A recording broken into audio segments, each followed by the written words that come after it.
Hello and welcome to the Street Crime UK YouTube channel. Please don't forget to like, share, comment and subscribe.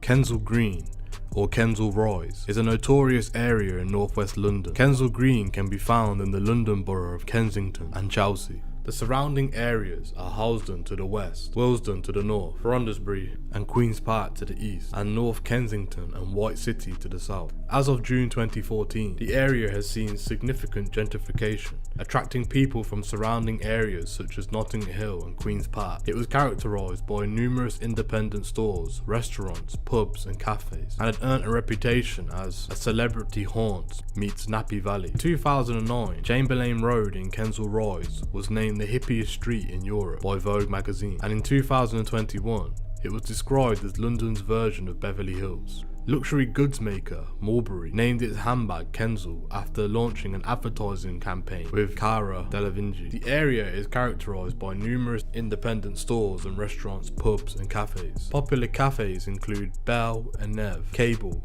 Sonora and Wildcard. The pubs include the Island, the Whippet, the Rise, formerly the Chamberlain, and Parlour, which all offer outdoor dining. The area also features the original 60s gentleman hairdresser G Barber, which has featured in numerous TV shows and commercials, including one for Pinterest. There are also various sports clubs and gyms and house studios such as the Mobley Sports Centre and Graceland Yard. The area also boasts Britain's first independent boutique cinema and social enterprise, the Lexi Cinema. It is staffed by local volunteers and its profits go to an eco-village in South Africa. It has been the home of residents including musicians Pamela Faith and Rita Ora, chef Thomasina Myers, film directors, DJs and musicians Don Letts and Mark Ray, actress Tandy Newton, singer Lily Allen, model turned actor Sophie Dahl, author Zadie Smith, David Cameron's ex-strategy guru Steve Hilton, and the actor and writer Phoebe Waller-Bridge and Sienna Miller. It has traditionally been popular with those working in media and creative industries, but those buying properties increasingly include people working in the financial district of the city and others moving from the nearby Notting Hill in search of more space. The area also attracts Americans thanks to the American School in London of neighbouring St John's Wood, as well as being popular with the French, partly due to the Lycée Français opening in Brent's former town hall. But there is a past to Kensal Green that will never be forgotten about in the UK criminal underworld. During the time of the Windrush generation, a lot of Caribbean immigrants migrated to the UK. Many members of the Windrush generation settled in London and other cities in the UK, such as Birmingham, Manchester and Liverpool. The communities they formed in these cities became important centres of Caribbean culture, and many of them continue to be vibrant and thriving today. In London, many Windrush generation immigrants settled in the neighbourhoods such as Brixton, Tottenham and Hackney, where they established close-knit communities. They set up Caribbean-style businesses and built vibrant cultural institutions such as churches and community centres. These neighbourhoods remain important cultural hubs for the Caribbean communities in the UK and continue to play an important role in shaping British culture and history. In other cities such as Birmingham and Liverpool, Windrush generation immigrants also established vibrant communities which became centres of Caribbean life and culture. These communities helped create a sense of belonging for Caribbean people in the UK and provided a support network for them as they adapted to their life in the new country. The Kensal Green area had a large population of people with ties to Caribbean heritage who had moved there. As the years went on and people began to settle into their new lives, a large influx of drugs started being implemented into various parts of the country, and this had a very negative effect, especially in black communities, and things only got worse during the 1980s. This unfortunate situation created heightened tensions between opposing rival areas who used violence and intimidation to keep control of their very wealthy share of profits that the drugs had created. The war on drugs had begun and had only gotten worse during the 1990s when the formation of criminal gangs started to emerge. The leading prominent gangs residing in the northwest area of London were the Kick-Off Head Crew, the Must Love Crew and the Lock City Crew. The Must Love Crew was created in the 1990s by the Yardies and British-born gang members residing in London, England. Family ties and affiliations. Gang members from both Brixton and Kensal Green formed the gang. During the day of the Yardies, there weren't any hostilities about any of the postcodes. It was all about both money and drugs. Many yardie gangs were formed from different parts of London, but would often affiliate themselves with other gang members from outskirts of their boroughs. For example, the Must Love Crew. The origins of the Must Love Crew was said to be created by yardie gang members within the area and other gangsters who were from Brixton. The younger Kensal Green members had begun in the early 2000s. They were known as the Kensal Green Boys, or the KGB. The KGB were an extremely notorious gang in the northwest London area of NW10 and were well known for pursuing younger members who wanted to affiliate with the gang and wouldn't mind committing crimes for the older members of the group. It was reported that some members of the gang who were as young as 15 were carrying out hits for older members. The younger members were told that if they get nicked, they would only get a light sentence as opposed to someone being of an older age. The gang also warred with both the Stonebridge and South Kilburn estates. Numerous members of the Must Love Crew would take part in rideouts against both rival estates, the TOS and the SKM. The gang also had friction with members of the Church End area, or as the locals call it, Church Road, CRS. Luckily, nothing major has been recorded as happened between both areas. However, this is unlike many feuds that we are about to look into. The most notorious gang within the borough of Brent was the Lock City Crew, located in Halsden, led by the yardie gang leader Winston Harris, locally known as Escobar. They had an intense feud with the Kensal Green and Brixton rivals, known as the Must Love Crew. This rivalry started in the late 90s and ended in the early 2000s, which involved 17 murders altogether. This is on record as being one of the most bloodiest gang wars in London, due to the large amount of casualties in such a short amount of time.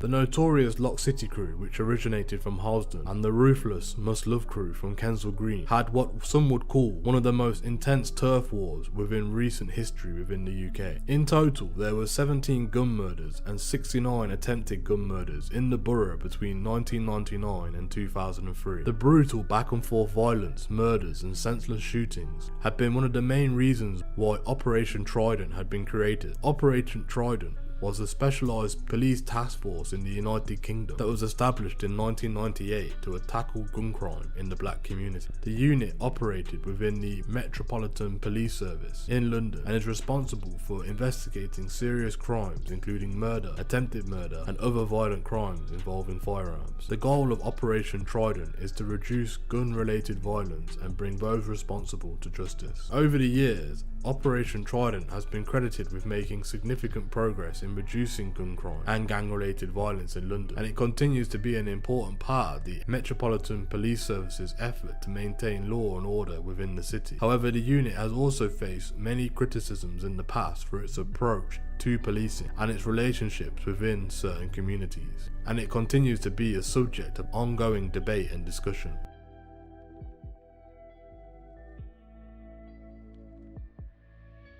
One of the killings during the tit-for-tat shootings over the years involved TOS member Calvin Francis Hopwood. In 2003, the police held a month-long gun amnesty, but it appeared to have little effect in the communities where it really mattered. One family had told of their story. On the 16th of May 2003, Patsy and Martin Hopwood had to bury their son. Cavian, who was a 21-year-old college student, had died in a hail of 6 bullets on the Stonebridge estate near Halsden in northwest London. He was killed on the 2nd of April, which was a day after the start of the nationwide gun amnesty. His parents don't know why he died, and the killers may not have known, but Cavian wanted a career as a local social worker to help others who were worse off than himself. Patsy Hopwood takes what comfort she can from her 3 younger children and the congregation of Willesden New Testament Church of God. I know that I will find true justice through Christ, and I can find the strength to forgive the person who killed Cavian. I know that deep down, true justice will eventually be done one day. She said her son was a wonderfully dedicated and upstanding young man. Cavian was very, very quiet, she said. Neither I nor Martin ever heard anyone complain about him. He just had a smile on his face, and I'll always see that smile before I see anything else. I just can't see why Cavian got killed. His life was wasted by somebody who did not have anything to do other than use my son as target practice. It seems that nowadays they feel useless unless they carry a gun. They don't feel like they are somebody unless they have it, and it has to stop. Unfortunately, Cavian was not the only young black man to have died that year in London, but each time somebody had died, the detectives at Operation Trident the unit that was charged with tackling the gun-related crime within the black communities, had the same problem. Not enough people were feeling confident enough to come forward. In Gavian's case, some 250 homes had overlooked where he had filed at 2:40 p.m. Of the 250 homes, the police had only 2 statements, and very little except hearsay evidence from anyone else. To this day, the police have yet to establish a motive. From the start of the year, just up until May 2003, Brent Borough had witnessed 3 murders, 5 attempted murders, and numerous shootings after 2 years of success of reducing gun crime. Only 15 of the 250,000 people in the area had given police information on guns, and by the start of the final week of the gun amnesty, only 6 firearms had been surrendered by the borough. Similarly, disappointing figures were to be expected from the other key areas Trident were monitoring: Lambeth, Haringey and Hackney. Police chiefs had cheered a huge drop in gun crime at the start of the year. The coming months would be the real test of the gun amnesty. "I take this very personally," said the Chief Superintendent Andy Bamber, at the time Commander of Brent Police. "My officers take this very personally, and Trident also takes it very personally. We want to make a difference, but we can't do it on our own. We need help, and I can understand that people may be afraid, but if you're afraid of being identified, then why can't you just give us information anonymously?" Commander Bamber said that the full force of the Met is being thrown at gun crime in Brent. Some of the best hand-picked police officers of the Trident team, armed response vehicles on almost constant patrol, elite officers prepared to risk their own lives with armed stops and suspects, and soon 40 more beat officers are going to be dedicated to the borough. But with all those resources at their disposal, they still need the information from the community. To better understand what the commander meant, he said, "Take a look at the murder of Herschel Broderick, for example. He was targeted in a drive-by shooting in Halsden High Street on the 27th of March. The killers fired at him a dozen times from a black Ford Escort, which sped off down the wrong side of the road. Drive-by shootings lead very little forensic evidence, so the officers desperately needed information on the car's registration. Police have an open mind about the motive and believe up to 100 people could have seen what happened. Nowhere near that number have come forward. Detectives still don't have the car registration." Commander Alan Brown, head of Operation Trident, attended a public meeting that week in Brent, where the frustration was written all over his face. "The inescapable truth is that this crime is a problem that affects the black communities totally disproportionately," he told the audience. "The profiles of those shot is not those of organised criminals. The perpetrators are mostly 16 to 26-year-olds who are prepared to carry a firearm and have little regard for their safety or that of others around them. That's a massive challenge, and we can't do it without the support of the communities who are being affected. So the real question is, why is the trust not there?" At the time, it was 10 years after the murder of Stephen Lawrence, and the suspicion of the police had ran deep. But for many years, fears of retaliation from the local gunmen had ran much deeper. Kavian Hopwood's father, Martin, said, "Both the police and communities have to find a way to work together so that we can do more." Brent has had one of the weakest responses to the appeal. "If I had just a toy gun in my hands, I would turn my back at the police station, because I did not even see posters that were appealing for them to be handed in. We as a community cannot solve this on our own. However, neither can the police. The silence of this community is the only music the killers are listening to right now." The then Brent councillor, Lincoln Beswick, one of the local leaders involved in developing Trident, went further on the subject. 5 years ago, we were sleepwalking into a big disaster. Now we must all be completely dead inside, because only the dead keep silent. What are we doing? Why are people in the community saying only black people can deal in guns and drugs? We are more than that. We have contributed to everything that has made this country. When Councillor Beswick posed that question on Monday's public meeting, he met both a chorus of jeers and loud applause. Divisions are deep and answers are hard to find, none of which helps Patsy and Martin Hopwood as they prepared for their son's Kavian's funeral. "If it was not for the Lord on my side, I don't know how we would have coped," said Mrs. Hopwood. "But I know that I will find true justice through Christ. I can forgive the person who killed Kavian. True justice will eventually be done."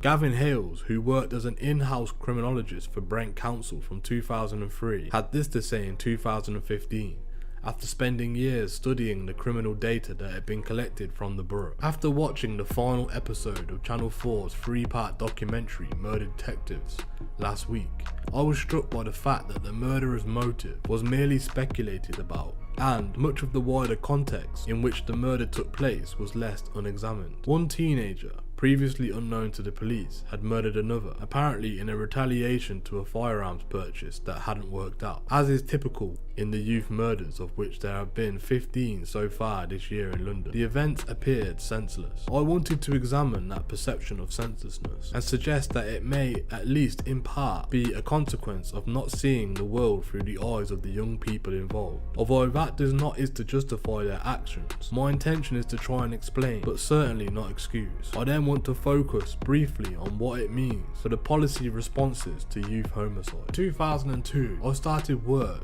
as an in-house criminologist for Brent Council in northwest London, second from the University of Portsmouth. For several years, Brent had been in the headlines as a result of violent crime, and in particular, gun violence, as economic war between rival groups of drug dealers was playing out, most notoriously between the Lock City crew from Halsden and the Must Love crew from the nearby Kensal Green. A succession of murders followed, as robberies, debts, territorial disputes, reputational grievances, and revenge attacks piled up. In total, there were 17 murders and 69 attempted murders in the borough between 1999 and 2003. Indeed, Brent was one of the boroughs where Operation Trident had first started, at the behest of the local communities horrified by the violence on their streets and the apparent inability of the police to secure convictions. Two notable murders in Brent in 2003 attracted particular revulsion. First, 21-year-old college student Kavian Francis Hopwood was gunned down in broad daylight in the middle of Stonebridge Estate, despite having no apparent connection to any local feuds. Then, a 7-year-old Toni-Ann Byfield was shot dead alongside her father, Bertram Byfield. Bertram Byfield was a convicted drug dealer, while his killer, Joel Smith,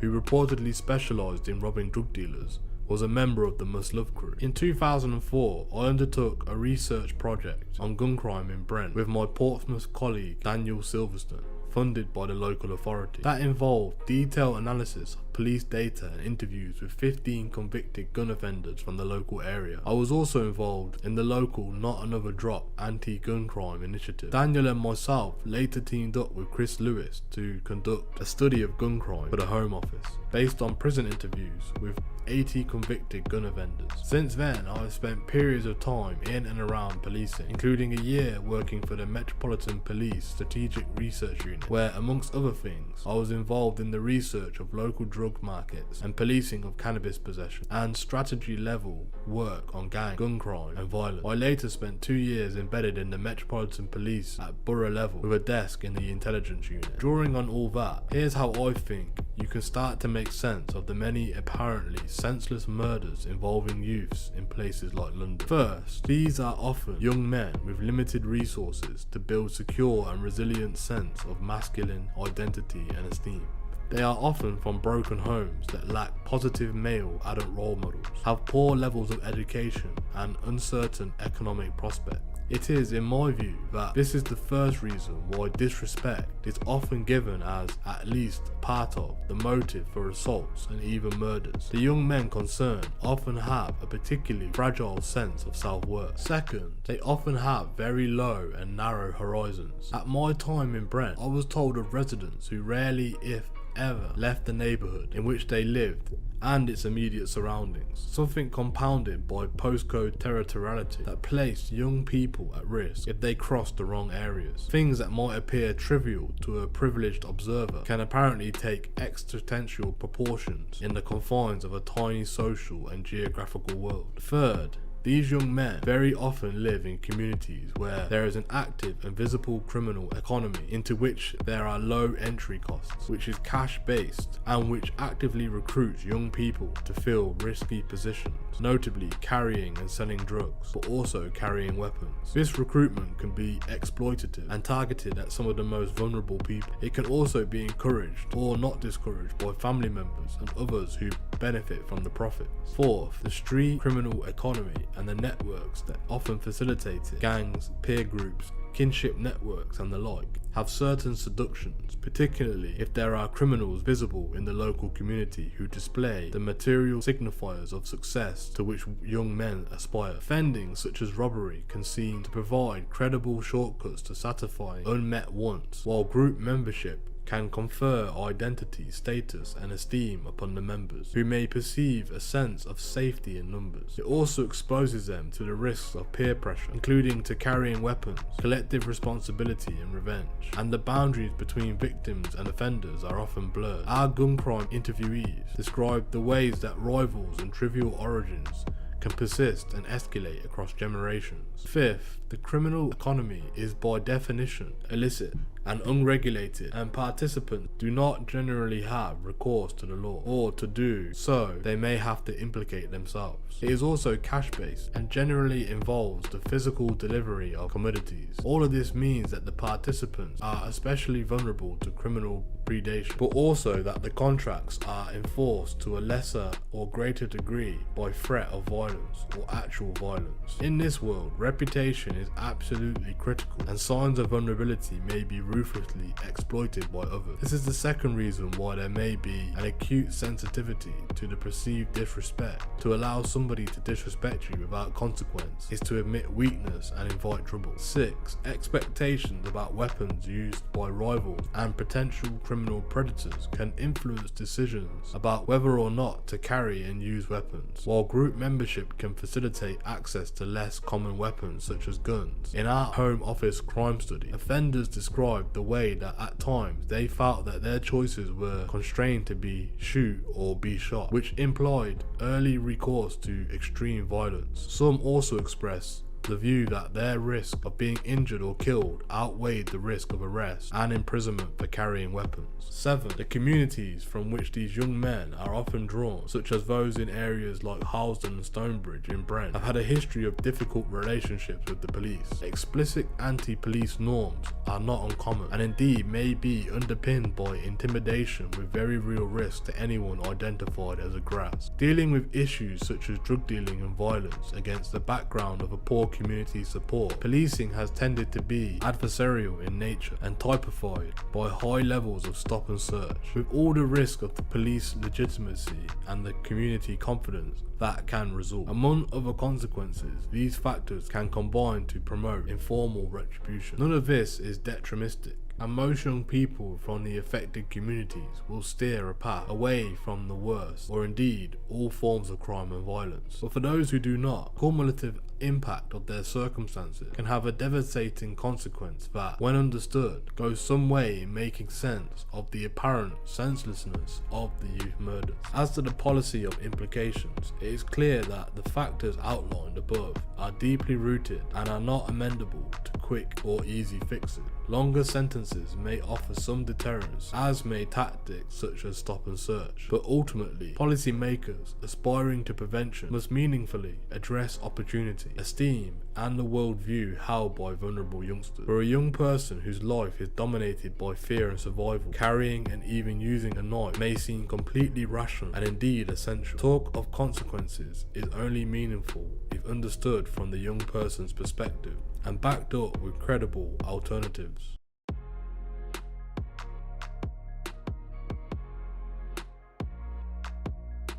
Over a dozen KGB gang members would purposely go on Kensal Green train station and jump onto trains during the process, robbing innocent civilians for their possessions such as money, phones, and any other accessories that could be worth money. There were also multiple occasions where the KGB members would for no reason assault and stab innocent members just for the thrill. However, some gang members who took part in such activities would eventually be caught on CCTV and then later jailed for their crimes. The gang had been found guilty of carrying out 150 robberies. The Kensal Green gang stabbed, punched and kicked their victims during 8 months of robberies, including numerous attacks on the London Underground trains. Described as a pack of animals, 6 of them were to be sentenced at Middlesex Guildhall Crown Court in March of that year. Commuters were wounded in the neck, chest, legs, and threatened with death whilst being robbed. The gang members had ruthlessly threatened one female victim with rape at gunpoint unless she surrendered all her valuables. Jurors had heard the details of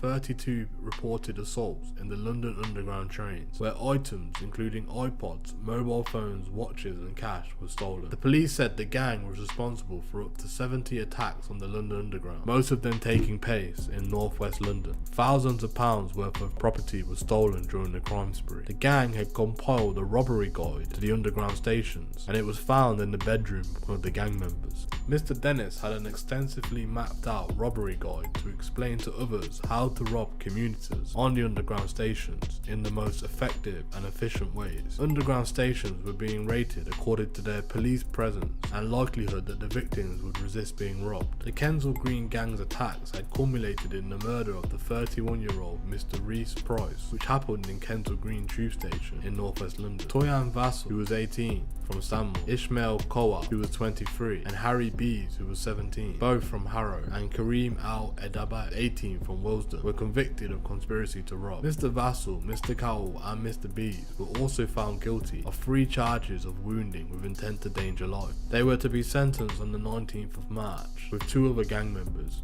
who had admitted conspiracy to rob and admitted committing some of the individual attacks that had taken place. They were Aaron Dennis, who was 19 from Harrow, and Sebastian Heidi, who was 19 from Notting Hill. Another defendant, Andre Lake, who was 22 from Kent, was cleared of the conspiracy charge after maintaining he was with the gang but played no part in any of the robberies. These train robberies had been going on from the 90s to the late 2000s, but they had peaked during the early till mid 2000s. A lot of the local residents and commuters felt the robberies were only taking place because of the lack of CCTV, witness testimonies and lesser security throughout the train.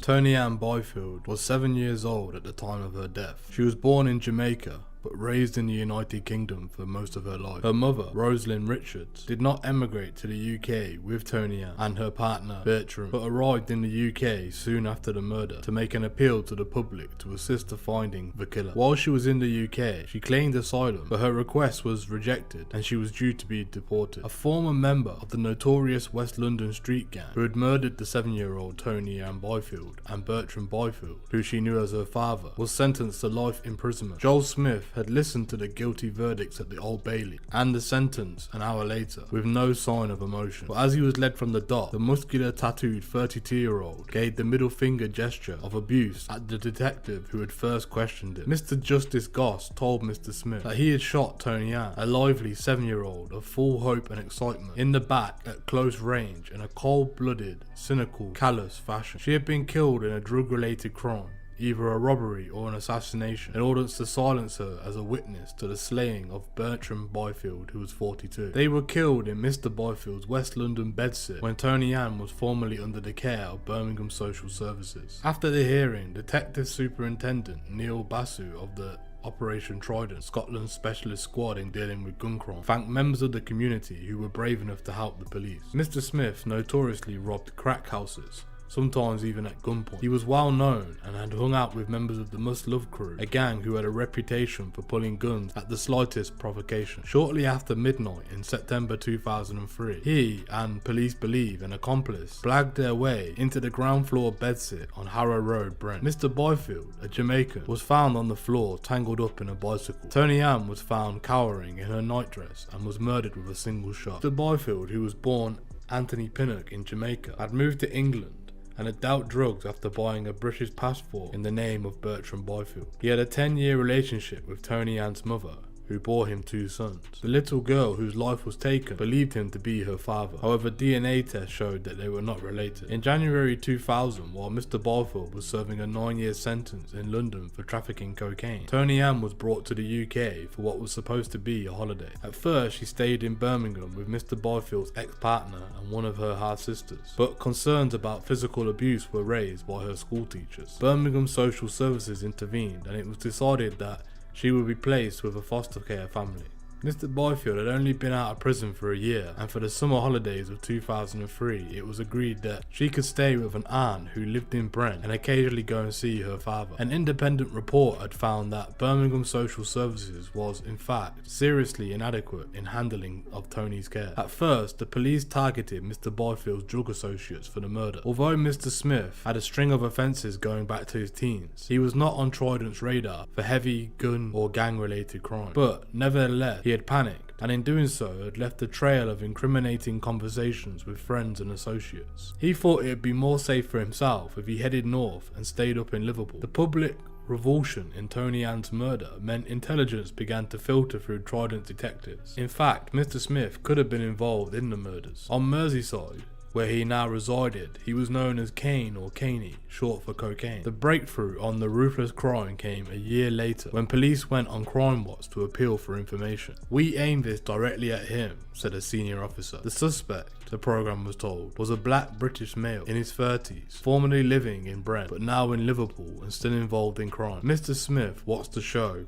with mounting dread. He was on B wing of Liverpool's Walton prison, serving a 3-year sentence for wounding. A day later, on September the 16th, Mr. Smith phoned his girlfriend, Toni Blackett, about the programme he had watched the night before. This was damning evidence. "I feel like I'm a dying man, Tony. I will never see the light of day again." Toni Blackett began crying and asked, "What do you mean? What are you trying to say?" Mr. Smith said, "The watch thing. Did you watch it yesterday?" "No, I didn't. It's deep shit. They've got everything. The clock is ticking." Mr. Smith was arrested a few days later before he was due to be released. He claimed that he had visited Mr. Byfield's flat to buy cannabis at the time when Mr. Byfield and Toni-Ann were shopping for her school uniform. In court, he claimed an old friend of the Must Love crew, who was currently serving a 30-year sentence for another killing, had actually carried out the shooting. Mr. Smith, who himself was one of the Must Love crew members, was an assassin for the crew, and it was reported that he had a rough background, being abused by his parents as a baby and was subjugated to a life of crime. He was known in Kensal Green area as a local drug dealer and wanted to make a name for himself and would do anything to increase his reputation. He was known by his street name, Kane. Both Kane and Bertram Byfield, who was known as Blacker, knew each other. Their first encounter was at Notting Hill Carnival in 2003, when Kane had bought drugs off Blacker and informed him where he was in case he needed more supply. Later on, Kane was hired as a hitman and promised £25,000 by one of the Must Love crew members to kill Blacker and rob him for his drugs. He entered the hostel with a handgun and shot Blacker 3 times. Toni-Ann was inside her room at the time and went to see what was going on. After witnessing the horrific murder, she attempted to run to her bedroom, but it was too late. Kane shot the 7-year-old in the back and she died on the scene as she was trying to flee. For years, the public had been wanting to track down the assassin, but once Kane started talking about the situation with friends and family members, they immediately handed him in to the police and he was given a life sentence. This double murder sparked so much press throughout London, especially within the northwest region.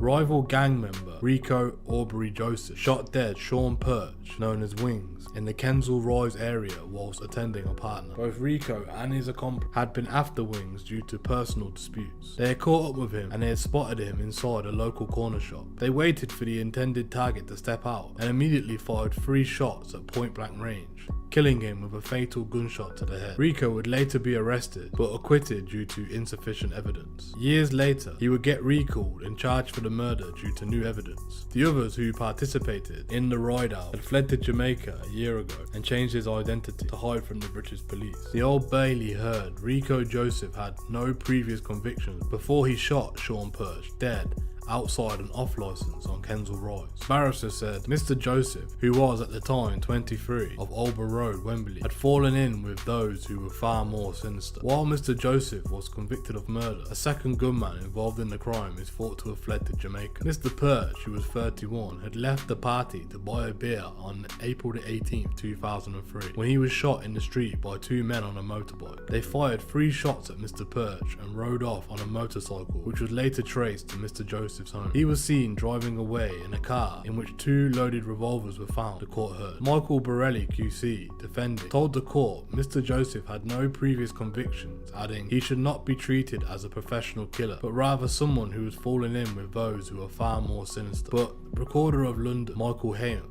told Mr. Joseph only he and his accomplice knew why they had shot Mr. Perch. He said, It was a determined assassination. You fired 3 shots, one of which proved fatal. Mr. Joseph was told he would serve a minimum of 18 years in prison after being found guilty of murder. He was given a concurrent sentence amounting to 12 years for firearms and possession of crack cocaine.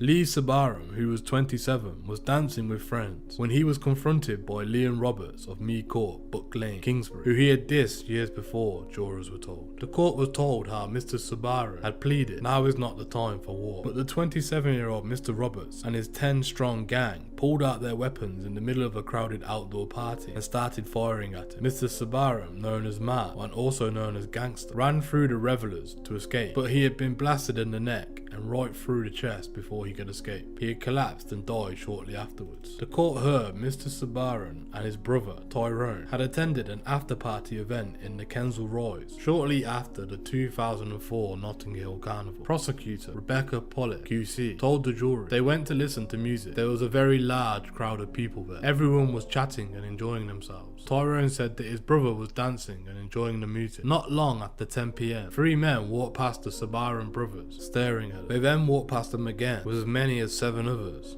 this time including Mr. Roberts. Pollitt QC said they stood around close to the brothers. Tyrone recognised the group as part of a larger gang who called themselves the Must Love Crew, occasionally known as the Love Lords. Tyrone remembers Leon saying, "What are you dealing with?" meaning what are you doing? Then Leon said, "You guys dissed me before." He was clearly talking to the brothers. Tyrone said his brother's reaction was to say, "Now is not the time for war, hold down the vibes and just leave it good." He was trying to calm things down. Tyrone was aware that 2-3 years before, his brother had in some way stood up to Leon over bullying of someone else. This had left a bad feeling between them both. Another member of the gang, 30-year-old Tunde Thomas, is then said to have pulled out a gun and pointed it at Lee, but Tyrone bravely tried to disarm it. Miss Poulette QC said Tyrone grabbed it and tried to wrestle it out the man's hand. As he was doing so, he saw Leon also pull a gun out and point it at his brother's face and neck. Within seconds, 2 more men standing with Leon also pulled out guns and pointed them at Lee. Tyrone described the guns firing. He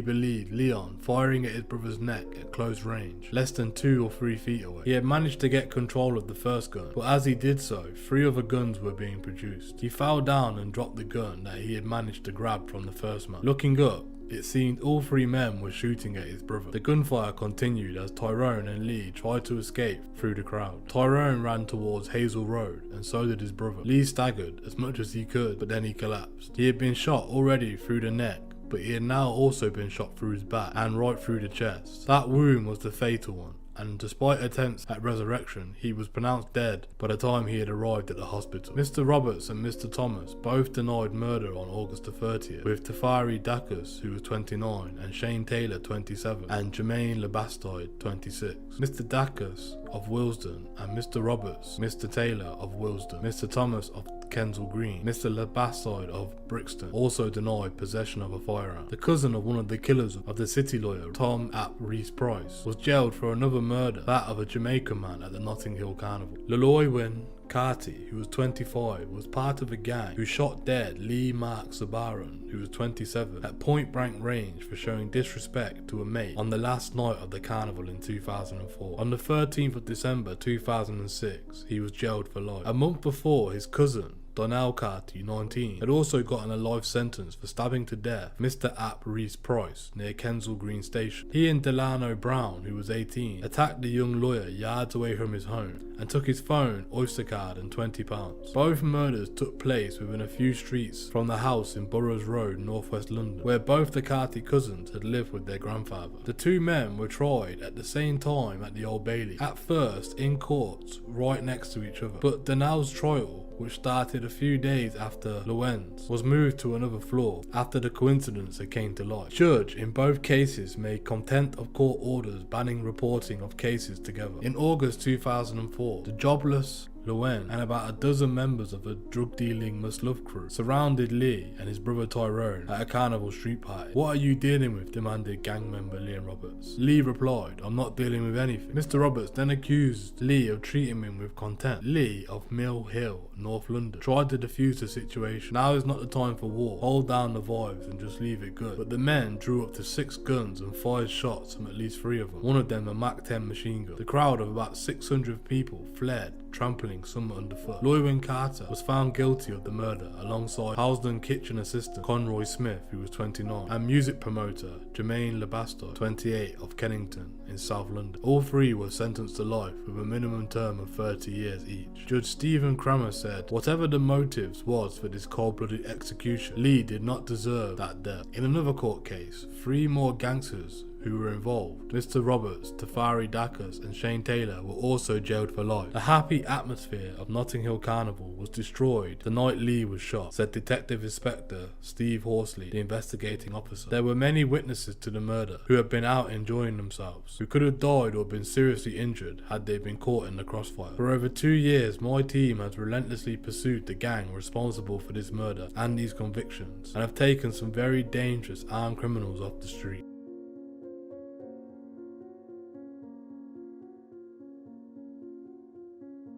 Jamal Moore, also known as Footage, was a KGB member and CRS affiliate, and his friend, Sean Stefanis, also known as Feuds, the boss of TFL at the time, were celebrating at a family party and then decided to take a taxi home. The TOS members were looking for Feuds. This is because of letters which were mailed to people's houses about the murder of Playboy, an ex-TOS member. Members of the TOS faction did not take a liking to threats.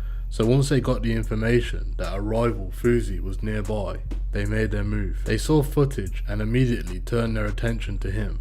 They opened fire as he got out to get some beer from a nearby shop in Willesden Green. He was hit in the chest and rolled down a hill. He got on the phone with the police and told them that he was shot. Roberto Parchman, also known as Rufus, was a prominent gunman out of the bunch. After the shooting, Spider, also known as Darren Matherin, drove the car away from the crime scene and set fire to it to burn the evidence. But he got his hair caught on fire along with his legs. He was immediately rushed to hospital and later nicked for his involvement. He agreed to testify in court to decrease his life sentence on various charges, thus becoming London's first ever black supergrass.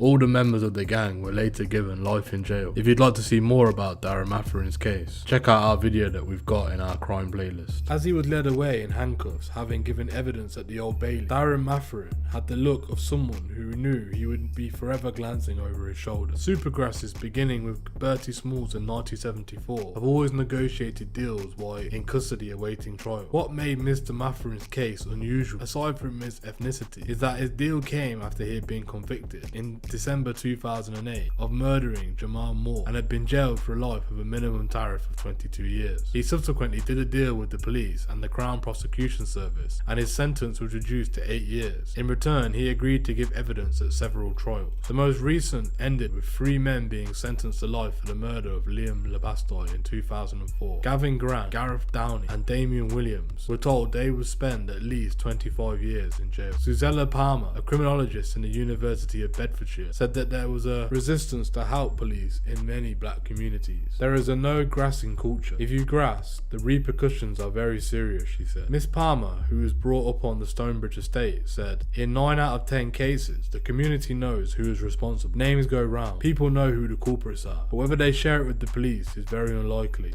The police are almost irrelevant." Gus John, a professor of education who has worked with gangs in Manchester and Birmingham, said, "There has been a wall of silence going up across the country as far as this type of crime, and this represents a dent in that wall. You can see why the police and the judiciary would decide to make a gesture in reducing his sentence." In May 2009, 28-year-old Shaka Anderson was acquitted after an Old Bailey jury rejected Mr. Matherin's evidence. Stephen Batten QC, prosecuting, admitted to the jury Mr. Matherin had a history of a life of crime, but said the alternative to offering him a deal was murderers may go free. Mr. Matherin claimed he was only a getaway driver in the killing of Jamal Moore in January 2005, naming Romain White and a second man as the gunman. In May 2006, Mr. White and the second man were convicted and jailed for life for Mr. Moore's murder, but their convictions were later overturned upon appeal. The background to the killing starts in January 2004 when the flat of Mr. White's girlfriend was burgled while he was in hospital. She suffered broken legs when she jumped out the window to escape. Leon Lebastoy, suspected of involvement in the burglary, was shot dead, sparking a series of tit-for-tat shootings between Mr. White's friends and another group who included Jamal Moore. In 2005, anonymous typewritten letters were sent to Mr. White and several other men. The letters read, "Murderer 230504 at 22.20. I know what you did on this date and this time. What you do in the dark will come out in the light, and everyone will know what it is what you did. If it don't come out, the people that matter will still know. You will not get away with your past, and it will haunt you." Mr. Moore's friend, Sean Fusi Safinas, who was acquitted in 2001 of murdering a man at Notting Hill Carnival, was allegedly the intended target of a second shooting, but he left the house in Housden shortly before the gunmen arrived, and they shot a 23-year-old Mr. Moore instead. Mr. White was also acquitted of the attempted murder of Mr. Safinas. Mr. Moore's girlfriend, Sasha Newcastle, gave evidence from behind the screen, but she admitted lying in previous trials and said that she could remember very little about the shooting or what she had said to the police. Unlike some supergrasses, such as Michelle Hogg, who gave evidence against the security robbers, the shaven head Mr. Matherin, wearing a grey prison sweatshirt and biting his lip nervously, was not disguised and was not protected by screens. But Mr. Matherin will be offered a new identity and relocated to another part of the country when he is released from prison. It is thought that his family have also been rehoused.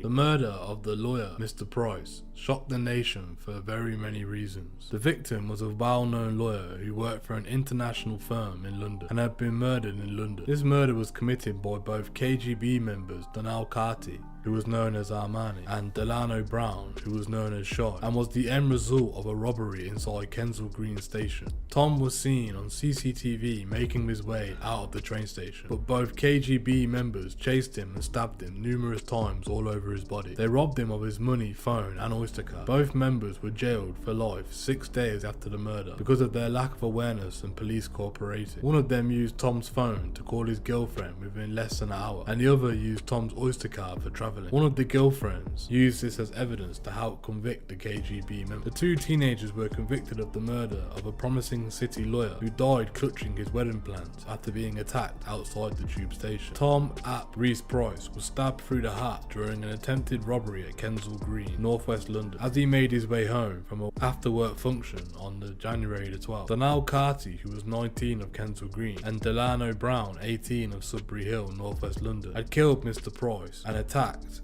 and robbed another man at the same underground station less than 20 minutes earlier, and used both victims' mobile phones later that night, the Old Bailey heard during a trial. The jury was also told that traces of Mr. Price's blood were discovered on a pair of trainers found at a house where Mr. Carty was arrested. Forensic tests linked Mr. Brown with the clothing worn by Mr. Reese Price when he was killed. The jury saw CCTV footage of the man being robbed on the platform at 11:07 PM, and a minute later, two men in hooded tops running out of the tube station. Mr. Price was attacked outside the station at 11:30 PM. The jury also heard that the morning after the murder, Mr. Carty tried to use Mr. Price's oyster card to travel, which he claimed to have found lying on a wall. After the verdicts, Mr. Carty went over to Mr. Brown and shook his hand, putting his arm around him. Crown prosecutor Jaswant Nawal said, "The streets are far safer without them." Acting callously and stupidly, they viewed their victims as easy targets for getting hold of cash, mobile phones and oyster cards. If anyone resisted, they were attacked. Mr. Price unfortunately paid with his life. We now hope that Tom's family can at least gain some comfort from this conviction. Richard Horwell, prosecuting, told the trial that the two defendants murdered Mr. Price, a promising young man with everything to live for, through sheer greed. It did not matter to them that this man had worked hard for his position in life and that he had a promising career in the legal system ahead of him, said Mr. Horwell. It did not matter to them that he was to marry in September. All that was best in life was ahead for him. But to them, it was no more than a means to an end, and they treated him accordingly. The motive was greed. He was being targeted as a victim of robbery. Mr. Horwell described the victim as a proud man and said there were indications that he had tried to resist his assailants. Mr. Price was a proud man, and there was a real prospect that he did not submit to the demands of the robbers. He may well have taken them on, and if he did, the robbers rose to the challenge and they proceeded in their attack on him. He said the last call Mr. Price had made on his mobile phone was to his fiancée before he boarded the tube to let her know that he was on his way home. After the murder, Mr. Carty used the mobile phone and Mr. Brown used one belonging to the other man to phone their girlfriends. Mr. Carty sold Mr. Price's phone to a shop assistant for £30 the next day. Mr. Carty and Mr. Brown both denied murdering Mr. Price. Mr. Carty also denied robbing him, and Mr. Brown admitted this charge. Both men pleaded guilty to robbing the other man. When arrested on January the 18th, Mr. Carty said he was innocent of the allegations and claimed to have been in a pub in Kilburn with relatives and friends and stayed the night at a relative's house. When the police searched his house, they found a pair of trainers that forensic tests showed that had a drop of Mr. Price's blood on one toe. DNA from several people, including Mr. Brown, were found on the trainers. Officers also found a top with traces of Mr. Brown's DNA, and fibres of Mr. Reese Price's overcoat were microscopically indistinguishable from the material of that on the top. Mr. Brown also said that he had been in Kilburn on the night of the murder and initially claimed that he had nothing to do with either the robbery of the man or the robbery and murder of Mr. Price. When the other victim's mobile phone was discovered at his home, he claimed he had brought it from two men, but when remanded in custody the next day he said he had robbed Mr. Price, but claimed that it was Mr. Carty who killed him. One of the two robbers convicted of murdering Mr. Price had his minimum custodial term increased by the Court of Appeal. The Lord Chief Justice, Lord Phillips, sitting with two other judges in London, ruled that the 17-year imposed sentence in the case Delano Brown, who was then 19, was unduly lenient and raised it to 20 years. But they ruled that the 21-year minimum period to be served by his co-defendant, Danal Carty, who was also 19, before he can apply for release on parole, was perfectly appropriate and not unduly lenient. The pair were found guilty at the Old Bailey in November of stabbing the 31-year-old solicitor during an attack just yards away from the London home he shared with his fiancée. Mr. Carty was originally given a detention for life with a minimum of 21 years, and Mr. Brown, who was only 17 at the time of the murder, was ordered to be detained at Her Majesty's pleasure, serving a minimum of 17 years. The move to have the minimum terms increased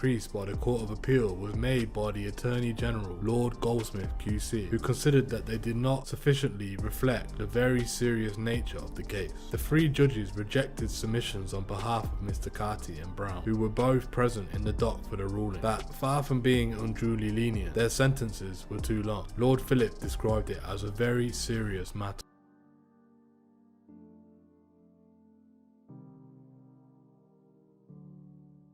One man had been killed and another two seriously hurt in separate shootings in or near London clubs over a weekend. Daniel Ross, who was 22, was shot in the head at the Scala Nightclub, King's Cross, in the early hours of Sunday, and he died later in hospital. His death was being investigated by Operation Trident, which specialised in the shooting in the black community. Daniel's family are understandably distraught and very confused as to why their son was killed. Detective Chief Inspector Fiona Mallon said, "Mr. Ross is thought to have been or near the dance floor on the middle floor of the club when he was shot. The club's light went on and the 850 to 1,000 people in the club at the time spilled out of the club through the fire exit. Scala attracts people from all over the country and police want to speak to anyone who was inside and saw what had happened." Detective Chief Inspector Fiona Mallon from Operation Trident said, "Daniel's family are understandably distraught and very confused as to why their son was killed. I would ask anyone with information on who was in the club at the time to contact us." She also asked anyone working in the club that night to get in touch in confidence. Police said it was a rare occurrence and they worked closely with the club on its licensing and security. 6 weeks prior, Sheriff Zayden, 18, from Ladbroke Grove, was shot dead on the dance floor at a nearby egg club in King's Cross. The grieving parents of the young man shot dead in King's Cross nightclub are pleading for anyone who knows who killed him to examine their conscience and name them after years of silence. Father of two, Daniel Ross, was just 22 when he was shot dead in the middle of the Scala nightclub in Pentville Road on the 24th of September 2006. Witnesses said the killers swaggered to the dance floor and pulled the trigger at close range before evading capture and blending in with the 1,000 clubbers who fled the packed venue at 3:45 AM. Although the murder was carried out in front of hundreds of people,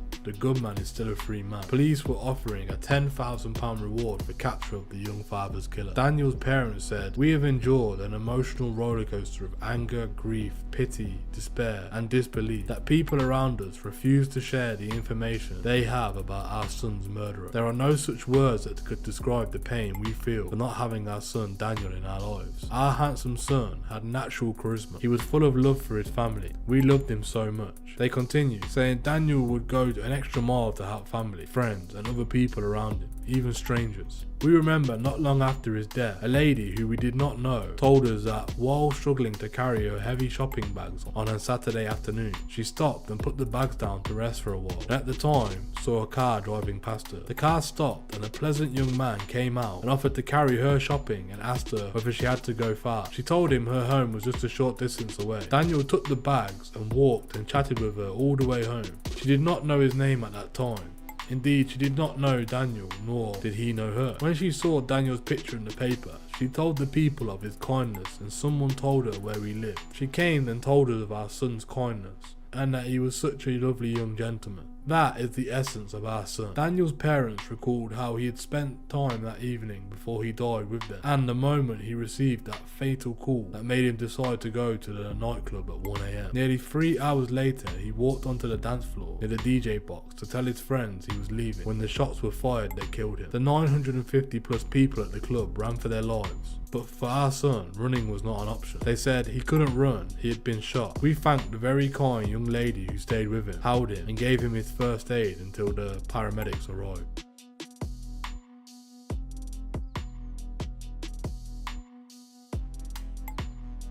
Tino Kavula, whose street name was Tank, was a prominent member in the South Kilburn estate, which back then was known as the South Kilburn Mandem. On March 4th, 2007, Tino was shot dead in his Audi in broad daylight. Tino, who was 20, was at a bus stop on Scrubs Lane in Housden, northwest London, when he was shot at around 4:15 PM. It was believed that his killer, who to this day has not been found, pulled up next to him in another car and fired a gun at him, shooting him 3 times. The killer then drove off towards Hammersmith, leaving Tino to die in the back of his Audi A3 near the junction of Harrow Road and Willesden Junction Station.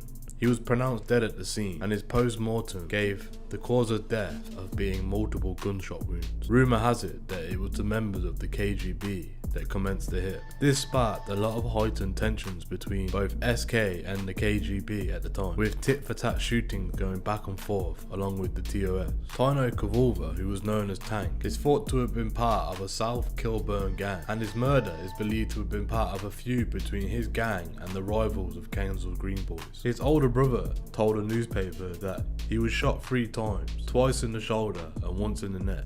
I came as soon as I heard it, and I saw him lying there on the ground. Despite the police reaching out to a large number of people during their investigation, many wouldn't give statements. Perhaps because the murderer has gang links. Detective Chief Inspector Stephen Lawrence, who led the investigation, said in 2009, "This was a ruthless and calculated attack in broad daylight on a busy road. The investigating team have no doubt that there are people out there who know exactly who did this and why. I am appealing to those who come forward to speak to the police so that the killers can be stopped." Ultimately, this wall of silence has meant that Tino's murder has remained a closed case for more than 14 years. Several murders are believed to have been linked to Tino's killing, including that of Daniel Omari Smith in 2010 and teacher Sabrina Moss in 2013. In both linked cases, those who were killed were not believed to be the intended targets of the attack. Daniel Omari Smith's killing in 2010 happened outside a KFC in Harrow Road, and he was believed to be an unfortunate case of mistaken identity. It was thought that he was believed to look familiar to Tino's killer, but after a lengthy trial,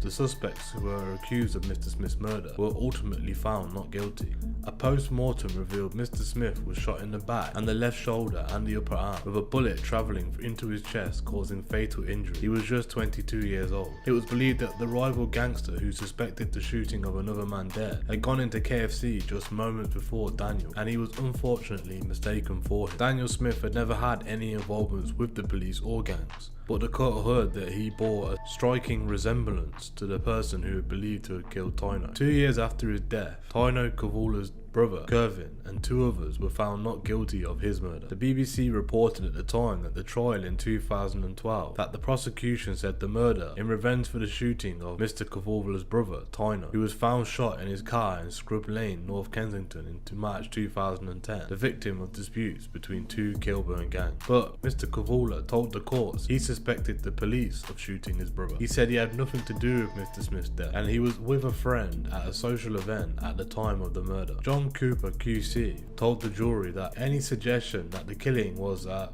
result of revenge was utterly without any foundation. His killers have still not been found. Sabrina Moss's killers, Hussein, 29, from Willesden, Martin Warren, 22, of Kensal Green, and Yasin James, 20, from Wembley, were all convicted in 2014. She and her friend, Sabrina Gachette, 25, were out celebrating her 24th birthday when they were shot outside a takeaway by 2 men armed with submachine guns and a shotgun. Her friend was shot in the back with more than 50 pellets but survived, while Sabrina Moss was shot in her heart and died in hospital. Old Bailey heard that they were not the intended targets of the attack. The gunmen wanted to hit the members of the South Kilburn gang, which Tyno was thought to have been part of, who were also outside the shop at the time. Her killers were jailed for a minimum of 37 years.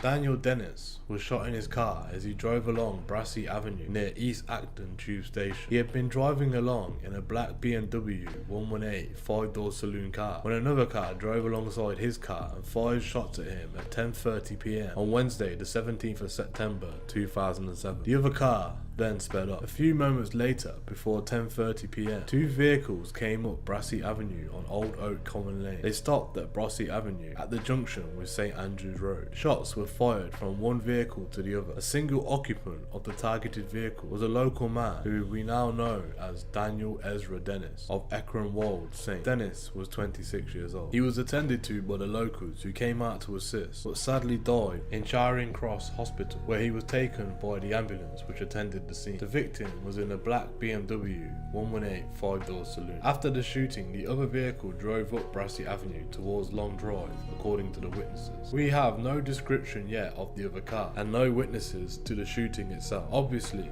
we would like as many witnesses as possible to come forward to maximise the information we have. This is a quiet residential area. It was only around 10:30 PM, and I am sure that people would have been up and about, perhaps watching TV, and would have heard the gunshots. There would be people who saw Daniel in his black BMW turn into Brassey Avenue. This was a targeted attack, and we are determined to put those responsible before the courts. We would like anyone with any information about this murder to contact the incident. Brassey Avenue, a residential road which runs parallel to the A40, was closed while the police searched for the evidence. A post-mortem was carried out at Uxbridge Mortuary and established that Mr. Dennis died from a gunshot wound to the head. Locals spoke of being scared to go out at night due to gangs who hung around the area. On the 19th of October, a woman in her 20s was arrested in the morning at her home address. She was taken to the North London police station, where she was later bailed to return pending further inquiries. Earlier that same month, 2 men in their early 20s were arrested in West London in connection with the murder. They were later released on police bail to attend the police station in West London at a date in mid-December that year. 5 people were eventually arrested in relation to the murder, but all released without charge. Detectives investigating the drive-by shooting of the dad, Daniel Ezra Dennis, decided to put a £30,000 reward to nail his bragging killers. The Met officers say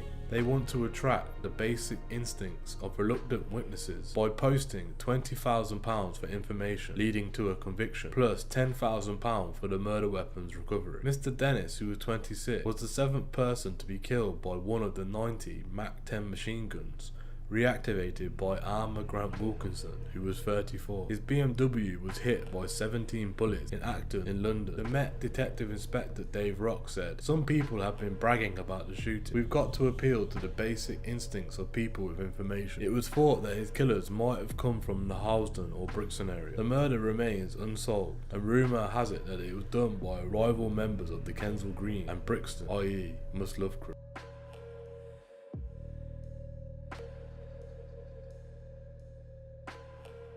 The Stonebridge estate had been warring with different areas that didn't get along with the TOS gang and started linking up. This began the SMG Commission, which consisted of St. Ralph's, Mozart and Kensal Green gang members. All of these three areas will do a lot of tit-for-tat ride-outs on their opposition. London at this time was in the phase of copying American gang culture, and different gangs all over the city started embracing the Bloods and Crips.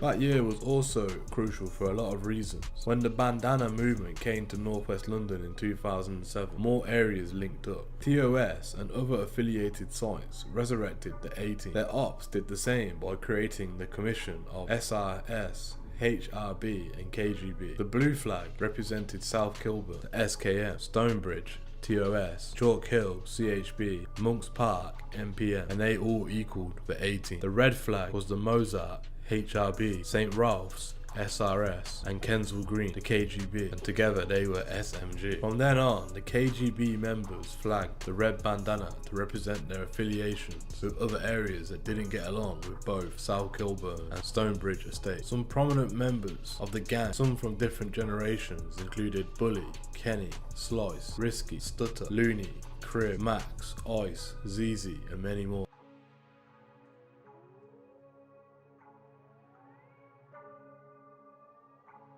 Detectives were shocked to learn about a killer who was a 15-year-old schoolboy and who was only paid £200. When a young mother was shot dead on the eve of her son's 9th birthday, detectives were initially baffled. Gulistan Sabasi, who was 26, lived in Turkey but had returned to London to see her son, who was living with relatives of her estranged husband. Fortunately, a CCTV camera had caught the killing on camera. The footage shows Santre Sanchez Gale ringing the doorbell and waiting calmly and patiently for Miss Sabasi to open the door before blasting her from point-blank range with a sawn-off shotgun. Off camera, she collapsed and died in the arms of her mother, Dondu. Hooded and hiding his face from the camera, the assassin gave the impression of being an experienced professional hitman, which is why Detective Chief Inspector Jackie Sabiri and her team were so shocked when they discovered that he was just a schoolboy. She said, "When we saw the CCTV, we all thought it was a professional hitman. There was no hesitation and he showed no nerves. It did not look like a 15-year-old schoolboy." The minicab driver, who unwittingly took the killer to and from the crime scene in Clapton, East London, later testified that Mr. Gale, whose street name was Riot, appeared totally normal when he got into the back of the taxi. Detective Inspector Chalmers said, "We absolutely did not have a clue. We were at a dead end." However, the teenager had bragged about the killing to his friends in Willesden, and it was this loose talk which unlocked the case. Isaac Billy, aka Iceman, 21, a member of the Kensal Green Boys, KGB, in northwest London, had been threatening to take the life of a teenager called Ryan Hutanga. Mr. Hutanga told the police that Billy, a drug dealer with the street name Iceman, had threatened to shoot him because he knew about the murder of a Turkish woman. Mr. Hutanga made the statement that the killer had confessed to carrying out the shooting and that he had been taken there by taxi, and that a security grille covered the door of the victim's flat. Detective Inspector Chalmers said, "When I heard about the grille, I knew only the killer could have known about that. We had never revealed that." In a second statement, Mr. Hutanga said the killer had told him his payment for the murder had just been £200. But Detective Inspector Chalmers said, "I think he thought he was going to get more money for it. My gut feeling is that the money was an element, but there must have been a lot of peer pressure, kudos, and an attempt to impress older members of the gang." He said the killer, he is not a very bright lad. He did not have much schooling or much parental control. He was easily manipulated, and in many ways himself a victim. Miss Sabasi was estranged from Sadar Ozbek, the father of her son. She was due to get married in Turkey that summer, and had mentioned regaining custody of her son. This was said in court to have been the motive for her killing. Detective Chief Inspector Miss Sabiri said it took a lot of detective work to fit the pieces together. Police examined hundreds of mobile phone records, eventually focusing on a flurry of calls in the days running up to the murder. Call is the contract being put out on Gulistan, and within hours Billy has spoken to the killer and he is on his way over to do a recce, says Detective Inspector Chalmers. Billy, who was understood to have received £2,000 for his part in the contract killing, arranged for the killer to be shown the flat and may have obtained the murder weapon used. At 8:20 on the 22nd of March 2010, there was a knock on the door at a home in Clapton. In a witness statement, Mr. Bassey's mother later said, "I said, 'No, daughter, we don't know who's at the door. I would answer the door. But she didn't listen to me. Inspector Chalmers said he believed Miss Sabassi might have opened the door because she hoped it might have been someone bringing her son to see her on the eve of his birthday. She had brought him a present and was desperate to see him. After working out the conspiracy, the police eventually rounded up their suspects. Mr. Osbeck was cleared of murder, as were Paul Nicolai, 29, of Tottenham, Leah Bryan, 25, of Hornsey. Mr. Gale was jailed for life and must serve a minimum of 20 years. Mr. Billy, 22, of Willesden, was given life and must serve 22 years. It was revealed that Mr. Gale was related to two other young men who were in jail for life, serving life sentences for unconnected murders. His half-brother was Llewellyn Carty, who in December 2006 was locked up for a minimum of 30 years for the murder of the 27-year-old Lee Sabaru at Notting Hill Carnival. A month earlier, Carty's half-brother, Donnell Carty, was given a life sentence for murdering city lawyer Mr. Price during a botched mugging in Kensal Green.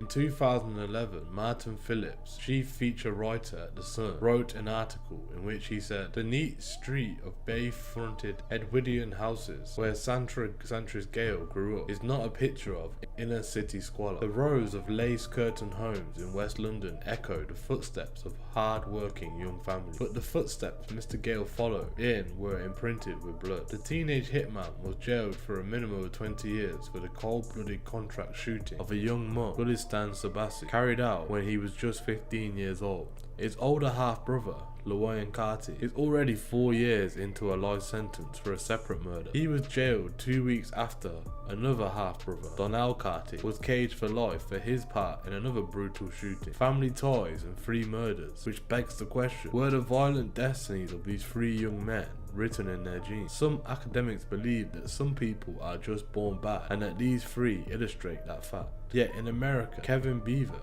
Associate Professor at College of Criminology and the Justice of Florida State University, has published a study of a gene resulting in a deficiency of brain enzyme monoamine oxide MAOA, which has been linked to a propensity for violent criminals and antisocial behavior. He said, "What I have found is that a variance of this particular gene predicted for males who would use a weapon in a fight and who would join a gang. So if you had this particular genetic variant, you were more likely to join a gang. And if you had this particular genetic variant, you were more likely to use a weapon in a fight." In terms of genetic research, it was increasing the likelihood of violence among gang members by about 400%. But experts are divided, and it is not known how common the defective MAOA gene is. Steve Jones, Professor of Genetic Evolution and Environment at University College London, finds it hard to believe that one gene can be such a predictor of criminal behaviour. Referring to the gunman, Mr. Gale, he said, "The fact that this little bugger's brother and cousin have also done terrible crime is much more likely to be due to a shared environment than shared genes. The truth about what determines a person's risk of life of crime could, however, be a complex combination of nature and nurture." Terry Moffat, Professor of Social Behaviour at the Institute of Psychiatry in London, wrote in 2002 that a bad MAOA gene could be switched on by a bad upbringing. Specifically, she showed that boys with the gene variant who had been treated badly in childhood were 9 times more likely to be antisocial or violent by boys who had the same gene variant but had happier childhoods. The Reverend Les Isaac, whose Street Pastor initiative has workers helping youngsters in areas where Mr. Gale lived, does not believe Mr. Gale's family is evil either. He thinks that there is bad in any young man, which can be brought out by the wrong influence. He said, "The fact that other members of his family have been involved in crime should have us asking the question, who has been influencing these young men? We have got to understand that in their world, it is all about aggression and that life is cheap." Reverend Isaac maintains that there are plenty of young men from otherwise respectable families who get dragged into a life of crime. He said, "When they come home, they are good as angels. They adhere to all the rules and cultural norms. But when they are out with their friends and in their world, they are as vicious as anything. There are people seeking to influence them, and if you are not on your toes, you could lose your child from right under your nose." Mr. Gale lived with his mother in a semi-detached house in Kensal Green, northwest London, in a street where similar homes fetch £500,000. His parents had split when he was young, however, and detective says he was frequently unsupervised whilst growing up. Detective Chief Inspector Jackie Saberi of the Metropolitan Police's Homicide and Serious Crime Command said his mum had some personal problems and he was left to look after himself. He ended up rooming with a gang, but these street boys can be easily manipulated.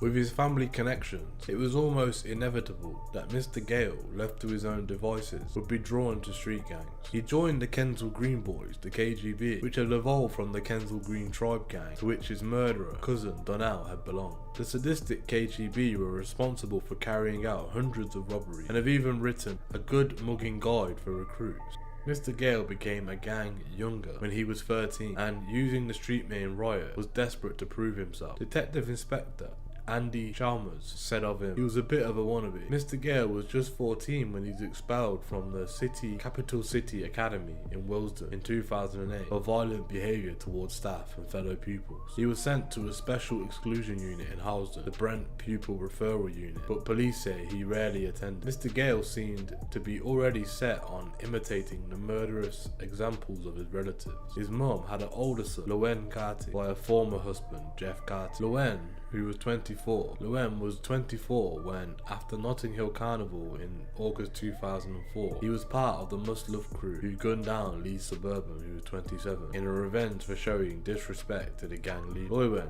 whose part in the slaying initially went unpunished, was living at the time with his God-fearing Caribbean-born grandparents in a pleasant terraced home in Kensal Green, close to the home of his already errant Sanchez Gale. Grandfather Lebert Carty knew nothing of his grandson's crime. A year later, another grandson, Donnell Carty, 18, was also living under his roof while following his own life of crime. Donnell was the younger son of Lebert's son, Jeff Carty, and a community worker. Barbara Prince, born after Jeff, split from his wife. By the age of 18, Donnell had become a ruthlessly efficient, violent robber and a key member of the Kensal Green tribe. In January 2006, he and his 17-year-old cousin, Delano Brown, notoriously targeted the 31-year-old lawyer, Mr. Price, as he walked from Kensal Green Tube to his home he shared with fiancée Adele S. just a few streets away from where the Carty family had lived. Tom had resisted. He was stabbed to death for his phone, Oyster card and £20 in cash. By the time of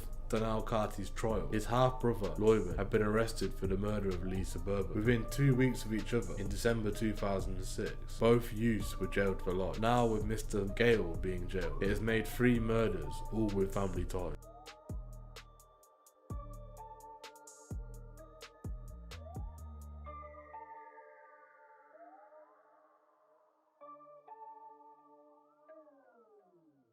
A notorious gangster made a rap video vowing to avenge his brother's murder hours after an innocent man was gunned down outside a takeaway after being mistaken for a rival linked to a bloody feud the Crown Court heard. Members of the South Kilburn gang, also known as Family About Cash, recorded the rap in which Kevin Kavula pointed at a tattoo of his brother, Tino Kavula, whilst another member sang, "This all started when my brother died, and it won't end until I see another homicide." A jury was found.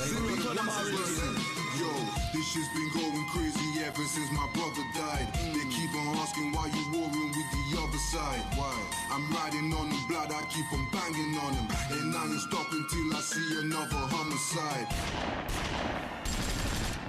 Later that same day, a rival from Kensal Green gang, blamed for Tino Kavula's murder, was spotted in a KFC on Harrow Road in West London, and Kevin Kavula was tipped off, it is alleged. But the killers mistook electrician Daniel Smith, 22, for their intended target. He was shot dead as he left the restaurant after returning home from the first day. He staggered back inside, but collapsed and died despite efforts by air ambulance doctors to save his life. Prosecutor Richard Whittam, QC, told the jury, "This case involves the murder of an innocent man committed against the background of gangs, of which he was no part of. What had been and should have remained a pleasant evening for Daniel Smith and those who knew it ended in tragedy. After taking a young woman out for the first time and resisting the temptation to stay with her a little longer because he had work the following day, he had decided to go home. On the way home, he decided to get a KFC. He spoke to his sister on the phone, both before and whilst he was at KFC. That was the last time she spoke to him. He was murdered because he was a victim of mistaken identity. The murder was intended to be a revenge killing for a previous murder, the murder of Toni-Ann Byfield, Kevin Kavula's brother,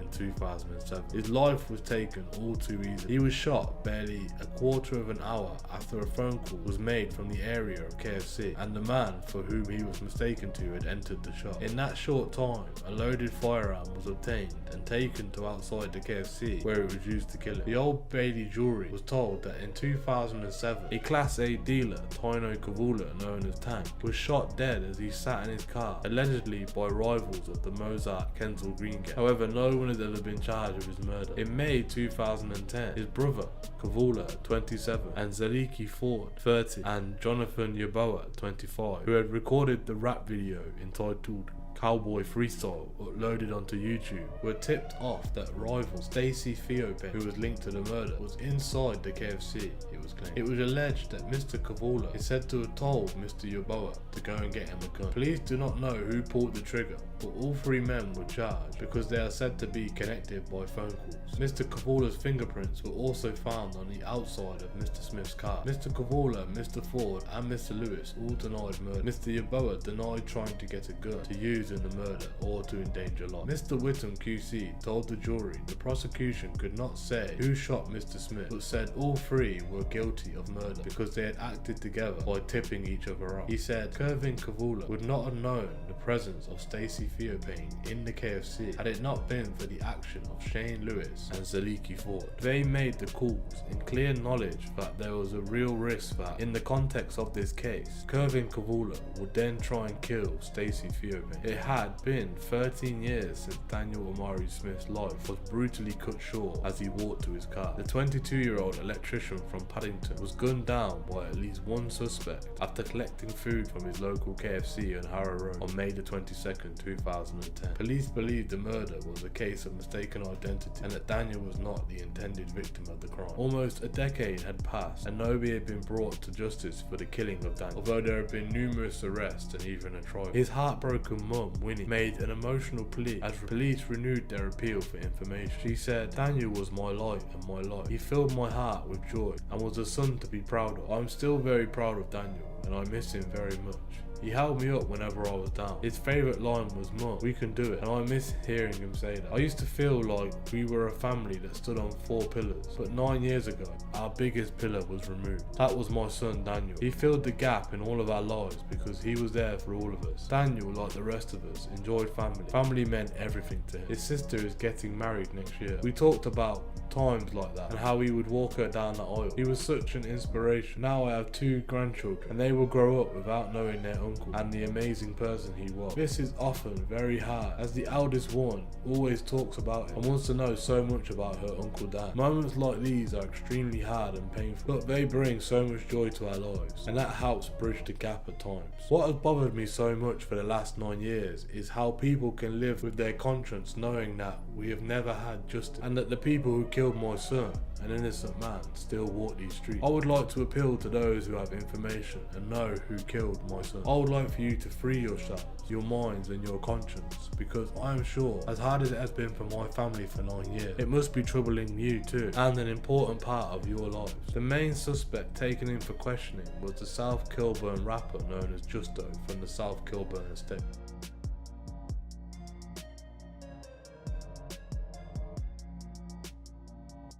The KGB individuals are not notably known for releasing music and they rarely take part in it. However, they have done a few collaborations with other area gang members with who they are affiliated. For example, Kingsbury and Mozart estates. Here are a few of their tracks. Yo, Grim, P-Block, Ice, Cube, my nigga Burns. Okay. I'm gonna go hard for them. Hard. Niggas heard of me, Now they wanna copy me, half a box in a day. I make proper P, better wake up. Life's not monopoly. Run up in your trap house and I take your property. Feeling kinda pissed, feds are kinda onto me. Same routine, getting chased by authority. Put my cousin in the bing, now they wanna bother me. Tryna make $1 million, nothing's fucking stopping me. Feeling kinda pissed, mumsy's kinda stressing me. So I kick back with a zoo and some Hennessy. Got some real coldies and I got some enemies. Mind out because your best friend could be your enemy. Hated by some snitches that probably wanna murder me. Roll up on you pricks like, do you remember me? Then I'm back on that Ross Clark strip, tryna move that dro or that Ross Clark sniff. If I cock it back I won't Ross Clark miss. Straight headshots, take off your Ross Clark wig. Bang, I load up the strap, call it soul games. One shot, you're flying like soul plane. Rob a shot of stack peas, it's so plain. I feel pissed, the D's know my name. Shit's got me thinking in different mind frames. Got me bunning on the sour, the highest grade. I'm well respected where I come from. We never run from the guys that we backed our guns on. I'm on a foulness, nothing nice. I squeeze up his block for a price. $5, nigga. Tell them joke shooters they better think twice, cause I put a half a brick on his life. Arts raps fam, I'm in the streets like the clothing. With a 357 dog, you can hold a toasting. I've been around guns from a young age, so I see niggas' faces unknown on the front page. Some more time like I stay with a 9 when I got 15 Bobby claps, bro on my line. Let's go with mad. Plus these dickheads think they're bad. If I can't catch this youth, then I'm gonna burst his dad. Real talk, cause you know the roads are real. KGT town busy, we ain't scared to kill. Yo, fuck 'em, cause I know they're saying fuck me. So I'm gonna buck 'em, give them time to buck me.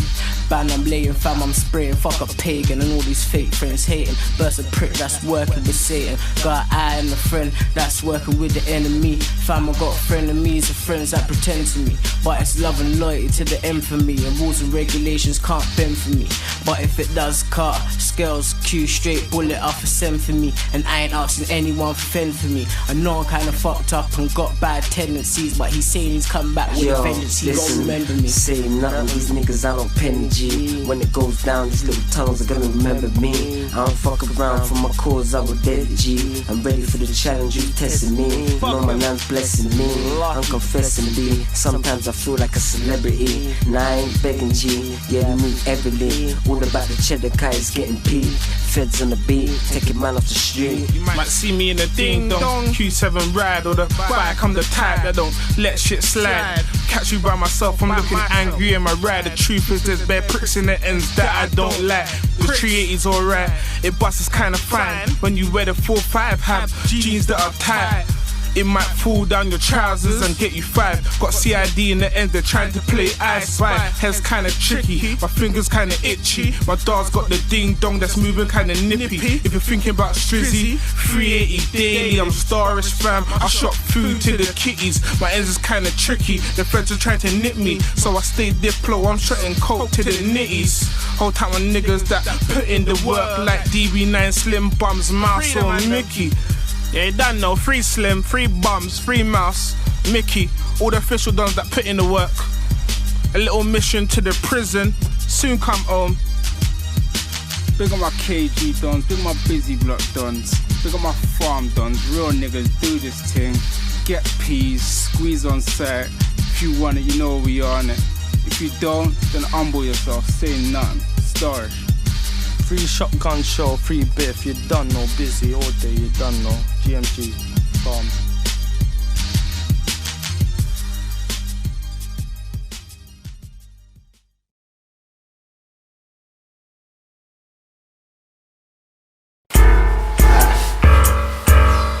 It's like ways to get money, there's 1,000 I can think of. Dog, yeah, I get paid cause I'm a thinker, blazing on that piffer.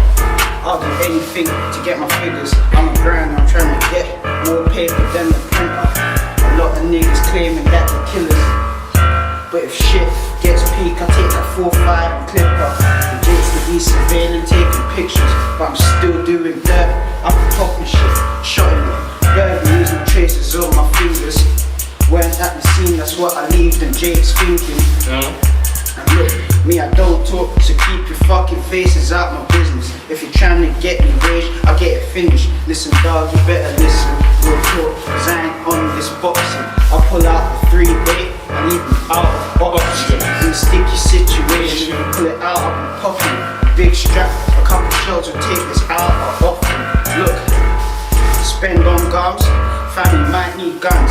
You'll be better off copping that Beretta. Cause I ride out, popping, having hot, wearing a sweater. Nigga, fuck your lines, gotta get you peppered. Get your wig top severed. And you snap back, spun like webs. No forensics, found my yard and get spun by feds. Niggas looking all pissed, need to up those left. I'ma cock it back, touch those heads. Nigga, fuck them feds. Cause they took my niggas right and scares. Free cat, I ain't tryna ride it in the pen. I duck in them pose. Trust me, bro, I move so low. You ain't seen me with the man, but I do it on my own. Look, Cage Green, fuck around, innit? down, Fuck around, innit? Look, 187. yeah, I'm really grinding. I'm a star, I'm shining. All my niggas rubbing, stack to keep it waller piling. Let a Donny try it. I get the Donny flying. Fuck the squad, you trying to come with words like they gonna find it. Long nights, OT, fam, I'm fucking tired. Always local niggas see me pushing on my fucking bike. Only speak when you're meant to. Green side of that Kensal. Yeah, my niggas official. Must think it won't kill you. Trying to get with them millions, billions. Look, I give a fuck if you're hating. Every girl loves a pagan. And I'm stacking every money of this money that just to cop the biggest sprayer. I'ma spray it, setting pace cause I ain't trying to get closer to my death. So I ride, pedal bike, got that lonely down my leg. Fuck the feds, took my brother's plats, BDK and skips. Got me spraying off my face while I'm lighting up his head. Listen, young CC is a fucking G. Young nigga with a buck fold in the piece. Niggas wanna talk shit, they can't talk to me. Cause doggy dog, I only roll with 70 G's. Every nigga around me will fucking squeeze. Come and chat doggy, leave you on your knees. I hear that a lot of people wanna pitch me. I be trapping hard in my fucking city. I'm a shot caller, you could ask about the blue still was peak. When it comes around, niggas getting hit up, instant car. Young ZZ's running on the block for a victim. I will pop out a witness if I catch a pagan slipping. These niggas know about ZZ.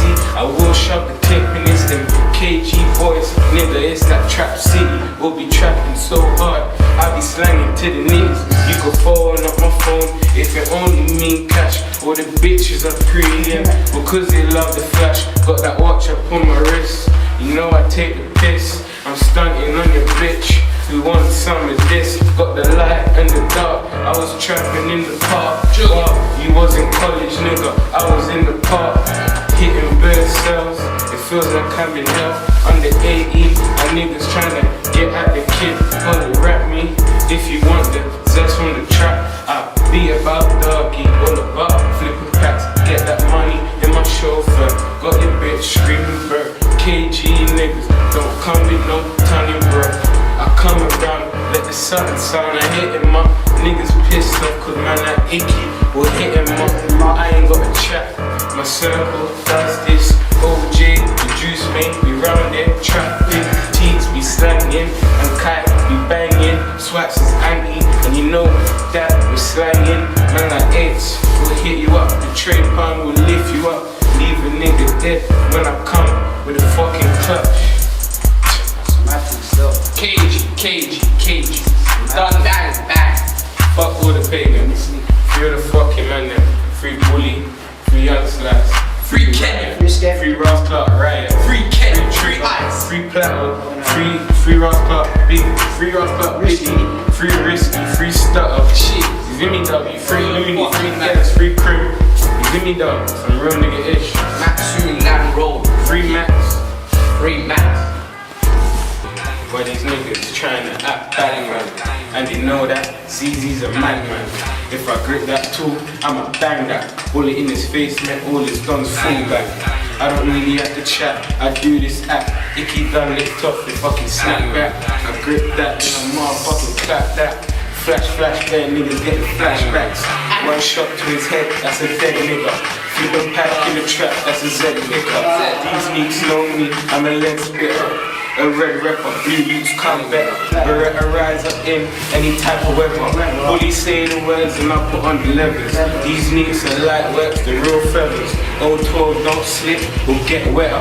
This year, I ain't putting niggas in a stretcher. Straight M, straight cruddy, a real gutter, a real nutter. You know that I smash peas, promise Stevie Wonder can't see you wanna clap me. These niggas wanna blast me. Don't make me come and move nasty. I don't give a fuck if that bitch know karate. Take out the pumping, all his guns departed.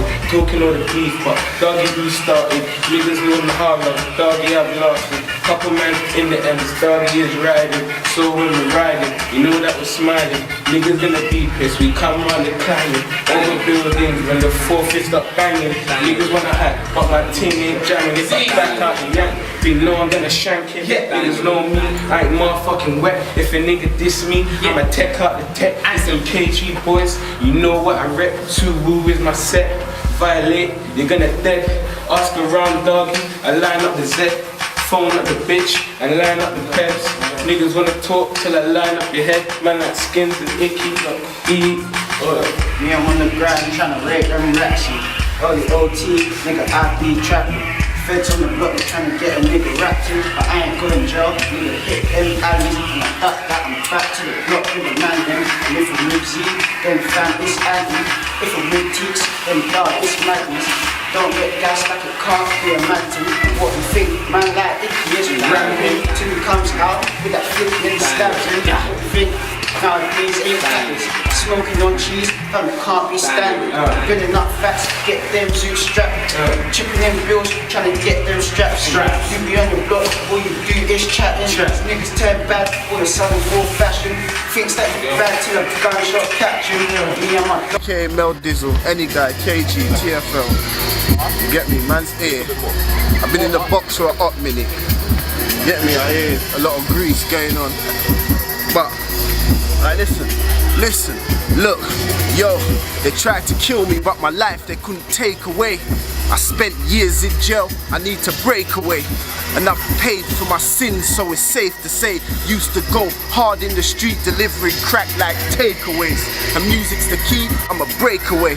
And death's the ultimate price I would hate to pay with my life right now, so I'm chasing papes. First 100 from the game, I'ma take a break. Spend some time with my kids and maybe bake a cake. And it's a cold, cold world, I gotta keep them safe. While I'm trying so hard to not catch a case. Shooting in the ends, the feds wanna invade my space. Cause, quickly, jump back on it. Yo, look, yo. I try hard to sleep, but I don't count sheep. I'm trying to get up the hill, but it's too steep. I gotta roll with the ting, my life's that bleak. Might have to rinse it on the feds, cause it's that peak. And then run up in the yard like an athlete and crush everybody like it was a stampede. I put niggas in the box, flat scream, call me Freddy Krueger, cause the way that I crash dreams. And I'm on the block, but I'm not a vagabond. You could never lead my crew, you're a tag along. And you can hide, you will get sniped when I put the AK over the wall like a ragga song. And if it's beef cuzzy, we can set it off. You would have thought they were planes the way they jetted off. He wants to eat all the food, man will let him scoff. Now he's got something in his throat, fam, let him cough. Enough man talk this, they got a bag of chat. Keep talking, man and man will rally back. Far from happy, but you still get a happy slap. Put it on the net, watch it grow while I'm kicking back. And now I'm all up in your head like shampoo. I will tell you to your face, I can't stand you. I don't wanna catch a case, so. And now you wanna give me stick like bam. Look. The anger flows through my arteries. I sit and wonder where this pain comes from, why it still remains a part of me. Lord knows that my heart cries, but somehow my eyes remain dry like the sands of time.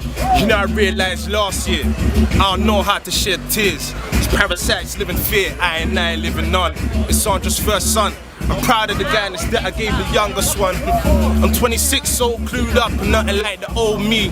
And there ain't nothing you could show me, my brown eyes seen it all from a young age. Cause fam, we be stuck in some dark days. My whole life I've done left when I should've done right. I feel like the earth stops when I lay down at night and I close my eyes and pray to the Most High. Asking for guidance so I can get by. I'm hustling, juggling, crack and B. Real shooter, I love to click, clack and squeeze. Holds 31, real mac and cheese. No French, Montana, raw max and grease. Aim for headshots, I ain't tryna clap at knees. If you're real bitch boy, come clap at me. But I'll squeeze first and leave your body wrapped to sheets. TFL, D&G, stack for heats. So ride your own wave, don't ride ours. Do you ride your ting, cause you ride ours. Only ride out with a couple certified dogs. 3 straps, 2 max and a nice star. Only buy sticks, I don't buy nice cars. You little niggas ain't ready for my life, dog.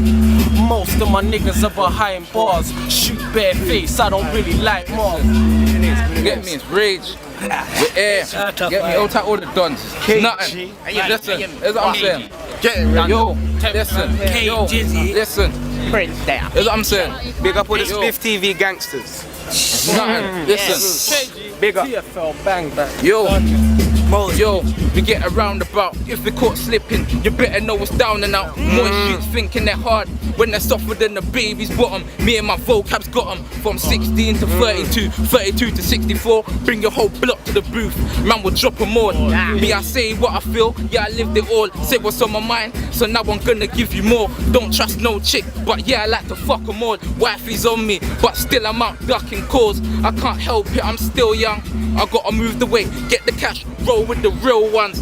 Plus these pigs on my back like a flying circus. I've got words, you bears, I just die and wordless. Yo, me, I speak the truth, it's R.A. any guy. Watch how I hit the booth. Look, the burner's magnificent. Any boy gets out of line, I show him discipline. Yo, it's peak when I grip the ting. I got the bag with the strap and the shells and the whistling. I'm in the ring, I'm moving reckless with my nigga Grim. F and Vens moving kinda nutty with the spinning ting. They'll hit him up, but the AK will finish him. If the slugs touch him, they'll do more than itch his skin. Niggas always asking me to bring him in. I tell them holler another day, I got bricks to spin. Why these niggas in parks with chicks to swing? People say, do your hair, I ain't in the trims. It was always me and Grim in the cabs on our way. Getting any things we can grab, so much burners around, that's the thing that turned us mad. I had to tell Dottie she's the best I ever had.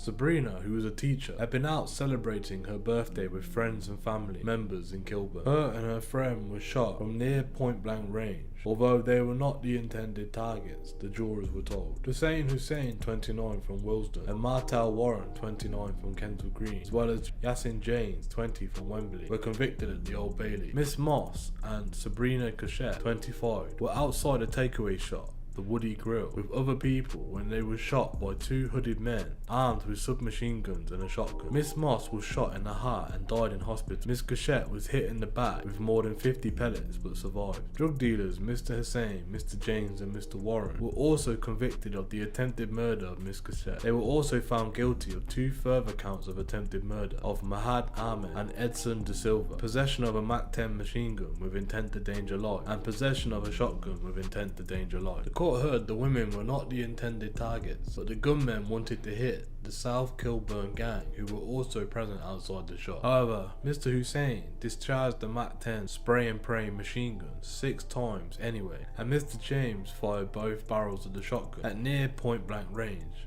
before fleeing in a car driven by Mr. Warren. During the court case, security had to be increased where Mr. Warren gave evidence after he implicated Mr. Hussein and Mr. James in the shooting but denied his own involvement, saying he had just been there to do a drug deal. In return, Mr. Hussein and Mr. James said Mr. Warren was a dirty lying scumbag who would only name them to protect the real killer. A 4th offender, Simon Baptiste, 29 from Cricklewood, was convicted of conspiracy to cause grievous bodily harm between August 22nd and August 25th the year before. Prosecutor Mark Haywood QC said the attack took place against the backdrop of violent tension and animosity between groups of young men. He said the reason for that is not clear, but it was very serious. All the defendants were due to be sentenced on the 12th of September. On the verdicts, Ms. Gachette said, "Justice has not only been served for us as victims, it has also been done for the community, where there are violent people off the streets." In a statement following the convictions, Miss Moss's family said, "She was a beautiful, loving, caring person. As much as we are pleased that these individuals will be behind bars for a long time, it doesn't alter the fact that Sabrina is gone and her son has been left without a mother. Sabrina was a completely innocent victim of a totally senseless and callous crime, and even though this chapter is now closing in our lives, we will never be the same, and our lives have been forever affected." The trio of killers, who were all from Brent, who were serving life sentences for the murder, had their appeals thrown out of the appeal courts. The Kensal Green boys' KGB gang members challenged their convictions at London's Criminal Appeal Court on Tuesday, May the 24th, where 3 top judges said the case against them was strong and compelling. Hussein,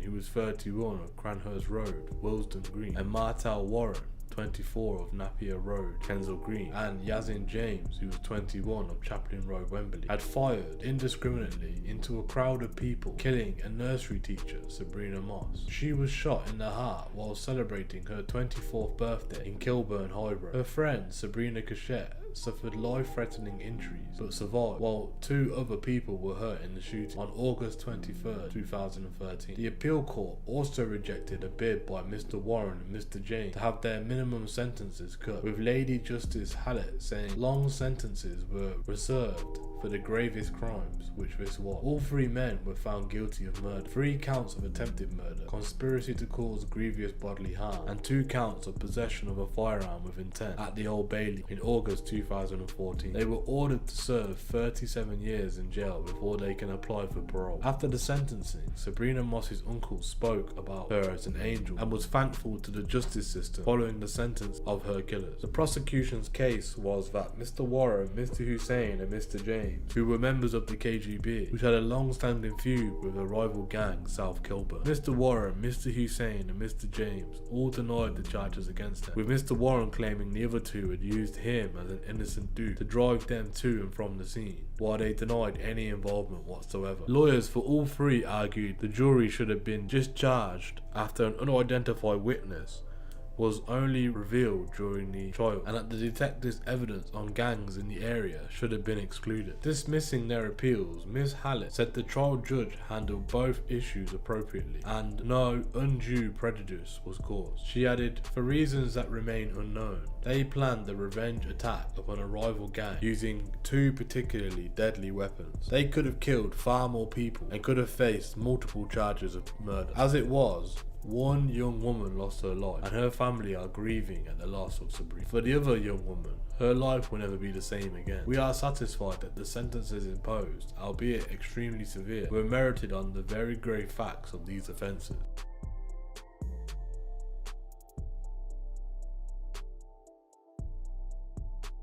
That same year, an affiliate of the Must Love crew, whose real name was Donovan Gordon, locally known as Sonny, a music producer, was gunned down by a former drug dealer partner from Ealing, Daniel Bidace Anthony. The reason for the shooting is a botched drug deal worth over £100,000. The gunman kicked in the door where Sonny and his missus were staying and shot him in the chest. He then tried to kill the missus, but the gun jammed. Later on, the individual went on the run because he found the victim had affiliations with the Must Love crew. He was later nicked by the police after CCTV footage and sentenced to life. The gunman, who tried to kill a disabled woman after shooting her partner dead in a cold-blooded deliberate execution, had been jailed for a minimum of 42 years. Daniel Bidace Anthony, who was 30, fired twice double leg amputee Amy Asherty, who was 28, as she lay in bed. 1 bullet pierced part of her lung and remains lodged in her body, whilst the other missed before the gun jammed, the Old Bailey heard. Bidace Anthony, a drug dealer, had already killed Miss Asherty's partner, Dothan Gordon, in the living room of the couple's home in Ealing, West London, during the attack in June. He wanted to kill Miss Asherty because she recognised him, jurors were told. Mr. Anthony Anthony showed no emotion in the dock as he was given a life sentence for murdering, told he must serve at least 42 years before considered for parole. He was given a determinate sentence of 36 years, with 15 to run concurrently for the attempted murder and possession of a firearm with intent to endanger life respectively. Judge Timothy Pontius said it was difficult to imagine a case involving a murder committed with such cold-blooded and totally merciless deliberation. You took Mr. Gordon from the room where he and Amy had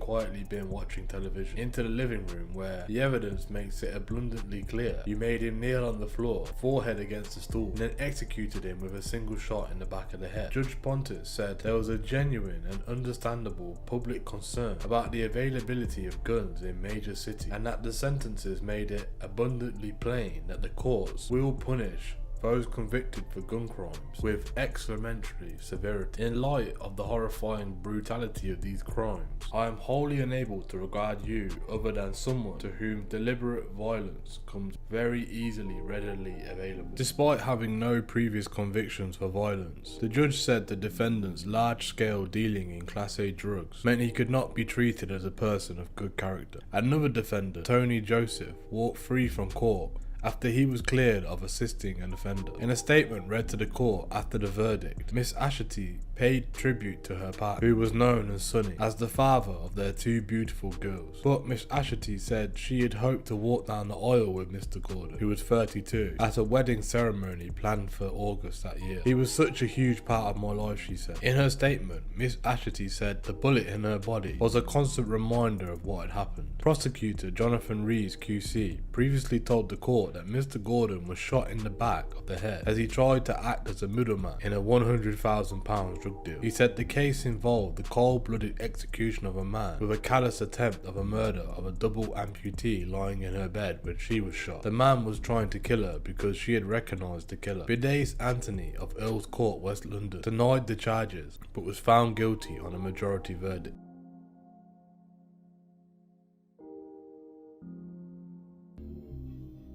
Four members of a notorious gang were jailed for a total of 39 years for random street attacks on an insurance broker and his friend. Two men, both 26, escaped with their lives after they were targeted as they headed home from a city nightclub. The gang inflicted life-threatening knife injuries on the men in the attack, which is believed to have been triggered by a trivial slight. One needed resurrective surgery and 42 stitches after he had been left with permanent 5-inch scars across his face. The other man suffered a gash across the top of his head with a spleen injury that left him unable to work for 2 months. Pierre Alcindor, 25, his brother Dean, who was 28, Dwayne John Baptiste, who was 27, all admitted their part in the latest attack and were each jailed for 10 years at the Old Bailey. Julian McLeod received 9 years for what Judge Paul Worsley described as an unprovoked, cowardly and mindless violent attack. He added, "For no reason at all, you set upon these two young men in the street at night, armed with a knife. Neither man had done anything to you at all to deserve or attract your attention." A fifth gang member involved in the attack remains at large and is wanted by the police. The victims were heading back from a birthday party at Apt Bar near Bank Tube Station in the early hours of April. As they walked home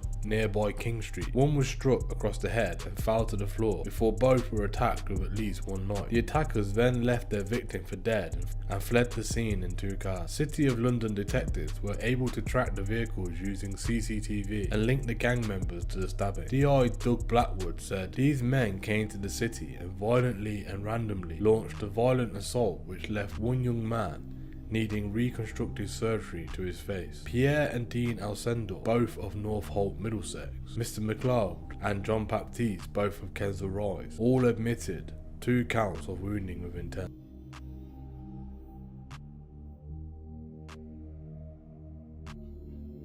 Put on hold. For years, the Kensal Green area has been notorious for its gang culture and extreme violence being implemented. Nowadays, with gentrification on the rise, most of the prominent gang members are now off the streets. The same thing can be said about London as a whole. Here are a few tracks from the Kensal Green Riders.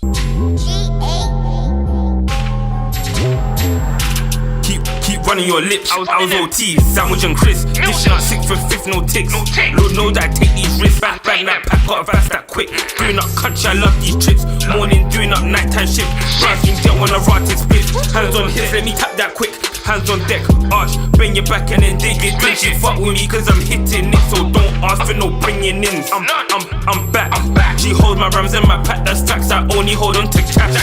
I be whizzing. Gotta make bands, I ain't chillin'. I'm done with these niggas, they're bitching. KRD with the realest.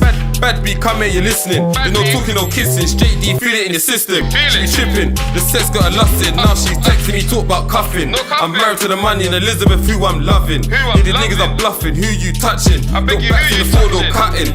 Bro, got the fit, this one's Russian. Touch a button, galley on me, man, loving. Bend her back and dig in my must.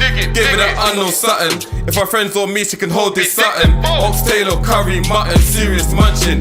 Carney, one bag crashed him. Not talking alcohol when I say this one shot touched him. When I say this one shot touched him. Whoa, them man firing blacks. Who them man really killing?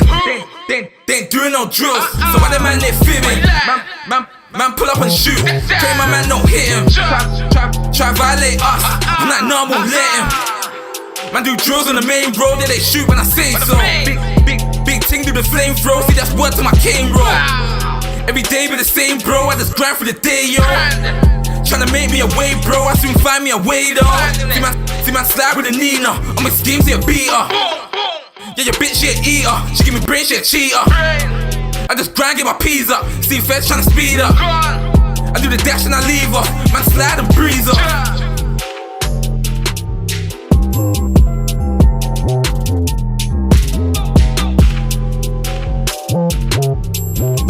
I'm done. 15 inch, so they ain't no lacking. Pistol packing, none of my ops on action. Big main roll her drive, now we action. Nuts in the one bang thrust him.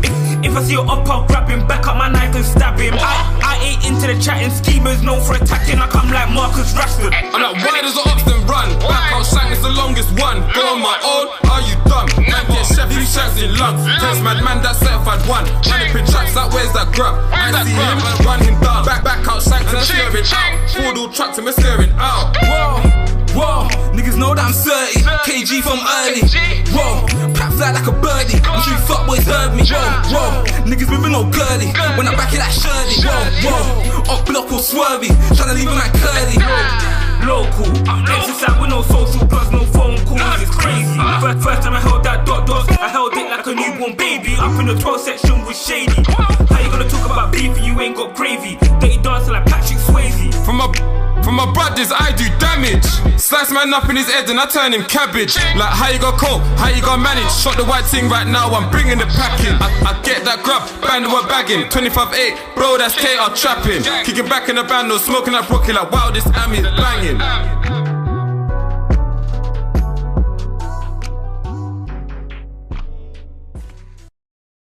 Thank you for joining us today. What is your opinions on the history of Kensal Green? Is it now a safe place to live, or is it still very dangerous and ridden with gangs? Let us know what you think in the comments below. Thank you for joining us today. If you enjoyed this content, please don't forget to like and share. And if you're new to the channel and want to see more Street Crime UK content, hit subscribe and press that bell so you can join us on the next video. Thank you for joining us, and until next time, stay safe.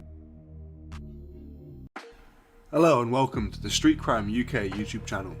Thank you for joining us. Please don't forget to like, share and subscribe for more content. Today we're going to take a very detailed look at the history of an incredibly interesting place in the UK, Graham Park. The Graham Park estate is named in honour of Claude Graham White, the pioneer of aviation who established the original aerodrome and aviation school on the site. The building of the estate was a joint project between the Greater London Council and Barnet Council. The plan was approved by the Ministry of Housing and Local Government in 1964, and the first family moved in on 23rd of October 1971. Sir Roger Walters was the chief architect and Gordon Wigglesworth was the housing architect. A typical characteristic of the estate was the plain, square, brick terraced houses and long, winding, low-rise flats, with flat roofs, also known as brick brutalist style. Most building names, walkways and roads on the estates have names linked to the aviation history of the site. Not all of the old aerodrome was sold off for development.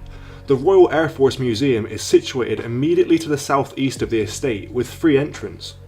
A secondary road called Graham Park Way, a typical 1970 style collector road, runs along the eastern margin of the estate, paralleling the Midland Main Line or Thames Link Railway, and beyond that the M1 motorway.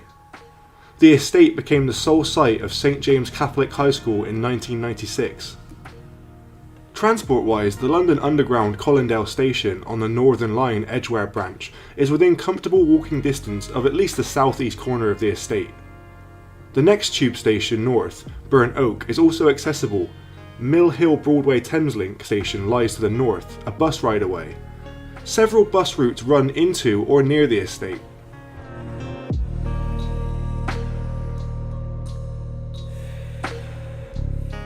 In 2003, residents voted in favour of a full regeneration of the estate. The Housing Corporation earmarked £15 million for the redevelopment. The redevelopment is managed by Choices for Graham Park, a subsidiary of Genesis Housing Association, with new houses being built by Countryside Properties. In 2007, a website was launched by Countryside Properties, renaming part of the redevelopment as New Hendon Village. Colindale, including Graham Park, has been designated by the Mayor of London in his London Plan as a proposed area of intensification. As a result, Barnet Council designated a Colindale Area Action Plan and carried out public consultation events. The council has finalised its preferred plan in mid-2009 and it will be examined at a public hearing in the Planning Inspectorate for anticipated approval by the council in 2010.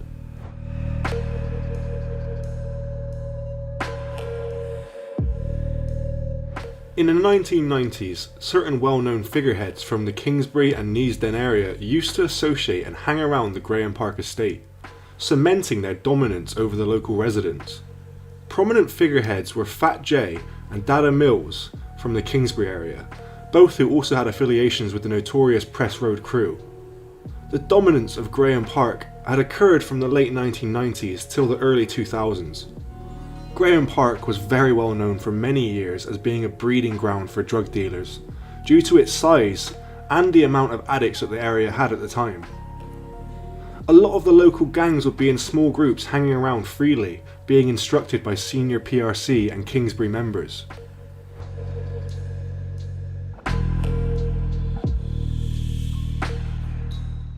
Looking at 2001 now, Mr. Osborne had been involved in an altercation where he was accused of stealing his former best friend Christian Andrew Mayer's sister's jewellery, a couple of years prior. Mr. Mayer was a well-known figure in the Finchley area, who it has been reported has many overseas gang affiliations. Mr. Osborne had been stabbed by Mr. Mayer in the Graham Park estate as he was walking with his girlfriend. Prior to Mr. Osborne's death, Mr. Mayer had caught up with one of Mr. Osborne's cousins and threatened to kill Mr. Osborne if he were to see him. After this threat, Mr. Mayer had spotted Mr. Osborne in the estate, and Mr. Osborne was armed with a pair of scissors, due to being made aware of threats being made on his life. After this threat, Mr. Mayer had spotted Mr. Osborne in the estate. Mr. Osborne was armed with a pair of scissors, due to being made aware that threats against his life had been made. Mr. Osborne had stabbed Mr. Mayer during the confrontation in order to defend himself, but it was unsuccessful.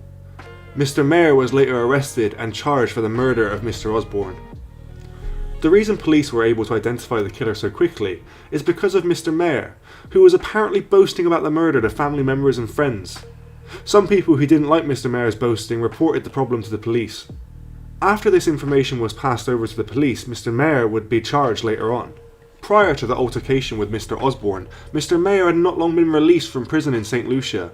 This was for partaking in a crack cocaine smuggling plot worth $1.2 million. Now, a 24-year-old Hendon man was stabbed to death in broad daylight following a 2-year feud. Gary Osborne was stabbed repeatedly with a 6-inch double-edged knife by 24-year-old Christian Mayer on the Graham Park estate.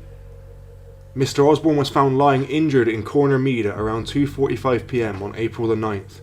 He was taken by air ambulance to the Royal London Hospital, but died an hour later from his injuries. John Bevan, QC, prosecuting, told the jury that Mayer had murdered Mr. Osborne after accusing him of stealing his sister's jewellery. Mr. Bevan told the court that a few days before the incident, Mr. Mayer told Osborne's cousin that if you see him, tell him I'm going to kill him. Mr. Bevan said that having spotted Mr. Osborne, the defendant sought him out and launched a violent attack on him with a knife he was carrying, stabbing him a number of times. One of these stab wounds entered his heart and he died shortly after. The court was told that Mr. Mayer's girlfriend's sister, Nicola Rich, yelled for Mr. Mayer to stop, but he just swore at her. When Mr. Mayer was arrested, he told detectives that Mr. Osborne attacked him first. Mr. Mayer from the Grange estate, East Finchley, denies murder, and the trial continued. Eventually, the 24-year-old cocaine smuggler from East Finchley was jailed for life at the Old Bailey after killing his childhood friend. As the jury unanimously found Mr. Mayer guilty, there was cheering and shouts of "Yes, and I hope you rot" from the public gallery. Sentencing Mr. Mayer, Judge Paul Folk said, "You have today been convicted on overwhelming evidence of the murder of Gary Osborne. You, on that occasion, acted in revenge, and you told many people of your intention to kill. When an opportunity presented itself, you brutally implemented this by stabbing him into death, and you did so in broad daylight with onlookers nearby. The only sentence I can pass upon you is life imprisonment." Now, we're going to look at the death of James Peregrino. In 2002, James Peregrino was a well-known drug dealer in the estate and playing football in the park with his friends. Mr. Peregrino was approached by two local individuals known as Delroy Joseph and Michael Morris, who had wanted to buy drugs off him. After striking a deal with Mr. Peregrino, the two individuals had tried to escape from the deal without paying. This provoked Mr. Peregrino into fighting with one of them. During the altercation, Mr. Joseph ended up stabbing Mr. Peregrino and took off, fleeing from the scene. Unfortunately, due to his injuries, Mr. Peregrino later died in hospital. Not too long after Mr. Joseph and Mr. Morris had been caught by the police and both had tried to pinpoint the murder on each other, but the jury did not believe either of them and were both given life sentences for murder. Delroy Joseph and Michael Morris, both 18, were found guilty of manslaughter on May 14th by a jury on a majority verdict after almost 14 hours of deliberation, but were cleared of murder. The Old Bailey heard last month that Joseph grinned as he plunged a 4-inch combat knife into James' stomach on October 13th that year. James from Potter's Bar was approached by the pair, who asked him for cannabis. When James handed them some, they ran off without paying. James chased them into an alleyway known as the Red Path, near Bodmin and Blackburn houses, off Lannaker Avenue, and started brawling with Joseph. During the fight, Mr. Joseph said to Mr. Morris, "Give me the borer," slang for the knife. Mr. Morris handed him the knife and Mr. Joseph stabbed James, the court heard. The pair then fled on their push bikes as James stumbled across the estate screaming, "Call an ambulance." Joseph had claimed that Mr. Morris stabbed Mr. James, but Mr. Morris accused Joseph. Judge David Paget accepted that Joseph of No Fixed Abode and Mr. Morris of Cambridge Gardens, Kilburn, did not mean to kill Mr. Peregrino, but added, "It seems to me that you are both equally responsible both legally and morally for the death of James Peregrino. Although the sentence I impose will have to be lengthy, you'll still be a young man upon your release, and you may start a life afresh. I have to reflect on the fact that a 17-year-old young man was killed quite unnecessarily with a knife which you shouldn't have had." Detective Sergeant Rex Jones, who was in charge of the case, said that these sentences reflect the severity of this crime. These findings of guilt will not bring back a much-loved son with a bright future ahead of him. Our thoughts are with his family. The prominent members of Thug Family were General Pesci, who was the leader, Gully, Yambo, Ish, Blim, and many more. Most members are from Greenwich, the southeast London area, and some were from the Graham Park estate. Mr. Pesci, whose real name was Muzakkar Shah, was very well known in the Graham Park estate for being extremely crazy whenever he was around. From a young age, Mr. Shah would purposely run around the estate looking for innocent people to threaten at gunpoint. Mr. Shah would casually walk up to innocent bystanders, even if they had their kids with them, and aim his gun at their heads, just simply for the thrill of it. Mr. Shah did this to gain a notorious reputation in the area. Many people believe the reason for Mr. Shah's behaviour was because he wanted to imitate the actor Joe Pesci, who played the character Tommy DeVito in the 1990 American classic gangster film The Goodfellas. Mr. Shah would continue with his ruthless actions and would rob people multiple times, and it was reported that he would stand outside the corner shops with other gang members. Due to Mr. Shah's continued violence and feared reputation, the word had now spread, and this had gained him a lot of followers. Mr. Shah's two main accomplices were the Jama brothers, Yusuf and Mustafa, who were also known as Yambo and Mergambo. Mr. Shah had been involved in a lot of crimes from the mid-1990s, and it was reported that Mr. Shah was once stabbed by rival gang members. When this stabbing happened, it made Mr. Shah become even more unpredictable and violent. And this was the turning point where Mr. Shah, who has always had access to borrowing guns, now decided to get himself his own firearm, because he couldn't defend himself against the rival gang which were forming against him. In the vast schemes of organised crime that happened in London, Mr. Shah was a petty robber who did petty crimes to build up a notorious reputation. However, this did help Mr. Shah to create the Thug Family Gang. Mr. Shah built the TF Gang alongside other notorious individuals who were from the estate. The Thug Family Gang itself was very well known for robbing local corner shops at gunpoint, and at times the gang would go into the outskirts of London to commit various other crimes. The gang had even reached places such as Bradford in Yorkshire, and this is where the gang go on to commit more armed robberies as well as implementing more brutal assaults on innocent bystanders. The death of a police officer, Sharon Beshinivsky. In 2005, arguably one of the most shocking deaths in recent history happened within the United Kingdom.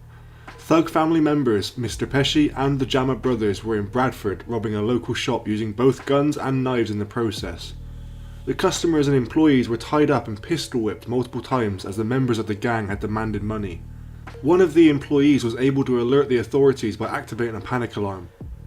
As the gang made their way out of the shop, they were approached by two female police officers. Officer Teresa Milburn had survived, but her colleague Sharon Beshinivsky unfortunately didn't. Mr. Pesci immediately opened fire at both of the officers, and all three Thug family members fled from the scene. Days later, all three were the most wanted men in Britain at the time. Magambo had fled to Somalia, and Mr. Pesci was hiding in Newport, Wales, along with the other Thug family members, including Yambo. However, Yambo had been soon caught because he had been involved in a gang rape consisting of 10 other individuals.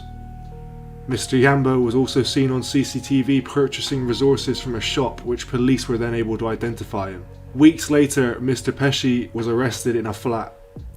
The vehicle Yambo had been in, when dusted for prints, matched Mr. Pesci's DNA, and also a laptop that had been left on the crime scene also had his DNA on, along with the pistol and MAC-10 that had been used.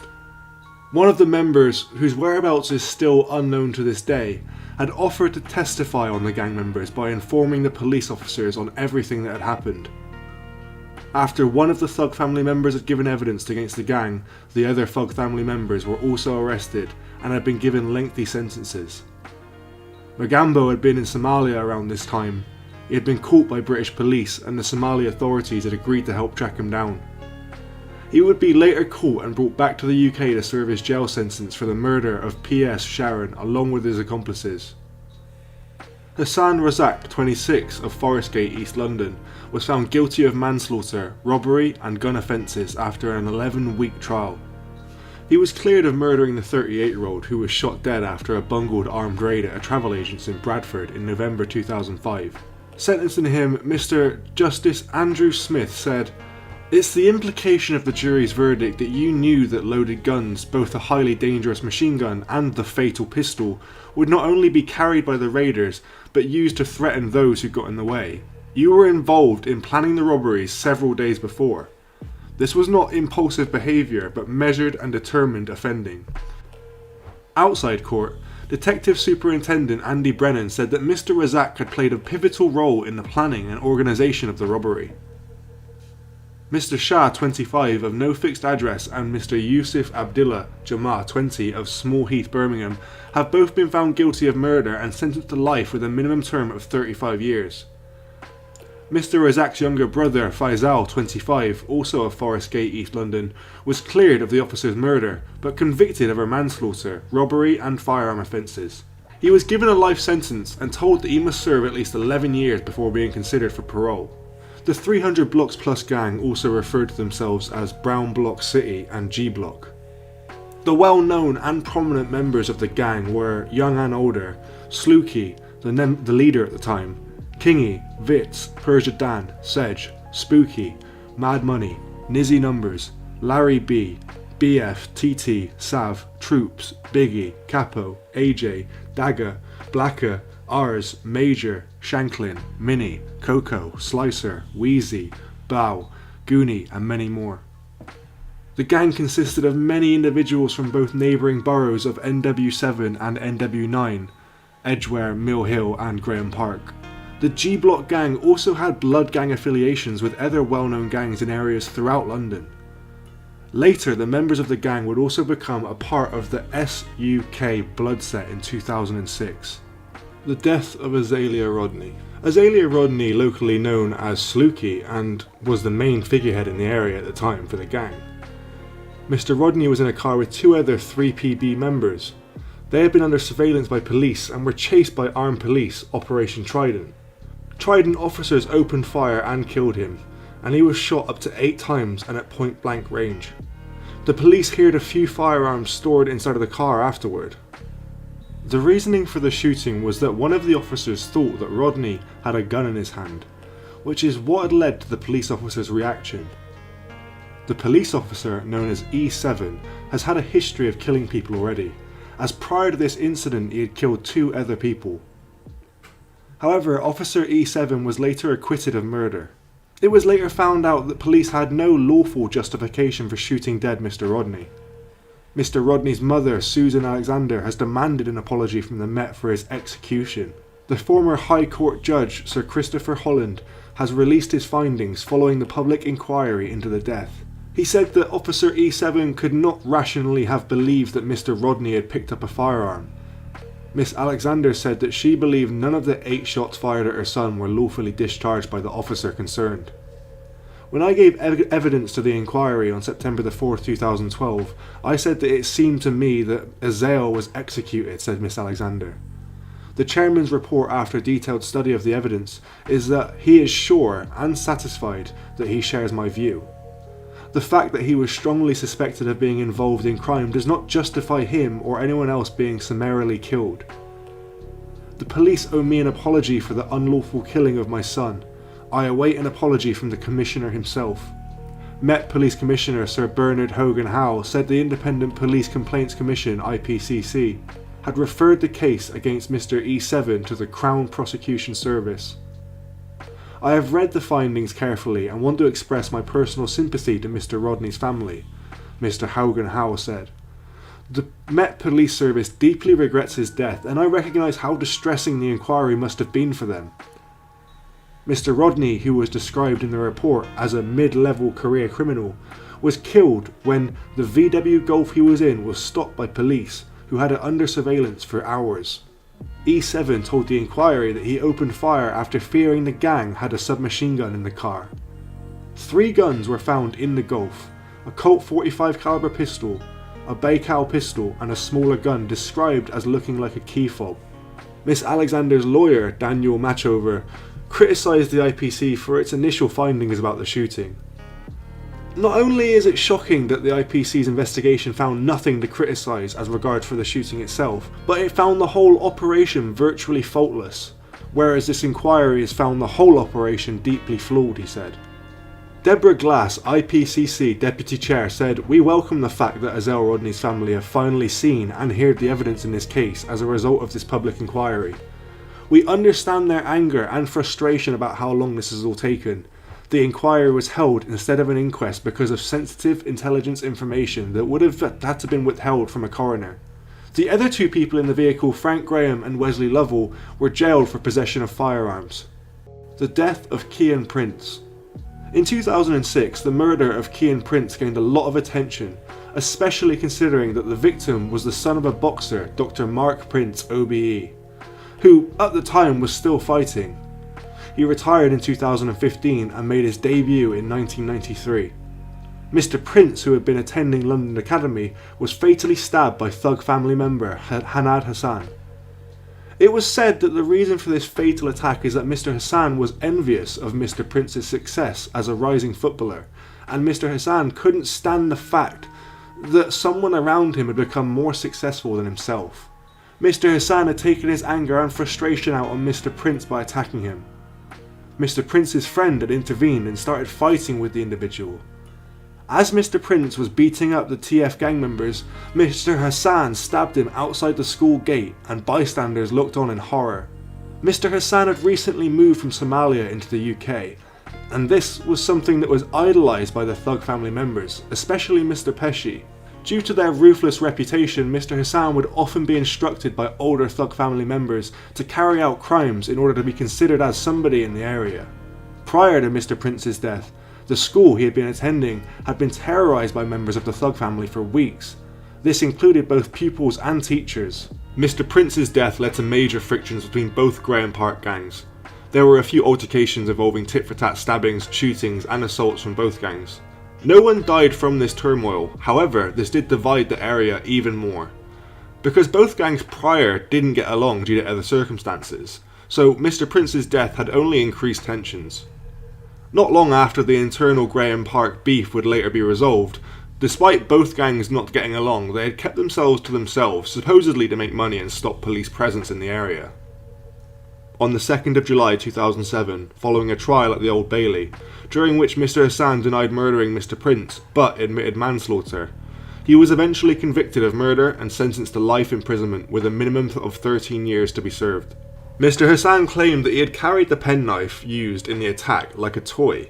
It was not revealed to the jury that just a few days prior to Mr. Prince's stabbing, Mr. Hassan had used the knife to threaten a schoolgirl on a bus during an argument. The then Mayor of London, Ken Livingstone, in response to the killing, said that he would encourage the Home Secretary and the Lord Chancellor to impose maximum imprisonment sentences for those who carry knives. In addition to this, the Violent Crime Reduction Act of 2006 was enacted, and that increased the age at which a person can purchase a knife from 16 to 18. Mr. Prince, the aspiring footballer who signed for Queen's Park Rangers youth team in 2004, has been described as a prodigious talent, and he was due to collect a Players' Award shortly after his death. QPR's first team coach at the time, Gary Waddock, paid tribute to Mr. Prince, saying that the whole club is mourning the loss of one of our own. We're all devastated. Keane was certainly one for the future, a very talented lad who wanted to forge a career in football. The club later revealed that they had planned to sign him as a professional. In memory of Mr. Prince, QPR established an annual award called the Keane Prince Goal of the Season, which is awarded to the player who scores QPR's best goal of each season. Since June 2019, following a fan vote, QPR's ground on Loftus Road was renamed the Keane Prince Foundation Stadium in memory of Mr. Prince and the anti-knife crime charity that was established by his father. On the 25th of November 2020, the date that would have marked Mr. Prince's 30th birthday, the club encouraged all supporters to wear something blue and something white in memory of Mr. Prince. On the 18th of May 2021, on the 15th anniversary of his death, EA Sports added him to FIFA 21 as a tribute. QPR also stated he would be included in their squad list for the 2021 and 2022 season.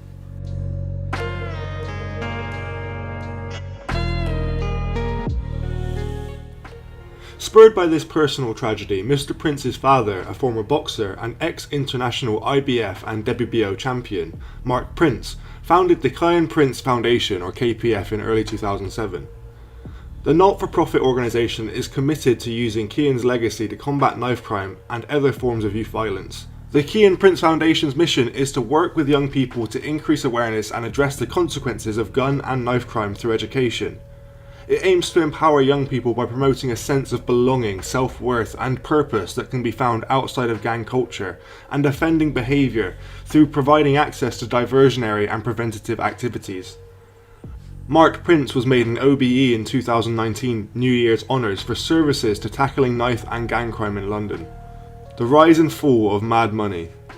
In 2007, the most prominent 3PB member was Mad Money, and he was always a known rapper in the local estate. Mad Money was arrested and charged with both firearms and drug offences. A year later, in 2008, his mixtape entitled Money Talks was released. He was then released from prison in 2010, and years later he would go to America and collaborate with other USA rappers under the music group OMF, or One Major Family. They were known for booking rappers for shows such as French Montana and Lil Durk. Due to Mad Money's Chicago connection, he was able to do a feature with Lil Durk. Lil Durk would be impressed with the money that was being paid, and because of the fact that Mad Money was able to implement the American sound with his own.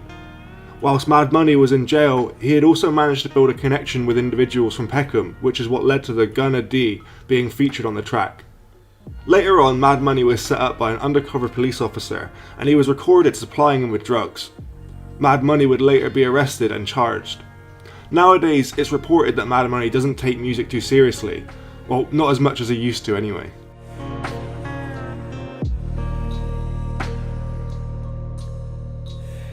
Ian Page was out with a group of friends, and a few 3PB members were present at the time. Both groups had tensions with one another due to a misunderstanding that had taken place. This led to a heated confrontation. Both Mr. Page and 3PB members had barged into one another, which then led to 3PB gang members assaulting Mr. Page brutally by kicking and punching him. Mr. Page died moments later after a severe head injury from the assault. The gang members later came back and robbed Mr. Page by stealing his gold bracelet. CCTV managed to pick up some 3PB gang members involved, and they would later go on to be nicked by the police. Both 3PB members Andrew Campbell and Jermaine Yateman would be later jailed for murder. Lloyd Henry, the older brother of Spooky, was jailed for manslaughter. Some other gang members weren't caught or charged.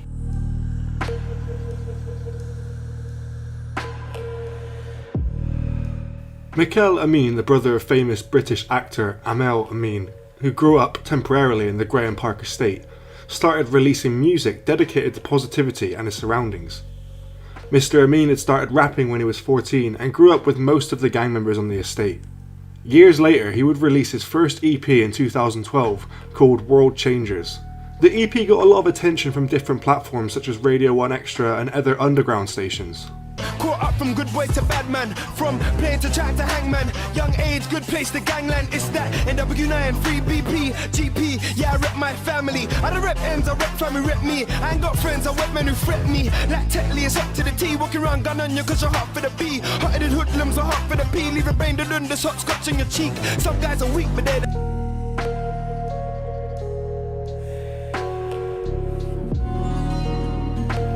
Karan Ditta Khan, who was in his 70s at the time, was arrested in Pakistan over the killing of PC Sharon Beshnivsky and had set himself up as a property developer living a multi-millionaire lifestyle in Mayfair of Islamabad. The former bouncer Karan Ditta Khan, 71, had fled to his homeland from the UK after the bungled robbery which led to the death of PC Beshnivsky in 2005. Sources in Pakistan claim that Mr. Khan had faked his own death by registering a false grave. 6 men were jailed on murder, manslaughter, robbery and firearms charges after PC Beshnivsky's death. Mr. Khan had fled to Pakistan and told his family that he had nothing to do with the killing. His younger brother Liaquat said that he came to visit us when he came back to Pakistan.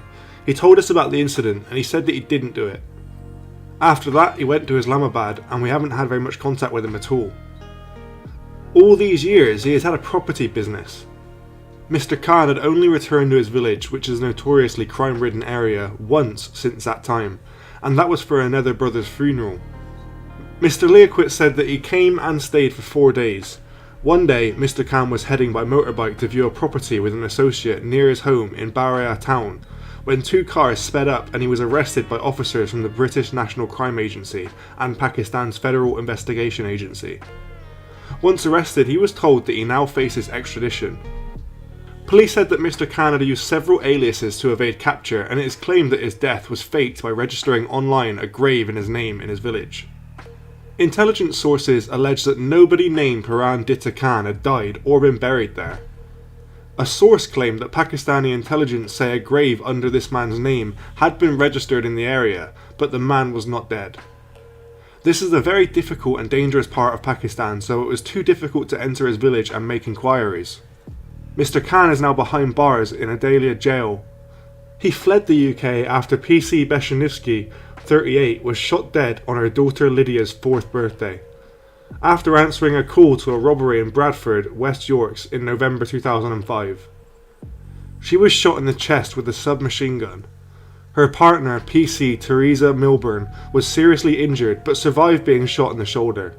Mr. Khan was caught in a joint British-Pakistani operation after wanted posters appeared near his home village offering a £20,000 reward. Police had him under surveillance after a tip-off that he was in a Bahariya town, an exclusive suburb where some of Pakistan's multi-millionaires live. The source said that it is believed he moved to Islamabad because he felt that he was able to disappear there, but this proved increasingly difficult as his property business was doing reasonably well. He had bought a nice home in the area and bought several cars. This is where the very rich lived, so he had an exclusive lifestyle.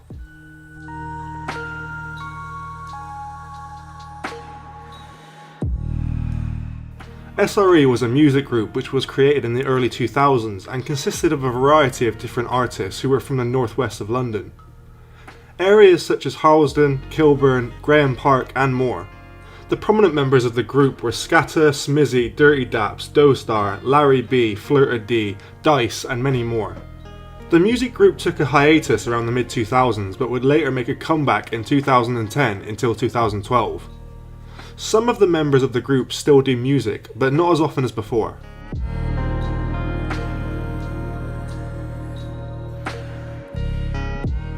The death of Spooky. In 2010, a prominent gang member, Marvin Henry, locally known as Spooky, had been shot by rival gang members. It was said that this had happened because a rival gang member had been humiliated. This was by being beaten up and thrown in a dustbin in Finchley as he was rolled down a hill. This angered rival gang members and they came to the Mill Hill area looking for trouble and had engaged in a brawl with 3PB members. The gangsters began to fire into the crowd and one of the bullets which were fired hit Spooky in his chest. A few rival members were arrested and some were charged for the murder. Others tried to flee out of the country but they were caught just in time. The two men were jailed for life for shooting a teenager in a former RAF barracks after he humiliated a rival by putting him in a dustbin. Shervin Irvani, who was 20, and Ithai McPhee, who was 21, were ordered to serve minimum terms of 30 years each for murder.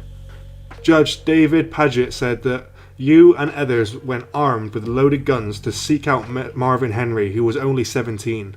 Several shots were fired. It is impossible to say who the gunman who fired the fatal shot actually was.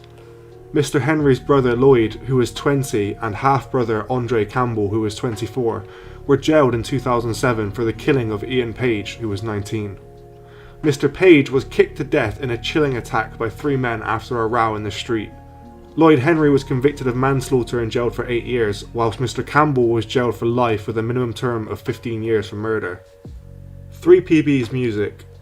Some of the first 3PB street anthems that made a lot of noise and gained a lot of interest in the streets were songs like Wake Up Early, Rep My Block, We Goin' In, Brown Block City, and In the Hood. Different members of Graham Park would pursue their solo ventures within the music industry, such as Larry B, who would later change his name to Els and Vitz.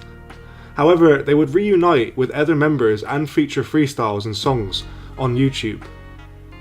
Wait for a sec, you see the ice on the chain will make her open her legs. Money's all I get, money's all I see.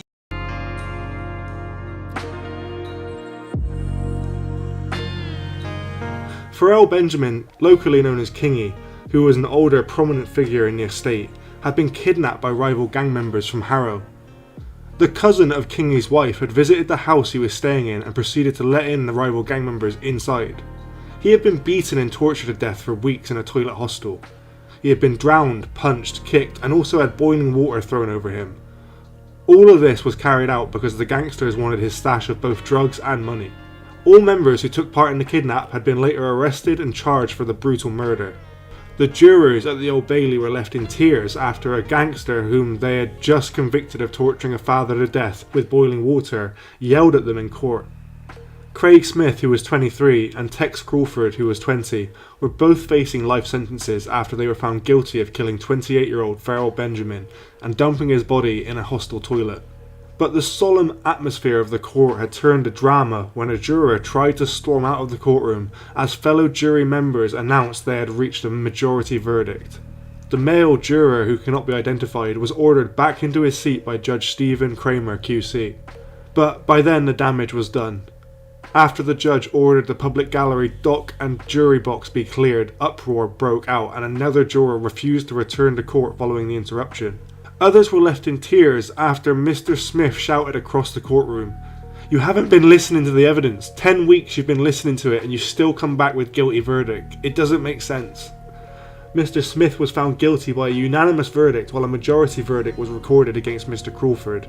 The pair had abducted Mr. Benjamin after tricking their way into his home in Edgware, North London. The victim was bundled into the boot of his own car and taken to accommodation run by Brent Social Services in Kilburn, North West London.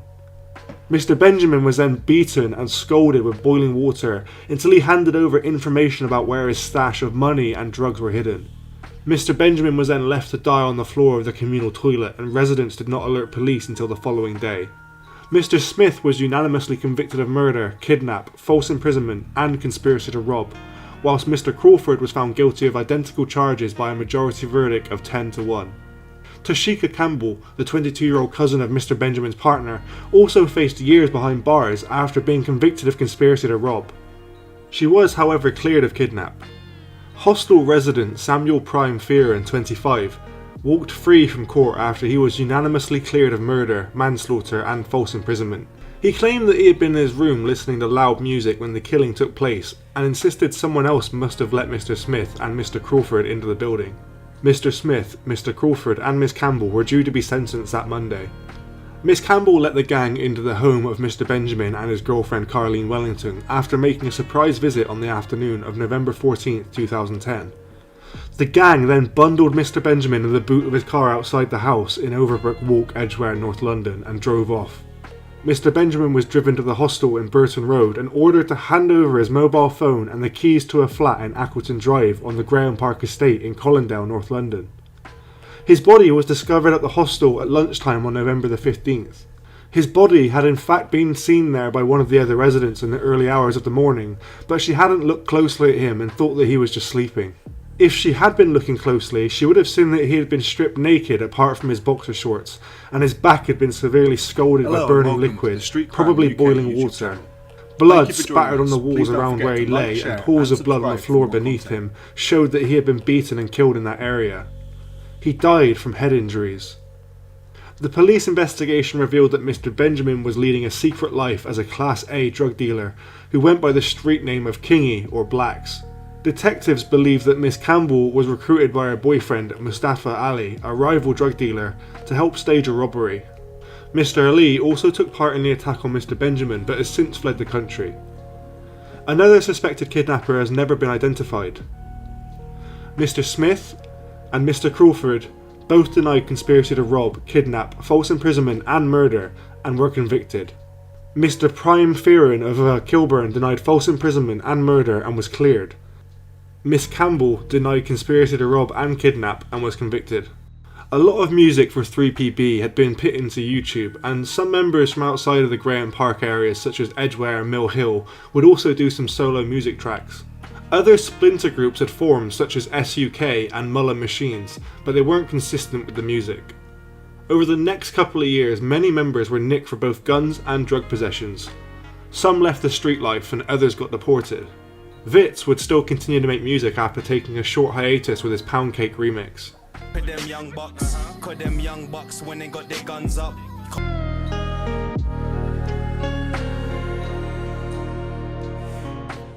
In 2015, Persia Dan was attacked and stabbed by rival gang members who were from Finchley. It was reported that he had been stabbed brutally multiple times. Local residents began to look out their windows at what was going on, and when they did, they witnessed Persia Dan on the floor. The police were then called and rushed to the scene, and luckily just in time, as they were able to get medical services in time to save his life. After recovering from hospital, Persia Dan was arrested and charged with drug offences. He ended up doing a few months in prison.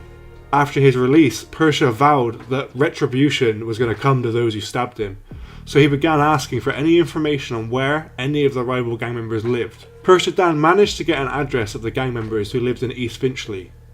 He then later showed up outside the house armed with a firearm. He then managed to sneak inside the house, and as he opened one of the bedrooms, he saw an innocent man, Mr. Ekofo, sleeping on a mattress on the floor. Unbeknownst to Persia Dan, the man on the mattress was a university student and was only staying in the house for just one night. Prisha aimed the firearm at the back of his head and shot his victim in his sleep. He then made his way down the stairs and opened fire on the auntie, Annie Basala Ekofo, who had only woken up and wanted to go upstairs to know what had taken place. The auntie subsequently died from her injuries moments later. Prisha was later arrested due to the vehicle he was in having his DNA and gun residue on it. Despite no witnesses and no CCTV footage, the sources were enough to convict and charge him for the Devil murders. His trial took years to complete due to a plethora of factors. the COVID virus, the judge being sick. After the conviction, people mock him by nicknaming him 70+. Sentencing Mr. Ezoke, Miss Justice Cutt said that the killing had been rightly compared to an execution. Whatever the motive was, you murdered two entirely innocent people. Your cold, callous and brutal murders of two people has not only cut short their lives, but has ruined the lives of many others. After an unprecedented 5 trials over 4 years, Mr. Ezoke was convicted of the double murder in September. The first trial in 2017 collapsed after the then trial judge suffered a bad back midway through, and 2 subsequent juries had failed to reach verdicts in 2018 and 2019, despite a majority direction. The 4th trial was abandoned due to the coronavirus lockdown just as the jury was deliberating in March. The 5th jury to try the case deliberated for 41 hours over 8 days to find Mr. Ezoke of Cambridge Heath, East London, guilty of 2 counts of murder. Miss Justice Cutt added that he was not your intended target, but he was in the wrong place at the wrong time. You have an entrenched criminal lifestyle. Although you are not an unintelligent person, you seem to have shunned living a law-abiding life. Your precise motive for doing so is unclear, and although I have no doubt that its roots lay in your previous criminal behaviour and desire for revenge. Miss Justice Cutt continued, you must now face the consequences of your actions, whatever those are. Both Burville and Annie Akofo cannot be brought back, and their family must always live with this loss. Chantal Mamie, Mr. Akofo's mother, said, I don't think any words can describe how traumatic it is for a mother to have their child killed. We grow to accept that death is a part of life, and we should embrace it. However, no one really prepares you for burying your child whose life was taken from them by another. I have no more words as my heart is heavy. I just hope that justice continues to be served. In a statement, Osman Genefi, the husband of Miss Akofo, said, I think about Annie every day. I can't believe she's gone. Sometimes I feel I'll go mad, and the image of her dying on the floor is always in my head. I hope that our lives will be better, and God will give me the strength to stop crying soon. There is so much sadness in our house now. Mr. Ezoke had denied any involvement in the murders and told successive juries that he had an alibi for the time of the shootings. He had already served 1,472 days in prison, equivalent to 4 years and 11 days, which will be taken into account. After the 40-year minimum term, the parole board will decide if or when to release him on licence. The rise of Troops AFTV. The 3PB affiliate Troops would leave the street life and pursue his enjoyment as a football fan, mainly supporting Arsenal Football Club. Over the years of being on AFT, Arsenal Fan TV, he would gain a mass following for his witty remarks towards management and players on the team, implementing curse words. This caught the eyes of not just the Arsenal fans, but also team players alongside accomplice DT. So far he's doing well in the eyes of social media, along with his accomplices. The Graham Park Civil War. Shortly after, Vit and a few members would quit making music and leave the street life due to unforeseen circumstances. It was around this point in time members within this gang would also start to crumble, due to various reasons. One of the biggest reasons being prominent members within the gang, after being arrested, were becoming police informants to have other members sent to prison, so they could reduce their own sentences. This was the beginning of many dangerous hostilities which were emerging within the gang. 300 Block Plus had now been moved to the Hendon area. They are now known by various names such as 3PB, 4BK, CRK and 9 Block, whereas the rest of the other members remained in the Graham Park estate and formed a new gang. This led to the birth of 9th Street. Prominent members of 9th Street included both young and older Banks, GU, Els, Blacker, Craze, YB, Pumps, YS, Munna, N90, Shady and many others. This is the new generation of Graham Park. Some of them are into music, whereas others aren't. They are very discreet and operate behind closed doors. Over the years, new alliances and feuds have been initiated due to many different circumstances. A few Graham Park members were now affiliated with Stonebridge, Turnpike Lane and other areas. But they currently have ongoing beefs with other areas such as Rayners Lane, Hendon and others. The death of Hussein Ahmed. Hussein Ahmed, who was locally known as Sparks and from Rayners Lane, had been stabbed by 9th Street members. Both gang members who had arrived in the area had clear intentions of causing bodily harm to rival gang members. Mr. Ahmed came to where the scene had taken place. He had a confrontation with the two, then one of the members stabbed him to death. The members got back into the cab they had just gotten out of and went back into the Graham Park estate. They would be later arrested and charged for the murder. Two 15-year-old gang members who murdered an innocent teenager with a Rambo-style knife in a revenge attack have now been handed life sentences. The boys were both aged just 14 when they had taken a minicab to look for youths in the Harrow area of West London. They had taken the cab to seek retribution against rival gang members for an attack on one of their own. Hussein Ahmed, who was 19 and described as a peaceful university student, had suffered massive blood loss and died in hospital 3 days after he was stabbed once in the back outside of South Harrow tube station on November 18th. A 17-year-old was stabbed in the arm and stomach while another boy, also aged 17, narrowly avoided injury as a knifeman slashed the sleeve of his jacket. After the 8-minute rampage, which took place during rush hour, the attackers returned to the waiting minicab, telling the unwitting driver, "Drive, boss." The driver described the teenagers as happy as they left the scene, shouting and gesturing at their dying victim. Both 15-year-olds cried and wailed in the dock at the Old Bailey last month as they were convicted of murder, as well as the wounding and attempted wounding of the two 17-year-olds. The way you behaved that night showed a total disregard for human life, Judge Anthony Leonard QC told them as he sentenced them to detention for life. The boy, found to be the stabber, was told that he must serve 16 years, while the other must serve at least 14 years before he is considered for parole. The judge said that the use of disposable surgical gloves by those carrying the knives was chilling evidence of the planning involved in the attack. You have been convicted of murder, arising from a revenge attack on what you believe to be members of a rival gang, the judge told them. The use of knives in the hands of young people who injure and kill without regard for the sanctity of human life is all too prevalent in London. A 16-year-old youth was cleared of involvement, while a fourth suspect was said to have fled abroad. None of the youths can be named because of their age. The court heard that both 15-year-olds had previous convictions, one for kicking a young girl in the back and another for following another schoolboy on a bus to steal his mobile phone. They were known on the Graham Park estate as gang members who acted in retribution for an attack carried out 2 days previously. One had visited the victim in hospital both before and after the attack and sent him a letter which said, "I had to do it, we did it, it wasn't your fault." It is clear that these four youths set out in that taxi that Friday afternoon from Hendon to seek out a youth or youths in the Harrow area with the sole purpose of attacking and stabbing them. This wasn't a plan to rob, it was a plan to stab. It wasn't a shopping trip. There was no other purpose to their 14-mile round trip, and each of them must have been fully aware that this was the case. Mr. Ahmed's father described seeing his son fighting for his life in hospital after he had only recently started a business management degree at university. He said that we never expected to see something like this. We never thought it could happen. Hussein was only 19 years old, a young age to have your life taken from you. We hope no family has to go through what we went through. Nothing we can do or say will bring him back. We hope justice will be served for this mindless, violent action. Sharmark Ahmed said that his brother loved football.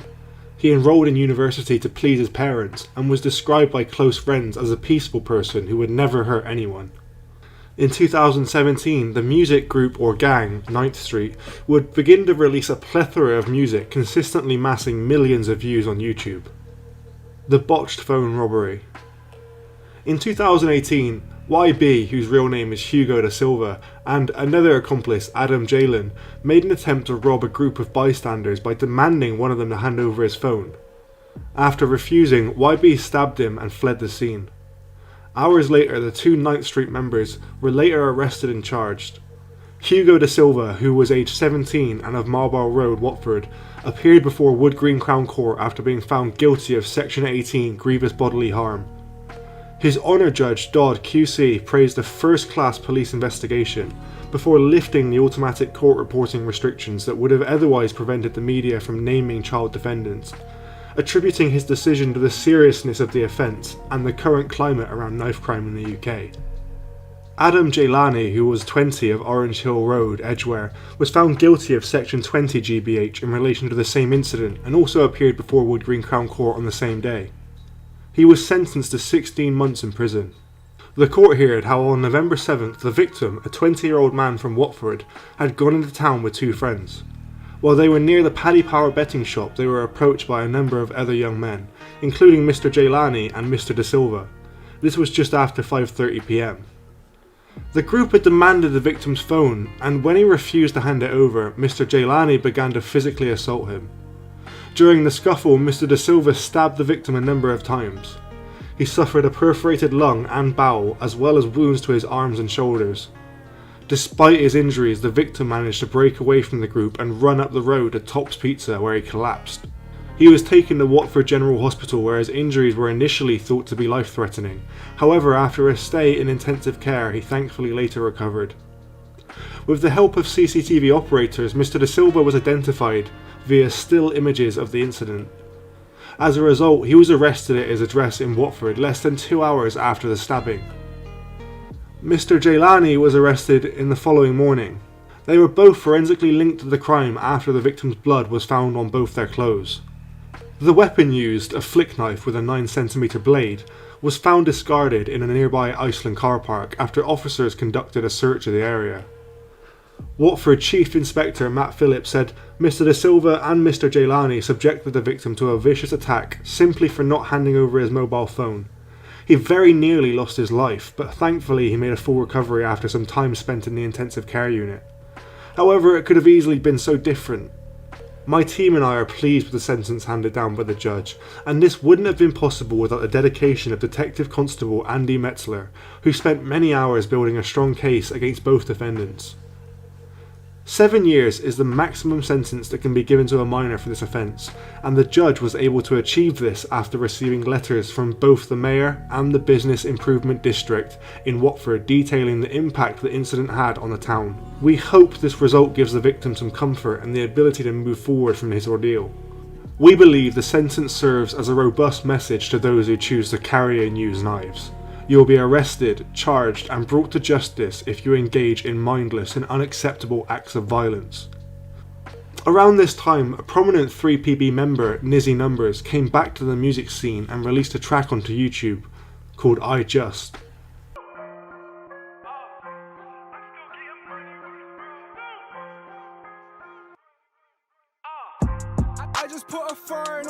There had at this point been multiple tit-for-tat stabbings going back and forth between both rival areas of GP and Hendon. The Asante Campbell murder. In 2019, an innocent man, Asante Campbell, who had been waiting for a friend by his car, had been stabbed multiple times by a few of the 9th Street gang members in the Hendon area. YS, whose real name Havel Hall, and two other 9th Street affiliates, Hafid Omar and Kofi Abusa, were later arrested and charged for the murder. YS then later tried to pinpoint the murder of his twin brother to dodge the life sentence. It is believed to be a mistaken identity, and the real target was an associate of Mr. Campbell. Havel Hall, who was 18, and his co-defendant Kofi Abusa, who was 20, were found guilty of killing rail worker Asante Campbell following a trial which was held at the Old Bailey. They were handed life sentences, each with a minimum term of 19 years. The court heard how Mr. Hall had evaded arrest until June 2020 by travelling to Leeds and Manchester. On the night of the murder, which was February 29th in 2019, Mr. Campbell, who was 24, had kissed his fiancée and their baby daughter goodnight before setting off for a shift at work. He had been waiting to meet a colleague at the estate in Hendon, North London, when he was attacked by a group of males, the jurors were told. Mr. Campbell was stabbed through his car window and died from his injuries. In his defence, Mr. Hall claimed DNA matching his profile found on the sheath of a large knife used in the stabbing must have belonged to his twin. He said, "It's not my DNA, I never touched that knife. If it's not mine, it must be his." Jurors rejected his claim and found Mr. Hall from Haynes and Mr. Abusa of Edgware both guilty of murder. The well-known rapper had a previous conviction for having a large combat knife in September 2016. This was shortly before his 14th birthday. At the time of the murder, he was on court bail over an incident at a supermarket in which others went on to admit a fray. In a victim impact statement, Mr. Campbell's mother, Angela, paid tribute to his infectious presence and charitable nature. Miss Campbell told how he stepped in to play football with a lone boy in the park, supported the family of a suicidal girl, and even dropped a total stranger at the airport. She said that all of this was done with a smile on his face, with him often saying, "I just love helping people." Mr. Campbell and his childhood sweetheart, fiancée, shared a unique bond, his mother said. She added that her life has been totally shattered and their existing plans for the future crushed. Their lives seemingly complete with the birth of their beautiful baby girl just weeks before, and he absolutely doted on her. It goes without saying that we are consumed with profound sadness that she will never be able to experience that great character of her father or have him by her side at each of her milestones. Mr. Campbell's devastated mum feels a sharp pain each and every day as she realises she is never going to see her son again. Hafid Omar, 20, was sentenced at the Old Bailey to 3 years and 6 months in prison for assisting an offender in relation to the attack. The 24-year-old drove a short distance to Bellevue Estate to meet a friend before they travelled to work together. Asante was waiting in the car park when a Toyota Prius pulled up next to him. 4 men got out and surrounded his car before stabbing him through an open window. Despite his injuries, Asante was able to drive a short distance away from the car park, calling a family member to tell them he'd been stabbed. He lost consciousness a short time later and collided with a parked car in a nearby Parsons Street. Nearby residents quickly came to his aid and called for an ambulance. He was taken to hospital, but he died soon after arriving. A post-mortem examination found that his death was caused by an incised wound to the chest. Detectives from the Met Specialist Crime Command found that Omar had been driving the vehicle that Asante's killers got out of. The day after the murder, Omar valeted his car, leading to the loss of forensic evidence. He also changed his phone in order to conceal his and the other defendants' tracks. Kofi Abusa, 19, of Waltner Walk, Edgware, and Havel Hall, 18, of Swanage Way, Hayes, were found guilty of Asante's murder and were each sentenced to a life with minimum term of 19 years. Detective Chief Inspector Andy Partridge said that Asante was a hard-working man who was devoted to his young family. Just 15 minutes before his murder, he had left his fiancée and baby daughter, having volunteered to work a night shift. He never returned home to him. The motive for Asante's tragic... Just 15 minutes before his murder, he had left his fiancée and baby daughter, having volunteered to work a night shift. He never returned home to them. The motive for Asante's tragic death has never been determined. He was simply in the wrong place at the wrong time. His family has been left devastated. His young daughter will grow up without him in her life. This is the tragedy that stems from knife crime. Omar played a part in the death of his young man, and I hope he uses this time in prison to reflect on the seriousness of his actions. The Met will continue to prosecute and bring justice to offenders who play any part, no matter how small, in violent crime. The rise of GU. GU was a prominent member from 9th Street who has managed to gain millions of views on YouTube pursuing his solo act within the music industry. He's released music consistently, even going as far as to collaborate with other UK artists like Young Ads and more. He recently released his mixtape titled Pain and Profit, Anthony Adekola. In 2020, Anthony Adekola, locally known as Lizzie, was stabbed and killed by gang members from 300 Block Plus. He was stabbed multiple times as the gang members fled into a taxi and drove off. It was believed that he was at the wrong place at the wrong time, and just a mistaken identity. 9th Street members would mention him in tracks honouring him. His killers would be later arrested and charged for the murder. If you want to know more about what happened to Mr. Adekola, we have a video on our channel. This was a brief history of the Graham Park estate. What are your opinions? Please let us know what you think in the comments below. Thank you for joining us today. If you enjoyed this content, don't forget to like and share. And if you're new to the channel and want to see more Street Crime UK content, then don't forget to subscribe as well. And hit that bell so you can join us on the next video. And until next time, stay safe.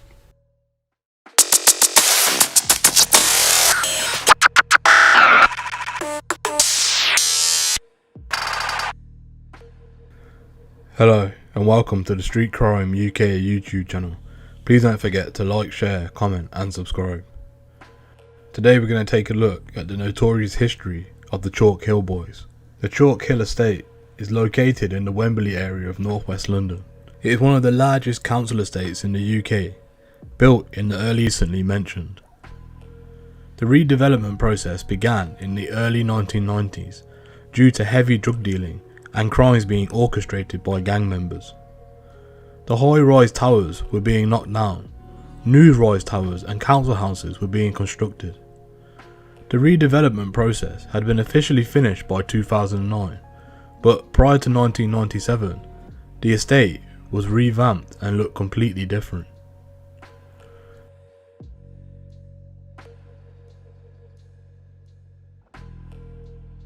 A lot of Jamaican Yardie gang members took refuge amongst the Chalk Hill estate. This is because the estate was so huge in terms of size and scope, it was easy for drug dealing to be implemented. Police would have a rough time tracking down criminals due to how the estate would be set up. The high-rise towers were connected, so criminals would go from one side of the estate to the other without touching the ground floor. This is what led to the redevelopment of the estate from the earlier stage, as opposed to any other area in northwest London at the time. Due to a mass amount of crack cocaine being distributed through the estate, for many years, Chalk Hill had been given the nickname Crack Hill. Around this time, prominent members of the estate consisted of main figureheads such as Gregory the Black, who was the boss around that time, Suede, Double G, Benji, Forbes, DW, Bigger, Winston, Carlos, and many more.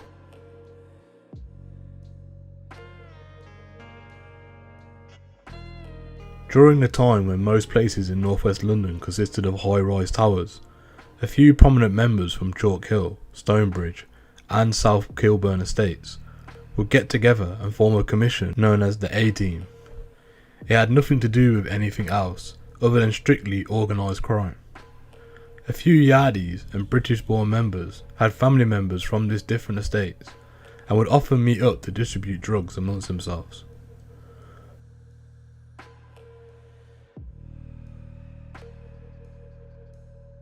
Most Yardie members went to jail and got deported and banned from the area due to internal beef and the knockdown of the high rises, which made it harder for drugs operations to flourish.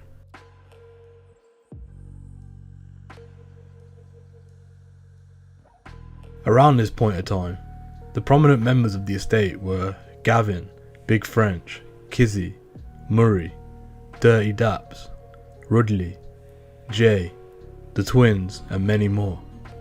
This generation of members would later inherit the Crack title and call themselves by two different names, being flip-flopped, such as Chalk Hill Mob and Crack Hill Boys.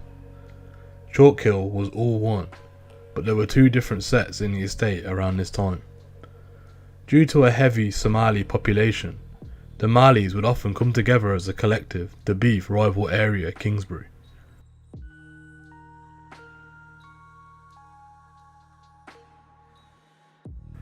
In 2003, young prominent senior members of the PRC gang were given bans and lifetime ASBOs for their reckless behaviour. For many years, PRC would go into Chalk Hill's estate and harass the public, even going further to commit crimes such as theft, brutal assaults and stabbings for the thrill. In a small run-down corner of northwest London, fear has disappeared seemingly overnight. Vince Cunningham's wife is no longer afraid to step out of her front door after dark, and the old woman in the flat around the corner does not have to be escorted to her front door when the gangs are about. No one drug deals in the car park flats where people used to live in terror. No one mugs the residents or urinates on their doorsteps. This sudden and extraordinary change was the result of a unique experiment in Neasden, which seen 7 local males aged between 15 and 27, which had been terrorising the neighbourhood. Police say the gang regularly carried knives and drugs and had been convicted of more than 100 offences between them. But now the gang have been banned from the streets of Chalk Hill area in a first mass antisocial behaviour order ASBOs in London. The order covers the largest area of any ASBO so far issued in Britain, to make sure the gang members do not dare venture into the streets, where until recently they caused such havoc. A leaflet has been delivered to local homes and firms, showing their photographs and detailing the areas from which they have been excluded. The results have been dramatic, one local said.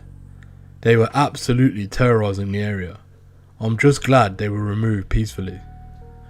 However, serious doubts have been raised about whether such banning orders do any good in the long run. Professor Tim Newburn, a criminologist based at London School of Economics, said, "There may be a respite, but the likelihood is that it is temporary rather than a solution.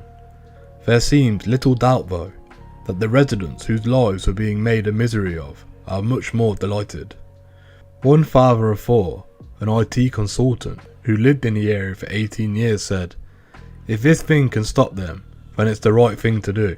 The language and shouting that used to come out of their mouths was terrible. They would throw stones at people and it was awful. Almost all the residents would only speak if they could remain anonymous. The legacy of fear of the gang had made on the residents. One elderly woman, who lived alone, said, "We have suffered, but it is much quieter now. They used to break windows and write graffiti everywhere. They used to spit all over my front step. It was disgusting. I had to clean it up in the morning and it would make me feel sick." Cab driver Vince Cunningham, who was 67, was one of the few people to talk openly about the terror the gang had inflicted. "The old lady who lives in the corner, we used to walk her in because she was frightened," he said. "My wife was too scared to take the rubbish out at night. You notice them trafficking drugs. You are fully aware of the shootings and stabbing which accompany that. But it appears that the climate of fear the gang instilled, rather than criminal activities, caused the biggest problem." Bobby Thomas, the Brent councillor in charge of housing, said, "They would intimidate you, even if you didn't do anything. Their presence and attitude was far worse than if they had committed a crime or gone away." The ASBO was introduced in 1999 is what was hailed the government's zero tolerance policy. Mr Thomas said the move by Brent Council and the police to apply for them in the case of this gang was meant to show the gang their behaviour would no longer be tolerated. Brent police say crime in the exclusion zone has fallen by 25% since the interim orders were served on the gang in April. But the IT consultant said the mothers of the 3 of the gang went door to door recently, asking residents to sign a petition in their support. The families are considering a legal challenge under the Human Rights Act, claiming their privacy and family life has been infringed. It was pretty intimidating with them standing at the door. You don't really have much choice but to sign. Professor Newburn questioned whether the ASBO addresses the underlying problem. It is quite clearly important to respond to an antisocial behaviour and to seem to respond to it as well. There is no doubt people who are on the receiving end of it wish something to be done about it, but it is somewhat misleading to allow them to believe that a simple punitive response is going to be their salvation. ASBOs are perceived as a punishment, but I'm not sure punishment is the solution. We need to think very carefully about what impels them to behave in these ways, and intervene accordingly. Crucially, it needs to have some fairly intensive educational element to it.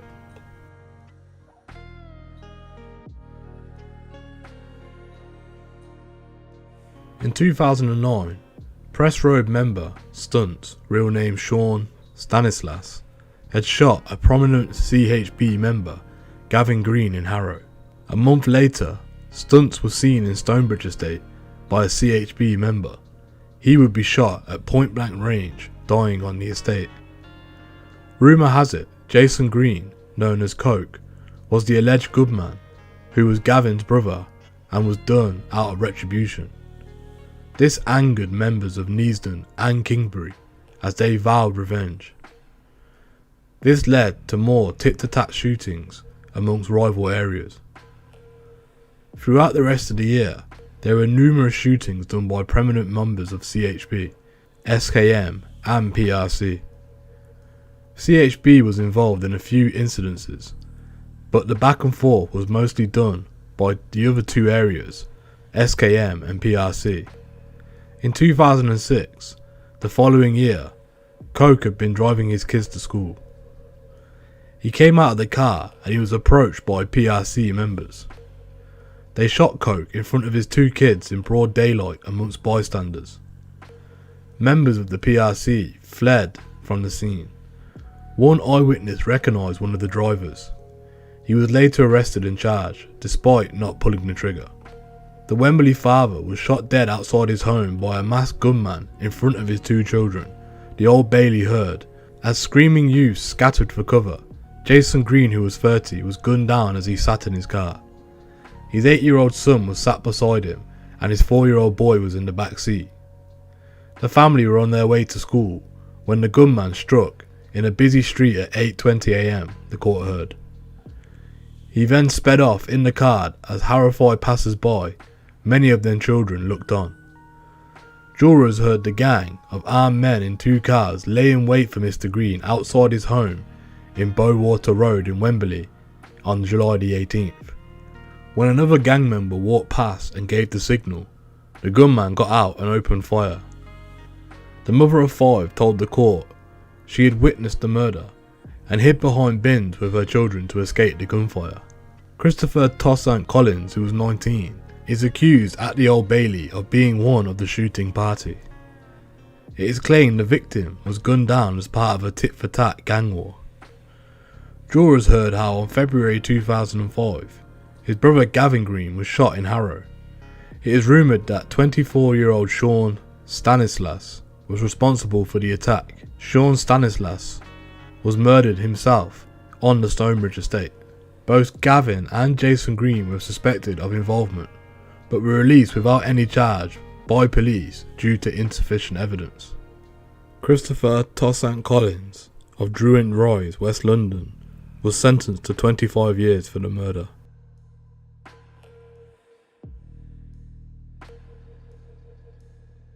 In 2007, during this time in London, most gangs throughout the city would flag different colours bandanas. The areas consisted of estates such as South Kilburn, Stonebridge and Monk's Park. Brig French was a close friend with TOS member Smalls, which is what led to a current generation of Chalk Hill reconnecting. All areas affiliated with one another and would revive back the A-Team name. This is because around this time, prominent members from different areas started rapping and wanted to take the name in a different path, as opposed to it being only street orientated. You know my whip game proper, cause I whip came proper. Got sick gay that twist brains, don't need to call a doctor, I'm the pharmacist. This was done roughly around the same time as their ops, forming their own commission known as the SMG. St. Raphael's, Kensal Green and the Mozart State were involved. After all alliances had been formed, more drama had emerged from different parts of North West around this time. There were a lot of tit-for-tat stabbings and shootings on a daily basis. In 2008, a couple of members of the Marleys were both arrested and charged during a drug raid on the estate. The police seized thousands of pounds worth of drug money and possessions which were inside the flat. The pair of drug dealers had been sent to prison for a total of 12 years following the raid on the Chalk Hill estate. Conroy Roden, of 27 of Bathurst Gardens, Kensal Green, and Farhad Hassan, who was 24 of Lawrence Avenue, Stonebridge, were both found guilty on drug-related offences after a 5-day trial at Harrow Crown Court. The pair pleaded not guilty to possession of cocaine and heroin with intent to supply, but the court heard how on October the 30th, police had raided a house on Windsor Crescent, Chalk Hill Estate, and found the men desperately trying to get rid of the large quantity of drugs out of an upstairs window. Officers searched the property and discovered £1,000 in cash strewn over the bedroom floor, electronic scales, and brown and white powder, which when was tested found out to be heroin and cocaine, worth a total of £26,000. £12,000 in cash was also found hidden in shopping bags, but Mr. Roden and Mr. Hassan denied having anything to do with the drugs or money. Detective Constable Stuart Outred of Wembley CID said, "The supply of drugs causes misery in communities where dealers openly deal on the estate and in public parks. It also has impact on the victims of crime, whereby users will commit burglary and robbery offences to support their habit. Drug dealing is also seen by many aspiring youths as a way to earn easy money and brings with it disputes which this borough has witnessed the after effects of when a deal goes wrong on a regular basis. The message needs to be sent out that if you deal drugs, you will face conviction and lengthy jail terms, and you will be brought to the attention of the community so they know who you are." Mr. Roden was found guilty on 2 counts of possession of Class A with intent to supply and was jailed for 8 years. Mr. Hassan was also found guilty on the same 2 charges and handed a 4-year sentence on June the 16th.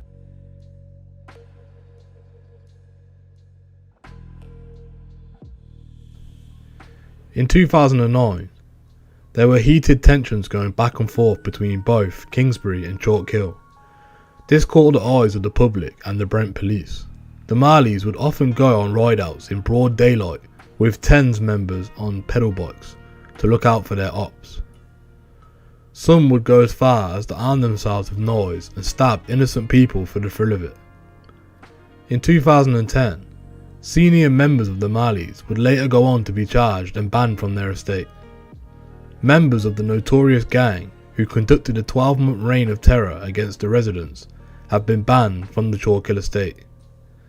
Police obtained antisocial behaviour orders for the 5 unruly youngsters who were all members of the Chalk Hill Blue Boys. Members were told by officers that over the last 12 months the tearaway teens had been responsible for causing criminal damage and theft at a nearby primary school and had trespassed and behaved antisocially in housing blocks, and they had also threatened and abused police officers. Members of the gang had also committed offences including assault and burglary and had stolen from Asda supermarket in 40 Lane, from which the members are already banned, police had said. Faisal Youssef, who was 17, Hashi Ali, who was 18, Zachary Dowd, who was 17, and Awali Mohammed Hassan, who was 16, Kaiba Efran, who was 17, had all been ordered not to enter the area designated by the police, which covers most of the Chalk Hill estate. If they behave in an abusive or aggressive manner to a police officer or a member of public, or if they associate in the company of more than 2 Chalk Hill Blue Boy members at any time in the borough for the next 2 years, they could be arrested and charged. Those members of the gang who live on the estate are allowed to come and go from their homes. However, they have been given a restricted route which they must take to leave the estate. Mr. Hassan, Mr. Daud and Mr. Efan were also barred from Asda and its car park. Sergeant Parag Gore of Barn Hill Safer Neighbourhoods Police Team said, "The youths self-named themselves the Chalk Hill Blue Boys, and it caused significant antisocial behaviour within the Chalk Hill estate. The gang has sought to intimidate the local area and the police officers who patrol the area. They have disrupted the quality of life for the residences and the businesses." Councillor Lincoln Beswick, lead member of the Crime Prevention and Public Safety, said, "I fully support these ASBOs. We should be intolerant with any such behaviour. This is a clear message. Don't behave or you will lose your liberty." That same year, there would be a lot of back and forth goings between the TFL and the Marleys. Also, a prominent member, Murray, will start to make music more consistently. Here are a few of his tracks. Over you. Like magic, I make guys disappear and come back as different. Yeah, ain't that tragic, ain't that funny. Dudes get gas, keep thinking that their shit's hard, I make that runny. I'm hotter than the spots where they take crack funny. This is what I plan to do. Have my niggas bang at you. Make the pump, make you jump like you was a kangaroo. Murder him, hit him up in Burger King. Heard you got a little name, but I ain't ever heard of it. There were incidences outside Kingsbury High School involving gang members from both crews, assaulting one another, even going as far of using a range of weapons such as baseball bats.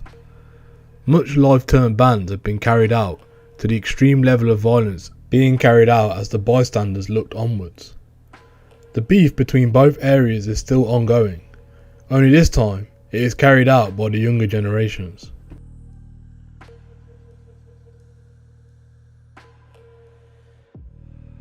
A handful of CHB members over the years have gone to jail for drug offences and weapon charges. Members of the gang stay operating behind closed doors instead of publicising their antics.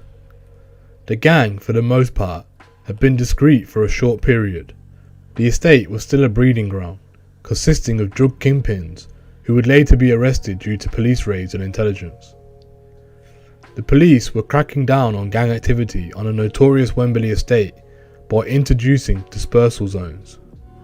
From midnight on Thursday, April the 1st, police were given extra powers in the area, stretching from the back of the Chalk Hill Primary School across the Blackbird Hill and Bridge Road up to the Crossways.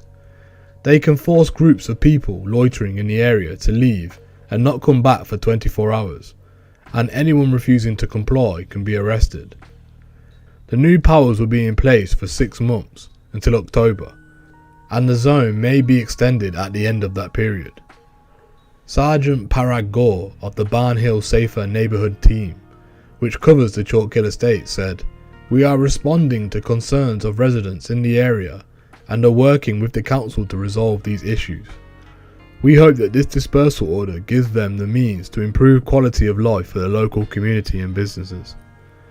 This is what led to the downfall of the gang, as the most prominent members were banned and locked up.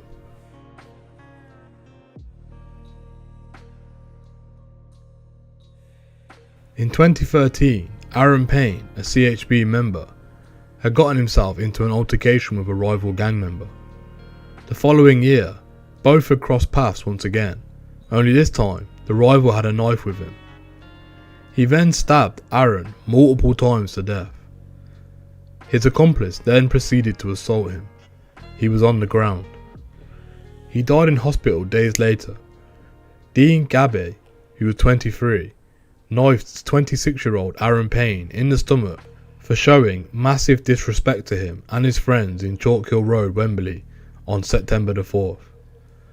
Mr. Gabe had already killed a homeless Polish man with a single punch in Neasden 4 years earlier, and served 20 months inside for manslaughter. The Old Bailey heard that Mr. Payne was targeted after his cousin Simon Campbell and Tanshay Roach Johnson clashed the day before. Prosecutor Sally Hose QC said he was punched and kicked repeatedly and sustained a stab wound to the abdomen for which he eventually died. Mr. Payne was taken to hospital for treatment and was discharged from St. Mary's Hospital in Paddington on September the 13th. He collapsed and died minutes later as he left with his father, Keith Payne.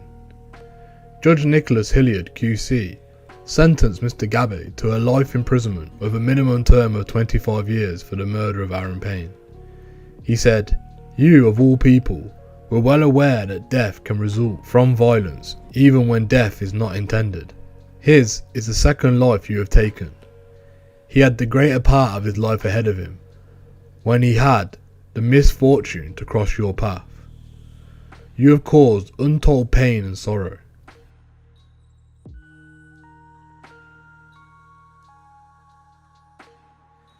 In 2014, David Headlam was stabbed and killed by CHB members after an argument had broken out between him and a few members. Years later, 3 CHB members would later catch up with him and proceed to chase David through the Halsden area. They had stabbed David to death. All members were later arrested and charged for their part in the murder. The seriously ill father of a murdered teenager has still not been able to be told about his son's death, as it emerged the stabbing may have been linked to a trivial row on a football pitch.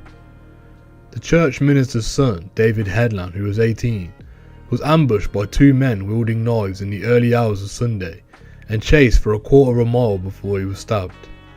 His father, Bishop Alonzo Headlam, is the leader of the World Vision Apostolic Church of Jesus Christ. Mr. Headlam has been in hospital for the last 3 months following a stroke, and a family friend said he had not yet been told of the murder. Outside the family home in Willesden, northwest London, the friend said, "That's the really sad part about it. His dad just had a stroke and he's been in hospital for about 3 months. I think he's just about ready to come home. At this moment, he doesn't know about it because nobody knows how to tell him. At one point, he had lost his own speech. The other day, I saw David walking down the road with his Father's Day card. It's so sad. I spoke to his dad about David the other day. He revealed David was a talented musician who had played the organ at his father's church services, with his brother Junior playing the drums. Friends also said the teenager had been targeted by men who took a dislike to him after a football match 3 years ago. I think they had an argument on the pitch with some guys about 3 years ago, and they have had it in for him ever since. I think they also had a fight on the bus, and it just carried on from there," a friend said. He said, "I thought perhaps they had stabbed him to scare him, but I did not believe the wound would be so fatal." He added, "They probably thought that they were just trying to make him scared. He was stabbed in the leg." Idris Daud of Anton Place, Wembley, and Tashay Ennis, who was 19, who formerly lived in Wembley and now lives in Langley, were subject to an ASBO when they stabbed to death David Headlam. Under the terms of the 5-year order by Harrow Crown Court in October 2013, they were also banned from the Wembley area. During their Old Bailey trial, jurors heard how the pair and Eamon Coshin, who was 18, took a cab from Wembley to Halsden and carried out their murderous act. They blatantly ignored the order by associating with each other and entering Wembley. Mr. Daud was also on tag for a previous offence at that time of the attack and had breached his curfew to carry out the murder. The trio chased and stabbed Mr. Headlam in Drayton Road in the early hours of June the 29th. All three were found guilty of the unprovoked attack and were also convicted of grievous bodily harm with intent to relation to Mr. Headlam's friend. At the Old Bailey, Mr. Coshin, who was just 17 at the time of the murder, was sentenced to life with a minimum tariff of 18 years. Mr. Daud and Mr. Ennis were given a life term with a minimum of 20 years. The motive for the killing remains a mystery, although the court did hear that on the day of the murder, Mr. Daud had uploaded a rap video on YouTube which featured him and Mr. Ennis. Part of a video showed Mr. Ennis bragging about stabbing someone.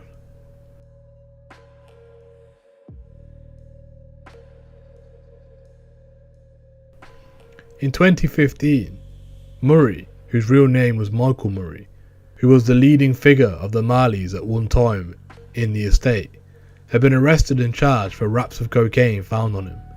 The police also found thousands of pounds of drug money stored in his house during the raid, with fake bank accounts and documentation. The 6-month probe led to him facing further charges of possession with intent to supply crack cocaine and possession of criminal property in relation to the cash.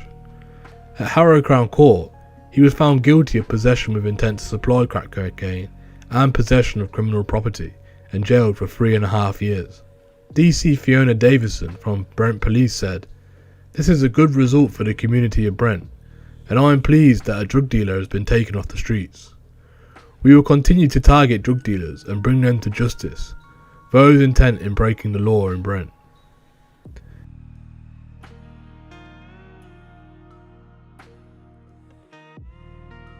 In 2016, Big French made a return to music and began making tracks on a consistent basis. He would do a lot of features with his associates such as K Coke and many more.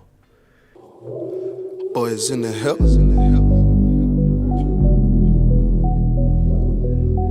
Hey. They talk to me. This one's a crying.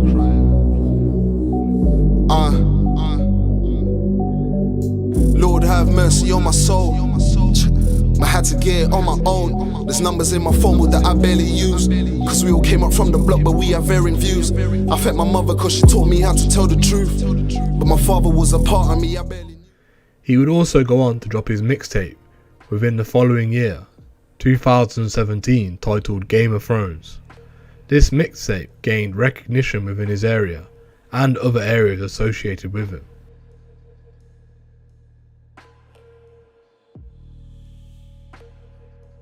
A new generation of gang members changed the name of CHB to A9, despite other members within the gang coming from different estates.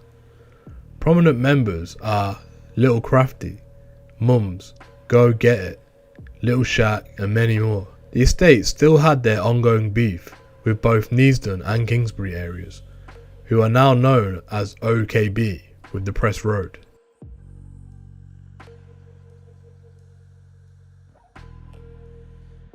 In 2019, Big French had almost met his demise as he was inside his car sitting down the estate. A gunman saw him from afar and came running and was caught on CCTV. The shooting was done in retaliation for what had happened to Church Road rapper Nines. That same day, TOS and MP affiliate Smalls was killed by the same gunman due to the circumstances. The following couple of days led to multiple tit-for-tat shootings, with bystanders being unfortunately shot down in the head in a park as he bled to death. The men were charged more than a year after Craig Small, who was 32, was shot outside a shop in Harrow Road in Monks Park, Wembley, on the evening of 5th of July 2019. Mr. Smalls had been taken to hospital in North London but died shortly after. Mr. Small's mother previously shared a tribute to her son in July, stating that Craig meant everything to us. He was a loving son, a father, an uncle, and he was a peacemaker. He was the soul of the family. He lit up the room, and now his light has gone. Craig had a past, but he had changed his life for the better. He was moving in the right direction. His life had been taken senselessly. He did not do anything to deserve this.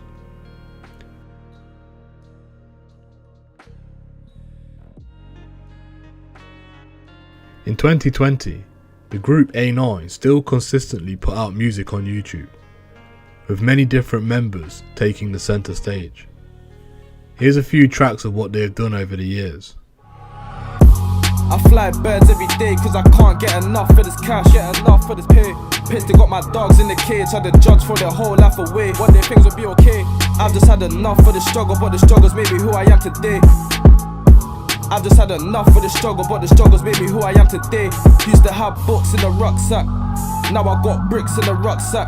Man, I hit my first shot when I was 14. I was lost till the niggas started seeing P's. I realised niggas start to envy, so I separated myself from plenty. Me being a hating ass nigga, man that's dead like the cemetery. Trap so hard I'm seeing hella miss. Brought down bricks, turned that to Liz. And I swear that the hotline blings like drizz. Coming like my chain and wrist. To the up, so please don't slip. Piss, chin man, Duffy trips. And I moved that white so quick, but now I got dark like my wife and kids. A9K what where? How much shoots have I ching round there? And the school was never been fair, so I judgment's top and it's nice one clear. A9K what where? How much shoots have I ching round there? And the scoreboard's never been fair, so I judge man's top and it's nice more clear. Jump out gang like rabbit, rapid, jump at the ride and slap it. If it's me then. They would indirectly diss the ops, OKB, because of YouTube's guidelines on music. Lil Shaq is currently the most consistent rapper of this generation on the estate.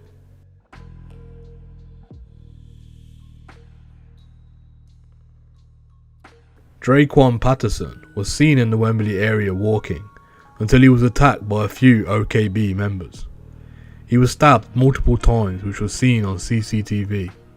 3 OKB members made their way back inside the car they came out of and drove from the scene.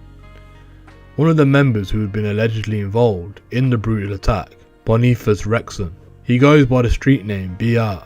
He has been arrested in connection to murder, but was released pending further investigation. Draquan Patterson was chased down the road by the gang, with the teen desperately trying to get away from the trio in Wembley. But in the disturbing CCTV, the teen boy is then seen falling to the ground and set upon by the gang on Preston Road. The group can then be seen running to a black Ford Mondeo, leaving Draquan for dead on the night of February the 18th. Young Draquan was seen waving his arm and shouting for help as cars drove past before paramedics were called to the scene. He was rushed to hospital minutes later, but tragically died around 9 AM the following day. Police launched a murder probe into the horrible knifing, but no arrests have been made so far. Scotland Yard revealed that the getaway Mondeo was found later by officers, discovered burnt out in a close near to the scene in Preston Road, Wembley. DCI Leonard said, "We have been working intensively since Draquan's killing to establish what happened on that Thursday night and find the people responsible. Our investigation has included detailed forensic analysis and an intensive search for and of relevant CCTV material. These and other lines of inquiry are continuing, and I can assure Draquan's family and the local community of our total commitment to bringing those responsible to justice. I need to hear from any witnesses or anyone with information about this tragic murder.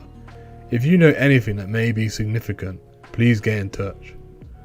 I believe this car was used in an initial attempt to injure Draquan in a collision on Preston Road. After the Mondeo had been driven at him, Draquan ran away and was chased by 4 suspects who had got out of the car before being caught and fatally stabbed. We have yet to establish who was using this Mondeo in the days leading up to the murder, and I am appealing for anyone who may have seen it to get in touch. This is a fairly large vehicle and quite old, so it would have been noticed. It is possible that the car appeared suspicious and wasn't familiar to local residents in the area where it was parked, or maybe people using the car have seen it behaving suspiciously. This car was clearly the key line of inquiry, and I'm asking anyone, in particular the people of northwest London, to think carefully about whether they have seen this Ford Mondeo or who have been using it.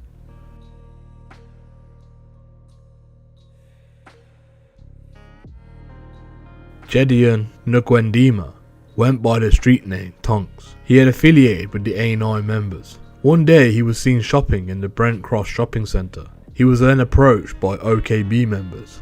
A fight had took place, which quickly escalated into Tonks being stabbed in front of innocent bystanders as they looked on in horror. The whole shopping centre was closed down and barricaded with armed police.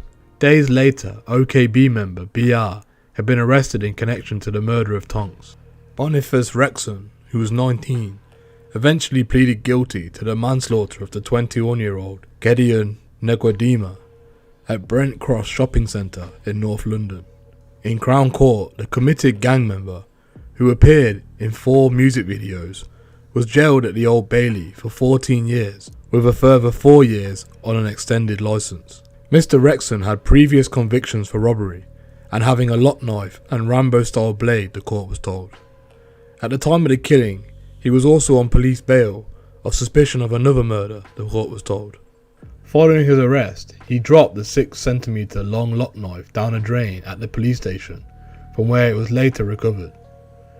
Judge Leonard said Mr. Rexon was a committed and active member of the Thugs for Life gang, and he had operated the gang's Instagram account, which featured people with guns, YouTube music videos with violent lyrics. The judge also referred to statements from Mr. Nguendima's family describing him as having a heart of gold. Mr. Rexon of Kingsbury, northwest London, had been due to go on trial at the Old Bailey for murder before pleading guilty to a lesser charge of manslaughter. The judge sentenced Mr. Rexon to 10 months in jail for possession of a blade to run concurrently with manslaughter sentence. He ordered the charge of murder to lie on court file after the lesser plea was accepted by the Crown. Detective Chief Inspector Linda Bradley of Scotland Yard said, "There are clearly no winners in this case. The tragedy of Gideon's death remained with me throughout this investigation, and again today I wish to express the team's heartfelt sympathies to his family. Mr. Rexon has also paid a significant price for what he has admitted was a loss of control. There is no doubt in my mind that his gang lifestyle was the reason for his appalling actions that evening. I also want to pay tribute to the security staff and management of Brent Cross Shopping Centre for their initial response to the incident and subsequent support through the investigation. We are very grateful for them. Thank you for joining us today. What are your opinion on the history of the Chalk Pill Boys? Please let us know what you think in the comments below. Thank you for joining us today. If you enjoyed this content, please don't forget to like and share. And if you're new to the channel and want to see more Street Crime UK content, hit subscribe and press that bell so you can join us on the next video. Thank you for joining us, and until next time, stay safe.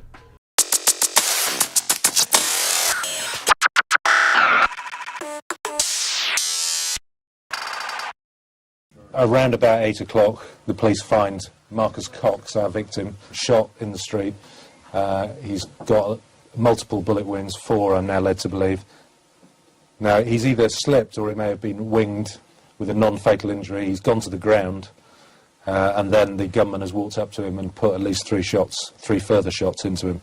We can't have people on the streets of Tottenham, Harsden, Hackney, Lambeth, wherever it is, running around with guns, shooting at people, believing that they run the streets, because at the end of the day they don't. And you know, they might be in a gang, but there's 30,000 in my gang, and we run the streets, not them, in the bottom line. So people want to run around with guns, shooting at people, then we're going to come after them, and when we do, we're not going to give up.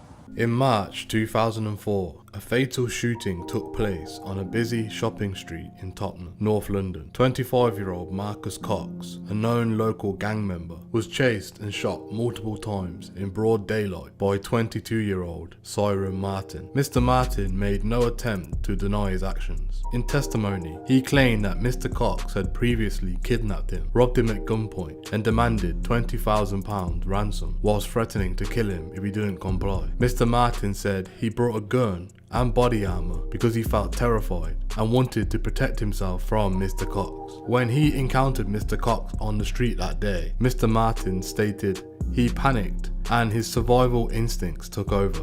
Prosecutors characterised the shooting as an execution-style revenge killing, but Mr. Martin's defence attorneys were able to convince the jury it was an act of self-defence in response to credible threats made against Mr. Martin's life by Mr. Cox. While the jury acquitted Mr. Martin of murder, finding him guilty of manslaughter due to provocation, many in the community felt justice had not truly been served. The case highlighted complex ethical issues about limits of self-defense claims and the criminal justice system's ability to address broader social problems underlying the violence. While Mr. Cox had a violence history, was it acceptable for Mr. Martin to shoot him multiple times in public surrounded by innocent people? Can fear for one's life ever justify such vigilantism? The technical legality of self-defense could not erase the moral grey area around proportionality. For witnesses who saw Mr. Cox gunned down in cold blood, the verdict based on Mr. Martin's self-defense rationale left a feeling that justice was incomplete. The case pointed to deeper social problems in communities plagued by crime, poverty, and lack of opportunity. It raised nuanced questions about individual rights, ethics, and self-preservation, and the criminal justice system's limitations in addressing root causes. Ultimately, there were no perfect answers for this tragic situation involving the loss of life,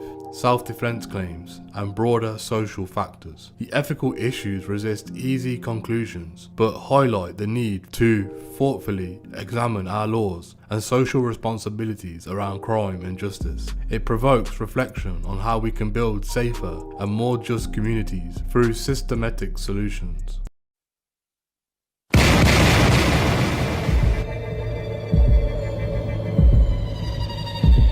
Arrested for attempted murder.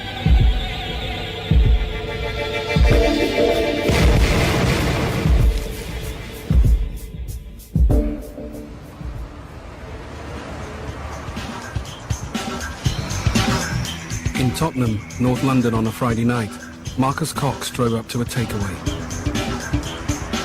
He saw a man he knew inside and motioned that he was going to kill him. Both men were carrying guns. The man left the takeaway, drew his gun and chased Marcus Cox's car. Caught in traffic, Cox abandoned his vehicle and ran up the high road. dodging bullets as the man chased and fired at him. Eventually, Marcus Cox tripped and fell. On Tottenham Highway, someone's just been shot.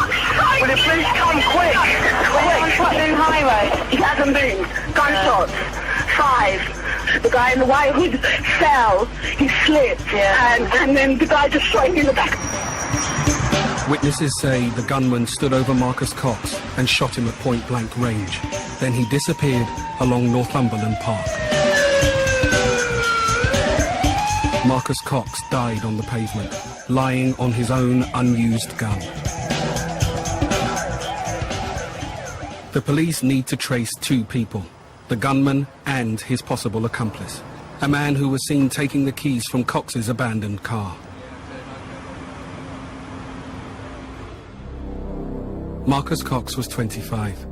He was a prominent member of a local gang, the Tottenham Mandem Crew.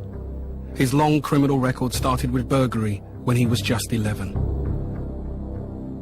As he was shot by another black man, his murder is dealt with by Trident, an elite squad created in response to the black community's concern about such shootings. Around about 8 o'clock, the police find Marcus Cox, our victim, shot in the street. He's got multiple bullet wounds, 4 I'm now led to believe. Now, he's either slipped or it may have been winged with a non-fatal injury. He's gone to the ground, and then the gunman has walked up to him and put at least 3 further shots into him. He had an entry wound to the right-hand side, just under his cheek here, just under his right ear. That bullet appeared to go right through his head, through his mouth, and pop out the other side. We believe, because the bullets come out and then got back in again, as if he was lying on the pavement, it's hit something, ricocheted, and gone back in, and the bullet was found just behind the skin. It's literally gone horizontal across the body. On his left shoulder, there's an entry wound. It's gone through the shoulder, down, straight down, and hit the top of the main vessel above the heart. It's a mess, it's just blown to bits, and that's what would have caused his death. Detective Sergeant Mark Brooks has worked exclusively on North London crime for the last 12 years.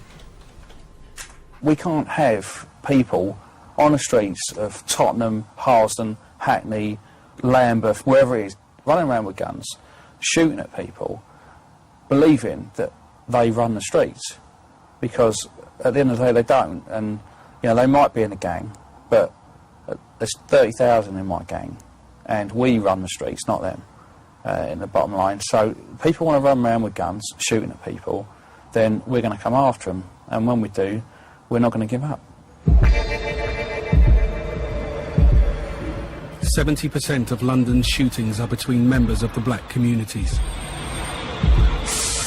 In the last 5 years, over 100 young black people have been shot dead. Tottenham in North London is best known for its Premiership football team, but it's also a breeding ground for gun crime. Some black youths are tempted into a gang culture of drugs, money, and guns. The day after Marcus Cox's murder, specialist teams searched the 180-metre stretch of Tottenham High Road where the chase happened. They find 8 bullet casings. 1 bullet hit a phone box, and another a passing car. It was extremely lucky that no one else was hurt. Trident's North London murder team is 33 strong. They search for clues in Marcus Cox's past that might lead to a motive and the killer. As he was a notorious gang member, the list of possible suspects is large and growing. Detective Inspector Scott Wilson leads the case. It's the 35th murder he's investigated in the last 10 years. It's going to be a very difficult case for the simple reason Marcus did have a criminal background. He had over 70 convictions, and he did have a lot of enemies. He did have a lot of friends, as we know, but he did have a lot of enemies as well. He is a typical Trident victim in as much as he's part of a gang, the Tottenham Mandem Crew, which associate with firearms and drugs, and he's quite high profile within that gang structure. So he's not a junior member who's running drugs in the street. He is quite a high profile member of that gang. Detective Constable Paul Weekly is also on the team. He's a born and bred Londoner who joined the police 12 years ago. Marcus Cox is well known around the area. He had a liking for violence and into the sort of gang culture around Tottenham, North London. He was quite menacing, to say the least, and the life he led certainly wasn't conducive to living a long life. See, I was saying, you play with fire, you get burnt. But he was his mother's son, and you know, everyone deserves the protection of the law. And therefore, needs to be investigated and will be investigated irrespective of people's history. Over 60 people saw the shooting, but none can name the gunman or his possible accomplice. Detective Constable Reg Rawding is at the murder scene appealing for more information. A lifelong Spurs fan, he knows the area well. Were you in this area this time last week? No, we were in Whitehall. Were you? Best place? Yeah. Have you heard anything about it? Or? No, not really. No. So you going for a drink now? Yeah. I'll have one for me, will you? I will. Safe journey, that's right. Quite busy, as you can see, but I mean, it's just really being lucky to find the people who may or may not have been here last week. Unfortunately, I haven't spoken to anybody who was actually here. I mean, I've spoken to 2 or 3 people who were here just before or just after, but we will persevere, hopefully. Keep our fingers crossed. It's not raining anyway, that's the main thing. Hello, darling, sorry to trouble you. Yes? Were you here this time last week? Yeah, I was in the church. Safest place in the church. Oh, yeah. You think so? I mean, is that where you're going now? Yeah. All right, say a prayer for me then. Nice one.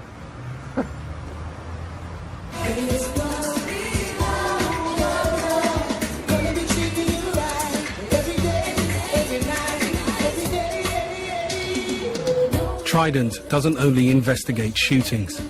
Some of its 350 officers and staff work proactively with the black community to raise public awareness about the gun crime problem. John Coles is head of Trident. This is the Respect Festival, which is a multicultural festival in Victoria Park in East London. We've got a Trident stand here because obviously it's an opportunity for us to actually get into the young black kids in particular, because Trident's not only about targeting the gunman, it's about trying to prevent young kids getting involved in gun crime in the first place.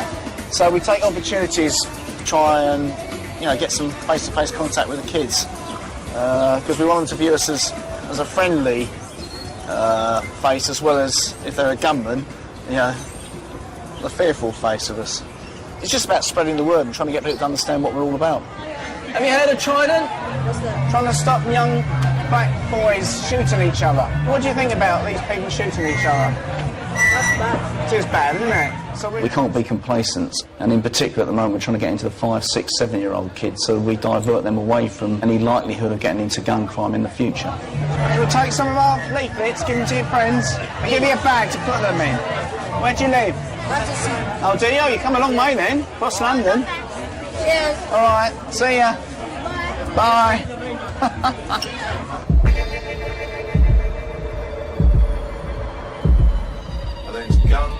Detective Constable Rod Austin has been with Trident since it began in 2000.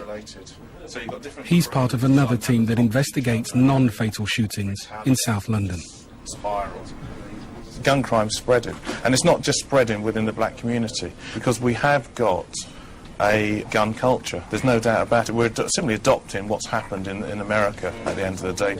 People, rather than sort out their problems by arguing or fighting with fists, you know, it's gone one step further, where they want to start looking at where they want to take revenge with guns. And you get black on black shootings where peanuts are paid. I mean, favours are done. You know, just go and shoot him. Or they go and say to some youngster, here's a couple £100 walk round the corner and shoot him for us, and they do it. It's madness, it's absolute madness. It's 11 AM and Rod Austin's been called to a shooting. It's rare. Most shootings happen after dark. Trident has just received a phone call from... which station is it? Streatham. From Streatham. Police station, to say that there's been a discharge of a firearm. We've got 2 black males. They have an altercation. One pulls out a gun and apparently shoots the other.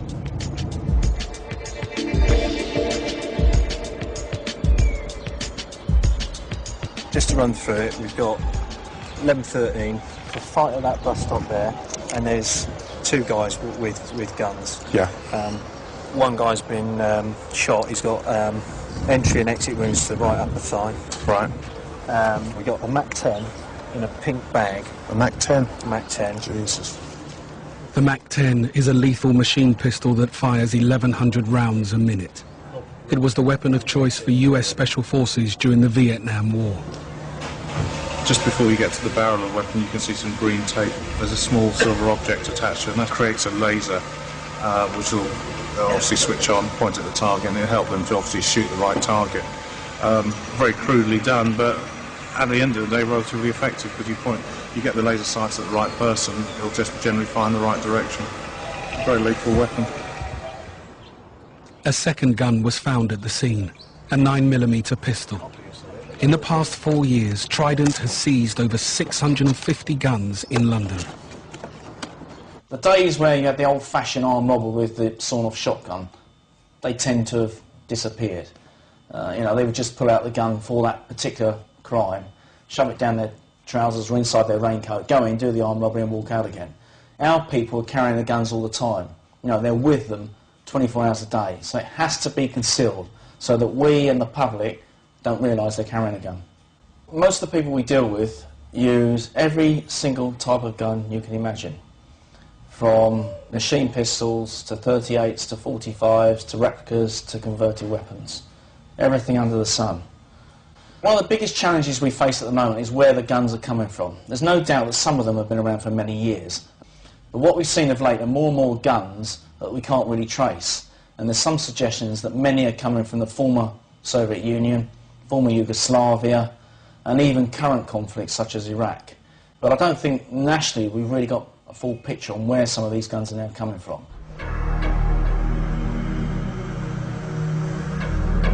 It's 5 days since Marcus Cox was gunned down in Tottenham.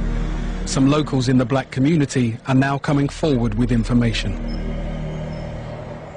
4 different people have been put up as the gunman. Each had a motive.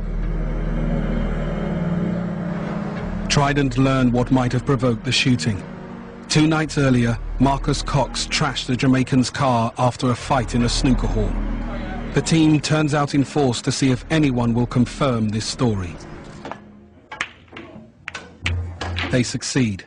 One man who saw the fight gives a statement to Reg Rawding. He was in a side room with friends playing cards, where all of a sudden the noise level within the snooker club went up as a result of an argument that was ensuing between the victim and another person.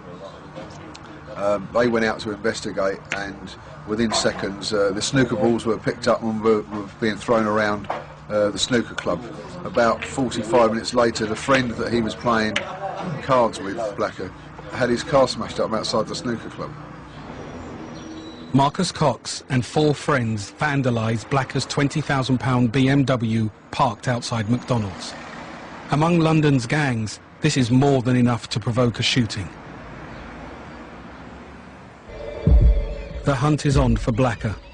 Mark Brooks and Paul Wheatley prepare to look for him and his damaged car. There are 5 Trident teams involved in the search. So, don't want to take any risks, we're just kitting up, just in case he is armed and wants to fight. We're going to go and try and make some luck for ourselves. We've got a couple of addresses, so we're going to go and have a look and see if we can find a BMW now. Eyes down for a gold There's, eyes down for a gold BMW coupe. There's a book by the winner. On a Y-Reg. Now, we have a home address for Blacker, and maybe this vehicle may be somewhere parked in the vicinity.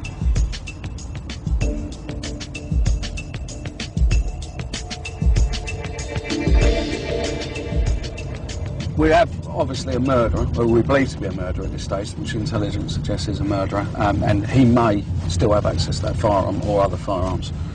If we locate his vehicle, we need to contain it. So safety in mind first. We'll just contain it and then get the gunships down. Probably up until 5 years ago, we would have just stepped in and knocked on someone's door, not worrying about our own safety, but the rules have changed now, unfortunately. And it's like when we were at school, we used to fight with fists. Now it's gone through the knife stage, and now it's at guns. So they don't fight fairly.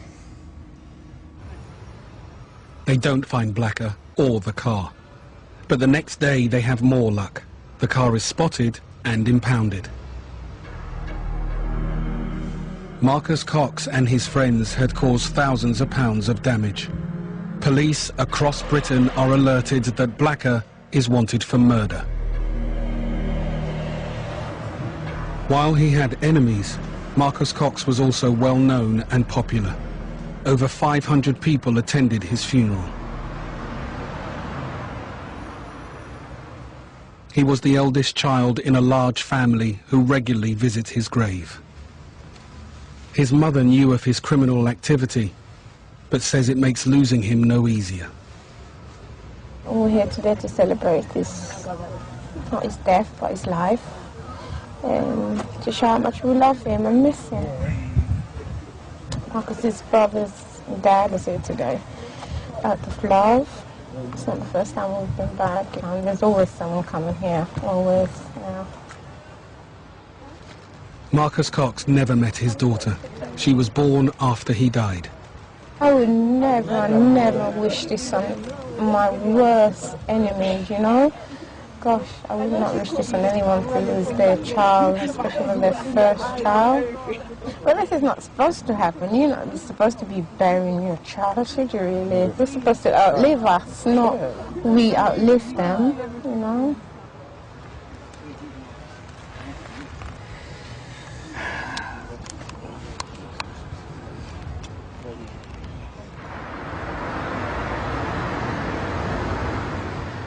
John Coles heads to City Hall for a meeting with leading figures from London's black community. They act as Trident's independent advisors. We're off to the IAG, which is the Trident Independent Advisory Group, which is a meeting held monthly with representatives of the various black communities from across London. And we have a very in-depth discussion about issues, but very forthright and very honest. And they say to us what they think. You know, if they think we're getting it wrong, they tell us. But at the same time, they do listen to what we tell them. And I think as time has moved on, they've actually become great supporters of what we've tried to do in tackling gun crime in London. Sorry, 9.2. We are hurting from this, and these people are not part of our community. They're dealing in death, and we are the ones that are hurting at the end of the day. What I am concerned about is the fact that the more professional, more ruthless, more hardened offender within Trident's remit is gradually being reduced. And what we're seeing is the emergence of the kids carrying the guns, who are not going out necessarily to kill, but they're going out carrying the guns to discharge them on these disrespect issues, these silly fallings out. And the shootings that are taking place over very, pretty pathetic, ridiculous arguments. We are not going to crack this issue unless we all understand there is only so much 24-odd people can do. The issue is about bending the mainstream. It's about getting local authorities, education, youth service to do their thing so we don't have to bloody well exist. The following day, John Coles is back at City Hall. This time, he's speaking to a tougher audience. Has got to say, and then Trident's advisors are holding an anti-gun conference for teenagers who may be tempted by drugs, money and guns. Afternoon, boys and girls, ladies and gentlemen. I'll just bring this a bit closer so you can actually hear me. I warn you now that some of the things I'm going to show you are quite disturbing. But guns are not fun, they're not cool, they actually really do hurt people, they really do kill people. It's not like you see in the movies, we're talking about real life here. So hopefully as we go through this, you will get to understand the message I'm trying to get over to you. Okay. Here you've got two guys who think it's cool to play with guns. Do you think it's cool? No.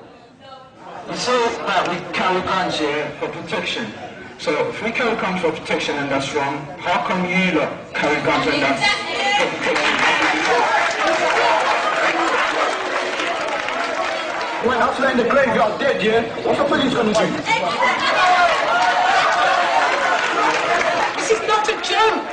Because actually, we want you to have a life, not die at 25 and 24. And I'm waiting for this group here, who don't want to be called kids, but are behaving like it. Disrespect. We're all black.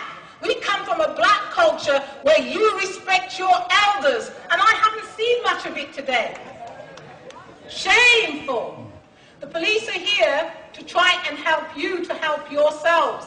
You have any possibility to become who and what you want to be, but you have to stay alive to be able to do it. Do you understand me? Do you understand me?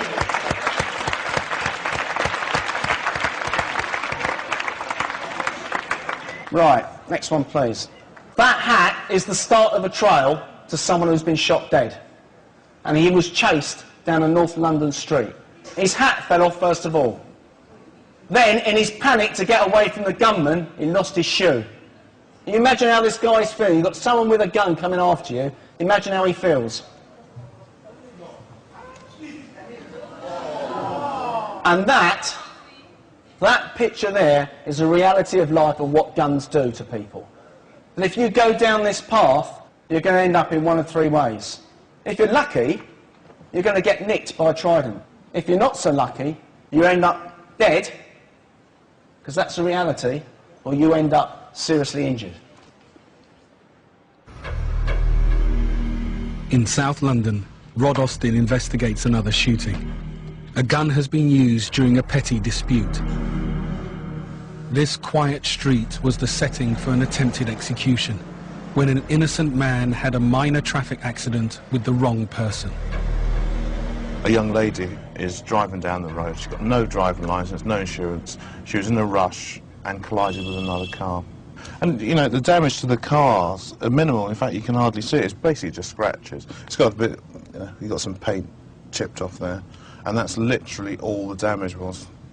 Basically, an argument ensued, as usual with most road traffic accidents, as to who was to blame. Jason Charles pulls out a gun, puts it a matter of inches away from our victim's forehead, and discharged the gun.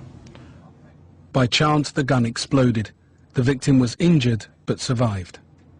The victim's statement's quite graphic, and he tells us that it all virtually happened in slow motion in the way he sort of raised the gun to his head. He then racked the weapon and held it there for a second. And he said basically his whole life simply froze. And he said he was just, all he could think was, I'm going to die here, I'm dead. And he said time just stood still. And then he said suddenly he saw a bang, a flash, and Charles had discharged the gun. A bullet hit the victim in the centre of the forehead, fragmented beneath the skin, and basically disintegrated. It just simply disintegrated, and that was it. He's very, very lucky. He should be dead from that sort of distance, no doubt about it. Rod Austin thinks the gunman is Jason Charles. The car involved in the crash belongs to his mother. He is 25 and has 6 previous convictions for drugs, robbery, and carrying knives.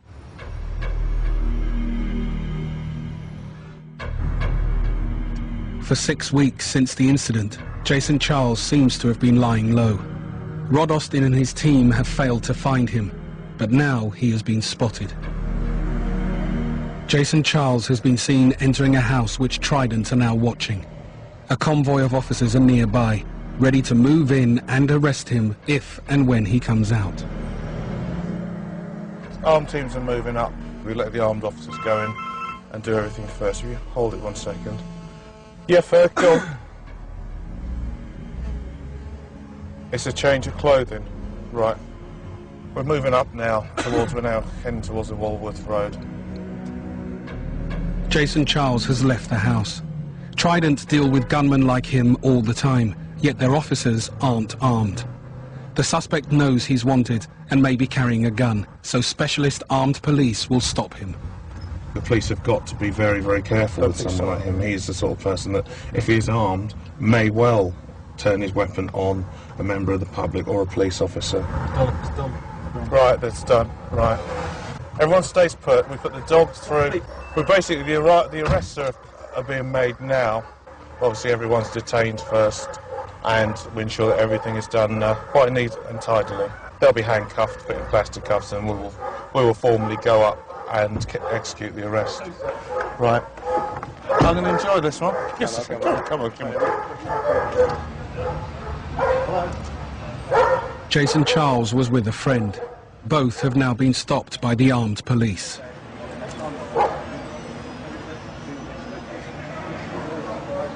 Right, Jason, listen to me. It's 20 to 12, yeah?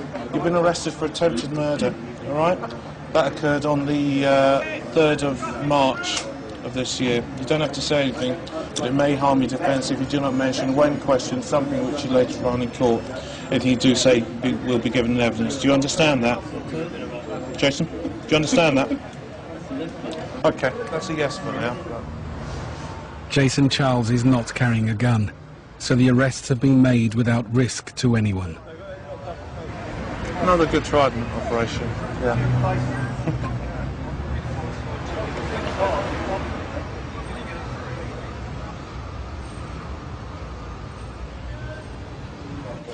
So a bit of spare change. Jason Charles was conditionally released from his last prison sentence 7 months before the shooting. He doesn't have a job, but has £430 in cash. He has a previous conviction for drugs. Police think he may be dealing.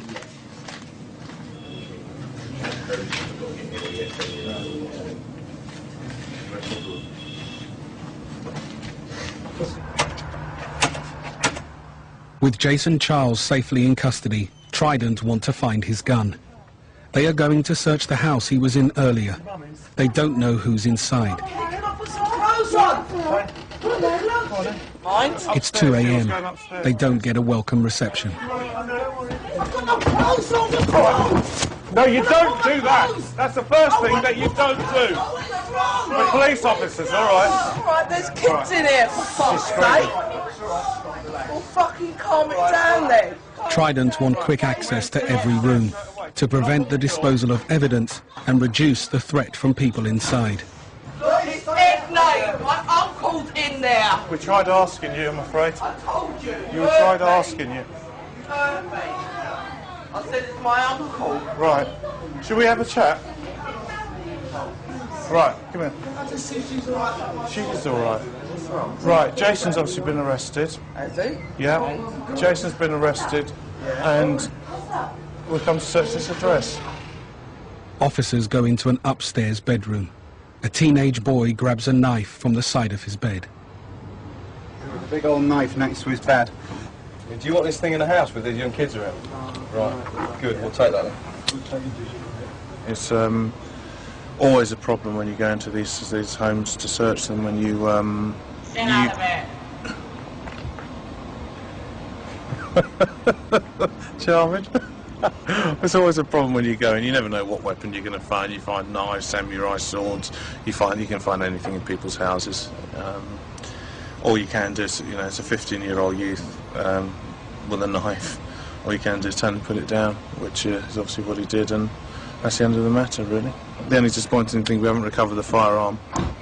We've now got to obviously prove it in other ways. That's it. Until tomorrow morning. I'll wander off into the distance. Right. The day after his arrest, Jason Charles takes part in an ID parade. The man he shot picks him out. That's enough to charge him. Right, the first charge is of attempted murder. Second charge against you, that is being a prohibited person in possession of a firearm.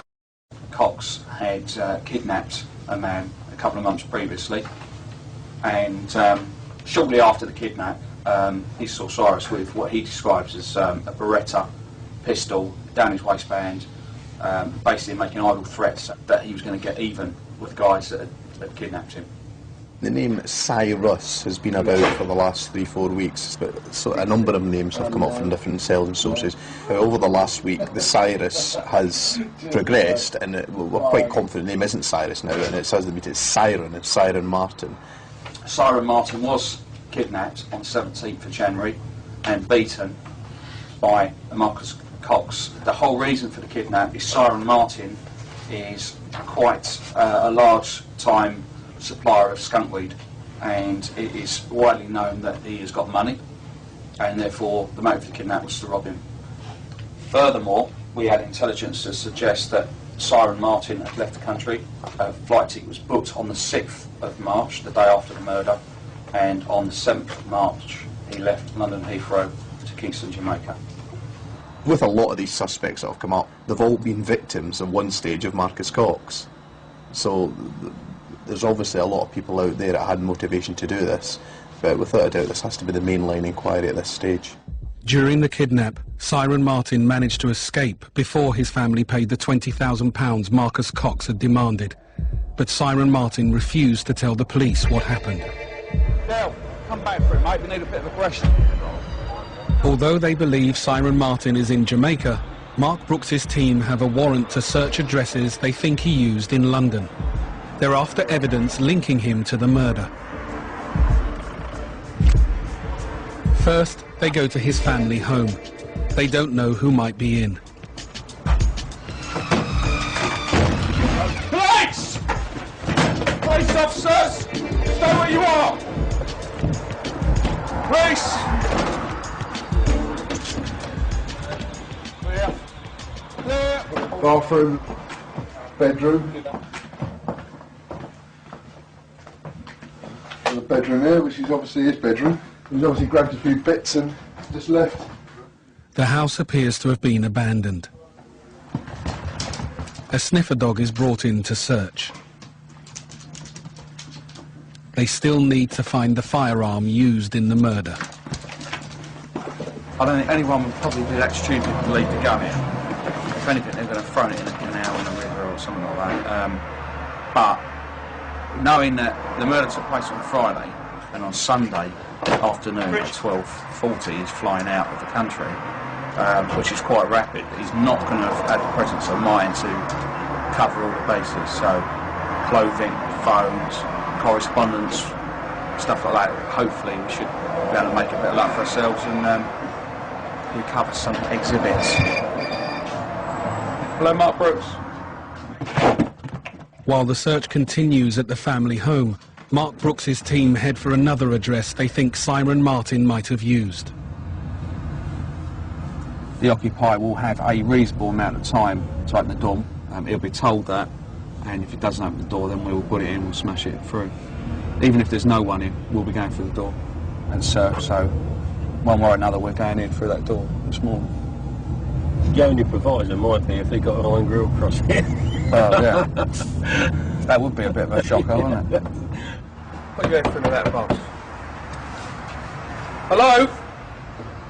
Can you open the door, please? There's no answer. They need to break through the door, but it has steel bars running through it. The team's ex-bodybuilder gives it a go.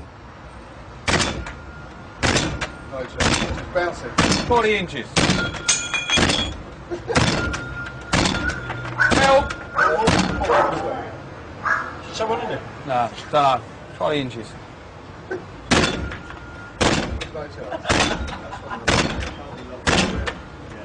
Alright, the building to fall down before the door does. It's not going to go in.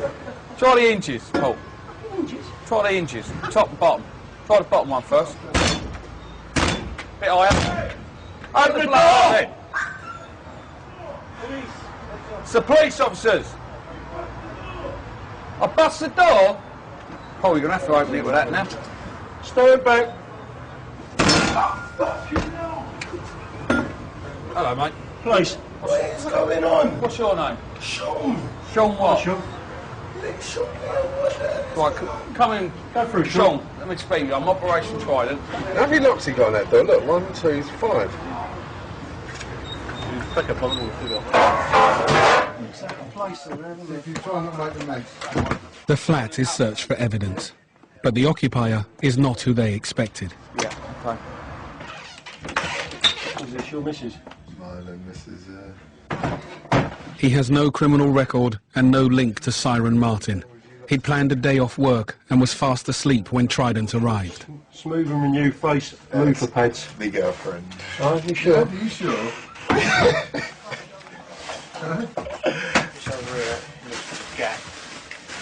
They've come with jokes, they've come with wolf dogs, so I might as well have a joke with them. I try to help them as much as I can, but what they're actually talking about, what they're looking for, I do not know what. It means nothing to me, so they find anything, but I'm sure they won't. The occupier's guess is right.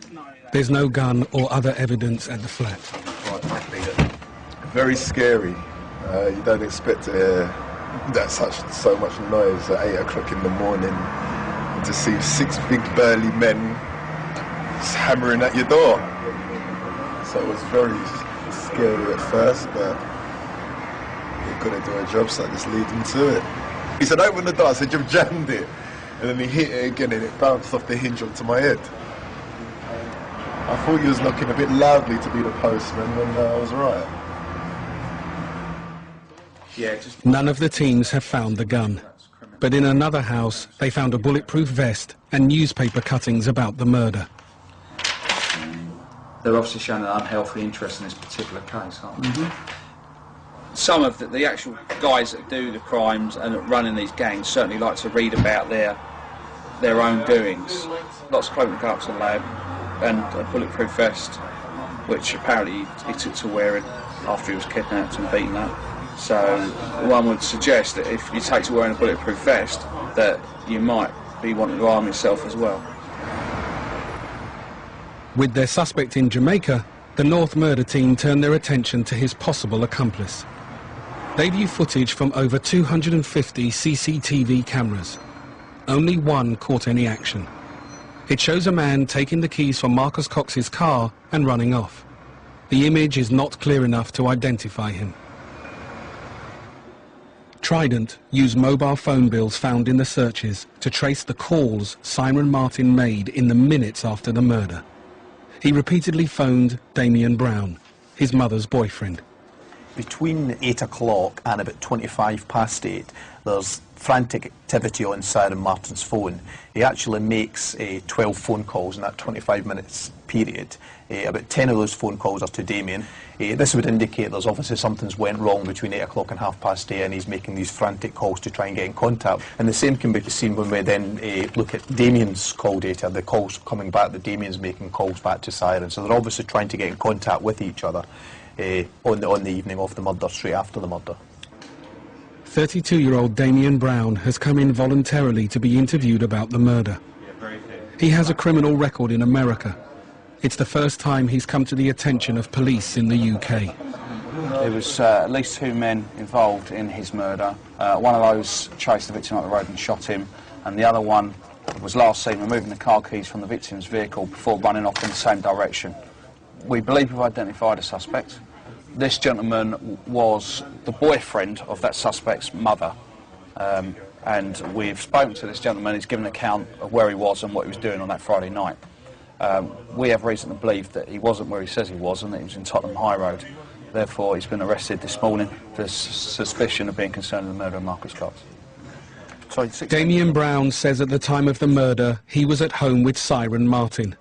But the mobile phone evidence shows they were frantically calling each other. Before Trident can charge Damian Brown with any offence, they need to arrest Siren Martin, the suspected gunman. Number 5. If he's jointly charged with Siren Martin, and Siren Martin did the crime, and he's standing there facing a life sentence, then that might be the incentive he needs to talk and say, well, it wasn't me, it was Siren Martin. I'm sure he's aware of what sort of trouble he's in.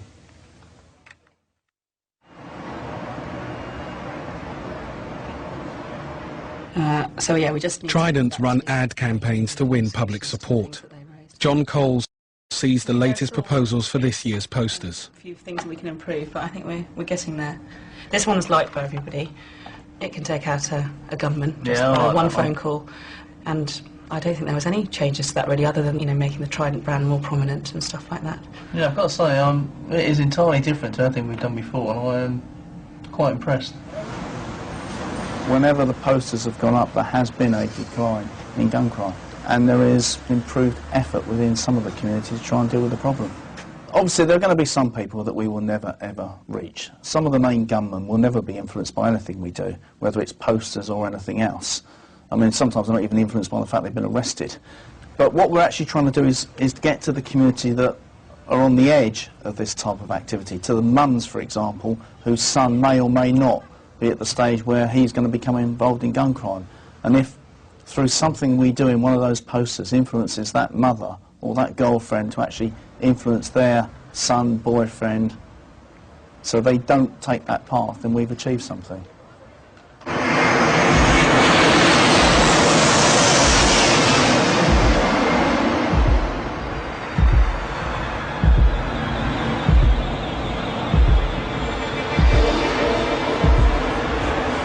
It's 6 months since Marcus Cox's murder.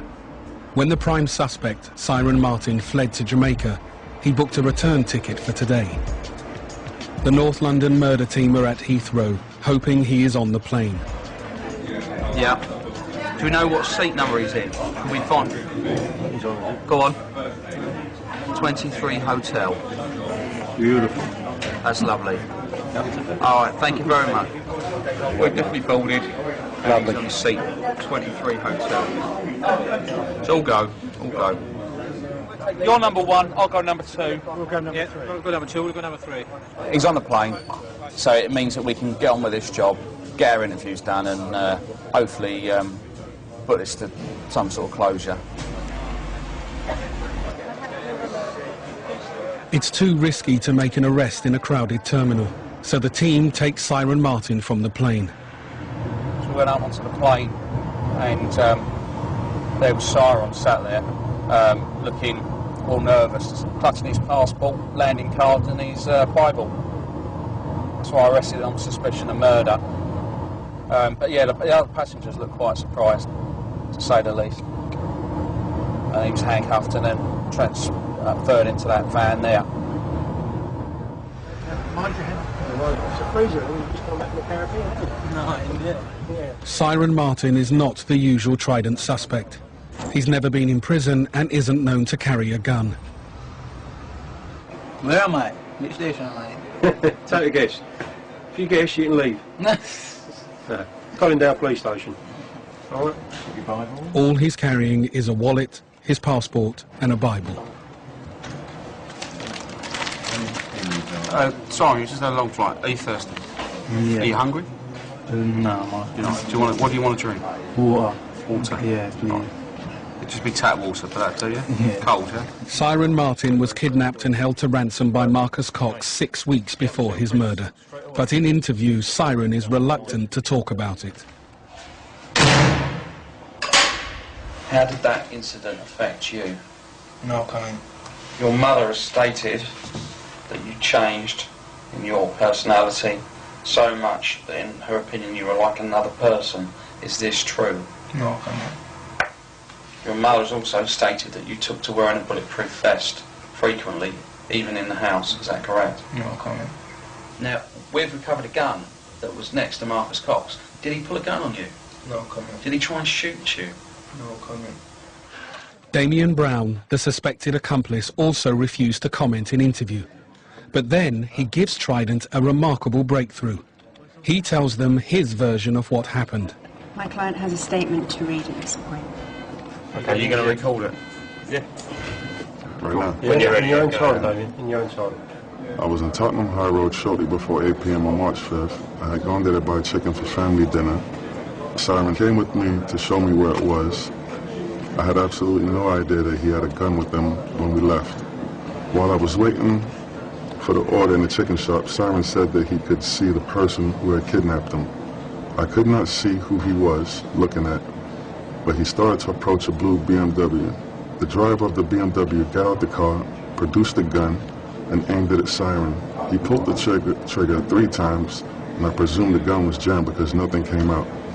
I then saw 2 shots fired in the direction of the driver, who ran across the road, followed by Siren. I went to look at the car because I was concerned there may be another weapon inside. The keys were still in the ignition. I took them out and locked the car for everyone's safety. I ran after Siren to find out what was going on. At the corner of the street, by the tattoo parlor, the driver was laying on the floor.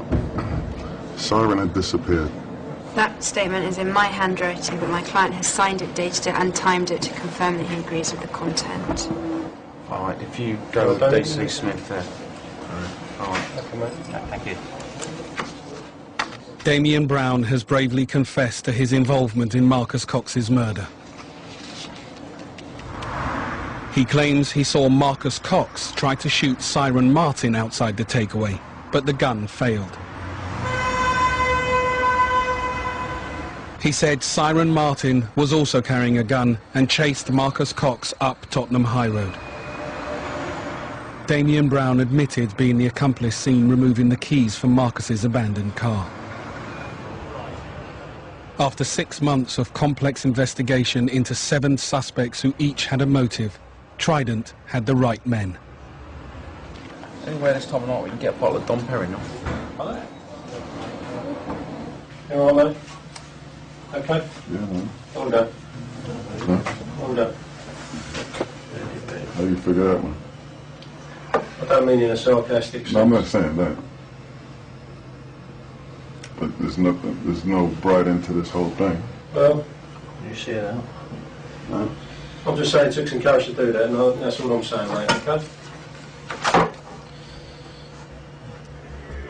The ripple effects of the Tottenham shooting highlight the intricate ethical dilemmas around crime, self-defense and justice. While the jury ruled based on specifics of the case, broader questions lingered in the community and beyond. Had a just outcome been reached, or did the verdict fall short? Where should society draw the line between self-preservation and vigilantism? And how can we address the root causes that breed violence and injustice in the first place? The technical legality could not erase the moral grey area that left many feeling justice was incomplete. Perhaps there were no truly satisfying answers to be found within the confines of the criminal justice system. This heartbreaking case provokes deeper reflections on the ethics of law and our shared social responsibility. How can we reform unjust structures whilst also promoting human dignity? How to build communities where no one feels compelled to such extreme self-preservation? And how can we nurture a justice system that heals both perpetrators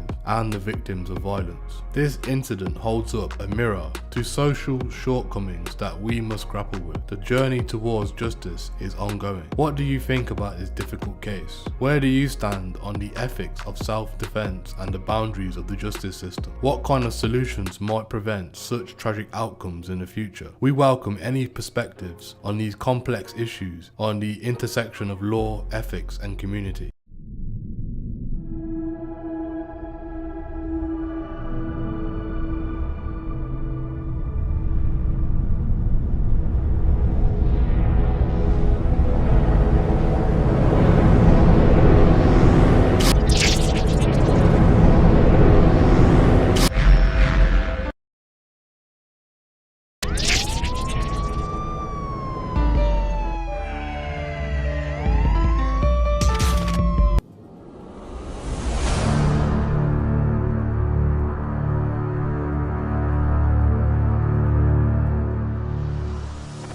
Hello and welcome to the Street Crime UK YouTube channel. Please don't forget to like, share, comment and subscribe. Today we're going to take a look at the history of the notorious Wembley Faunia gang and the history of Star 9. In 2005 in Wembley, which is in the northwest of London, a gang was formed what became known as the Wembley Faunia Dons. Their main affiliates were the Press Road crew, who were from Neasden. The gang consisted mostly of individuals from the Wembley area, but a few others had come from different parts of the northwest area of London, such as Cricklewood, Neasden, Church End and other places. The gang went by different names, such as WMD and Star 9. Even some of their members would claim to be part of the Press Road gang because of their affiliation with other members. The gang, when it was formed, was the biggest in northwest London at the time because of their connection to other gangsters around London. The most notable figures in the gang at this time were Stunner, Coolie Shoulders and many others. In 2007, the younger generation would begin to emerge within the gang, and during the plight of social media, individuals would upload freestyles and music videos onto different platforms, gaining a lot of notoriety. Prominent members who did this around that point of time were Lockdown,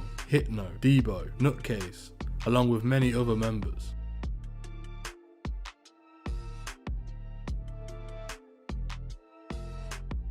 The area of Wembley during the 2000s consisted of various gangs from different parts of northwest London. Star 9 was based in both parts of Wembley Central and North Wembley. Other parts of Wembley consisted of other gang fractions such as Chalk Hill and Monk's Park, who both didn't get along with other parts of Northwest. These were mostly blood sets. This caused a few notorious gang wars to emerge. Both Star 9 and Press Road gangsters would often ride out together and combine their power to face different areas. Monk's Park, Chalk Hill and Hurst Crescent Estate are other areas within Wembley. They would often do a lot of YouTube videos, freestyling about their lifestyles and mopping their rivals taking shots. There were videos of both Star 9 and PRS dissing their ops, but they both got taken down. Yo, Hitman, Star 9.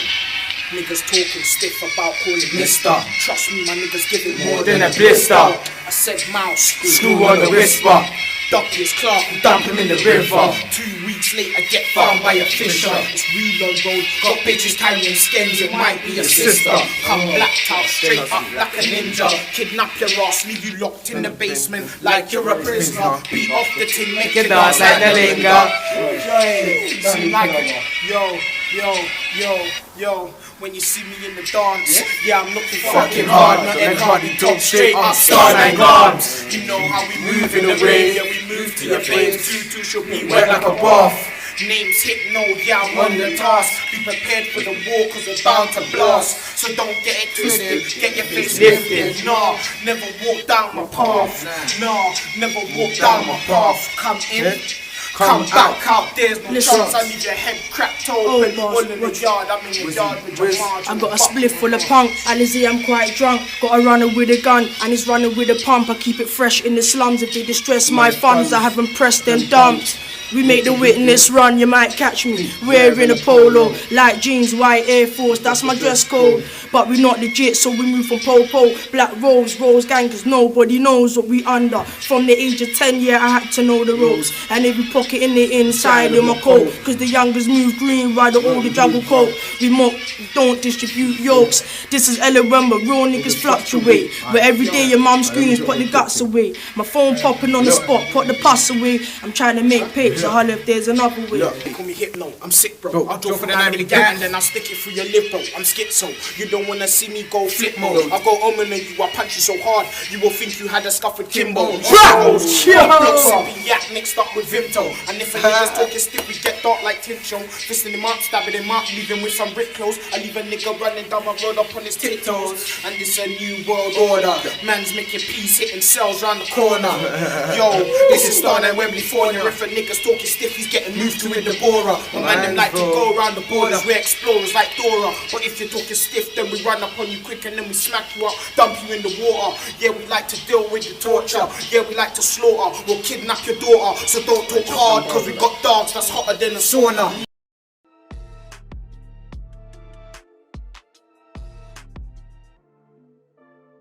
In later years, the gang would start to make music with street anthems from the most notable figures. These included a song from Hypno called the Wembley Dons, a Star 9 featuring PRS called Nasty Season, which has been deleted from YouTube, and Hypno, WFD, Wave Like Hypno.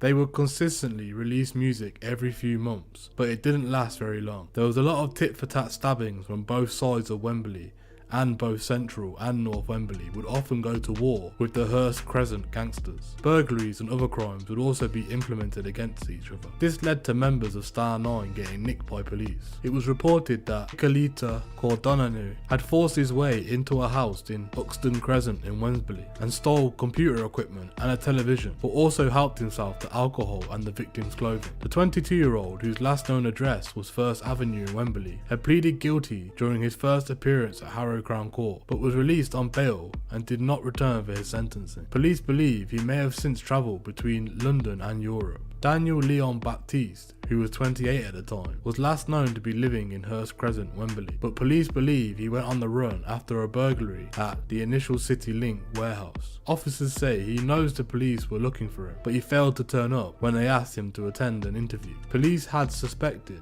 Eon Damien, who was 21, of stealing mobile phones, jewellery and other possessions during burglaries around the border areas between Harrow, Brent and Barnet. He was last known to live in Elms Road in Harrow. And also Amza Dumitrash, who was 29 at the time and had links with Brent and Northamptonshire, was wanted for a burglary in Kingsbury Road in 2009. Chief Superintendent Matthew Gardner, who was at the time the Borough Commando for Brent, said the criminals who violate the privacy for their victims' homes must be punished. Chief Superintendent Gardner said, "My officers are determined to reduce crime and lock up more criminals. There are no hiding places in Brent if you break the law. We will do everything we can to keep burglars and robbers in custody and place them in front of the courts." Detective Inspector Rebecca Reeves of Brent's Priority Crime Unit said, "I want to appeal directly to those men whose photos we have issued and their families and ask them to do the right thing.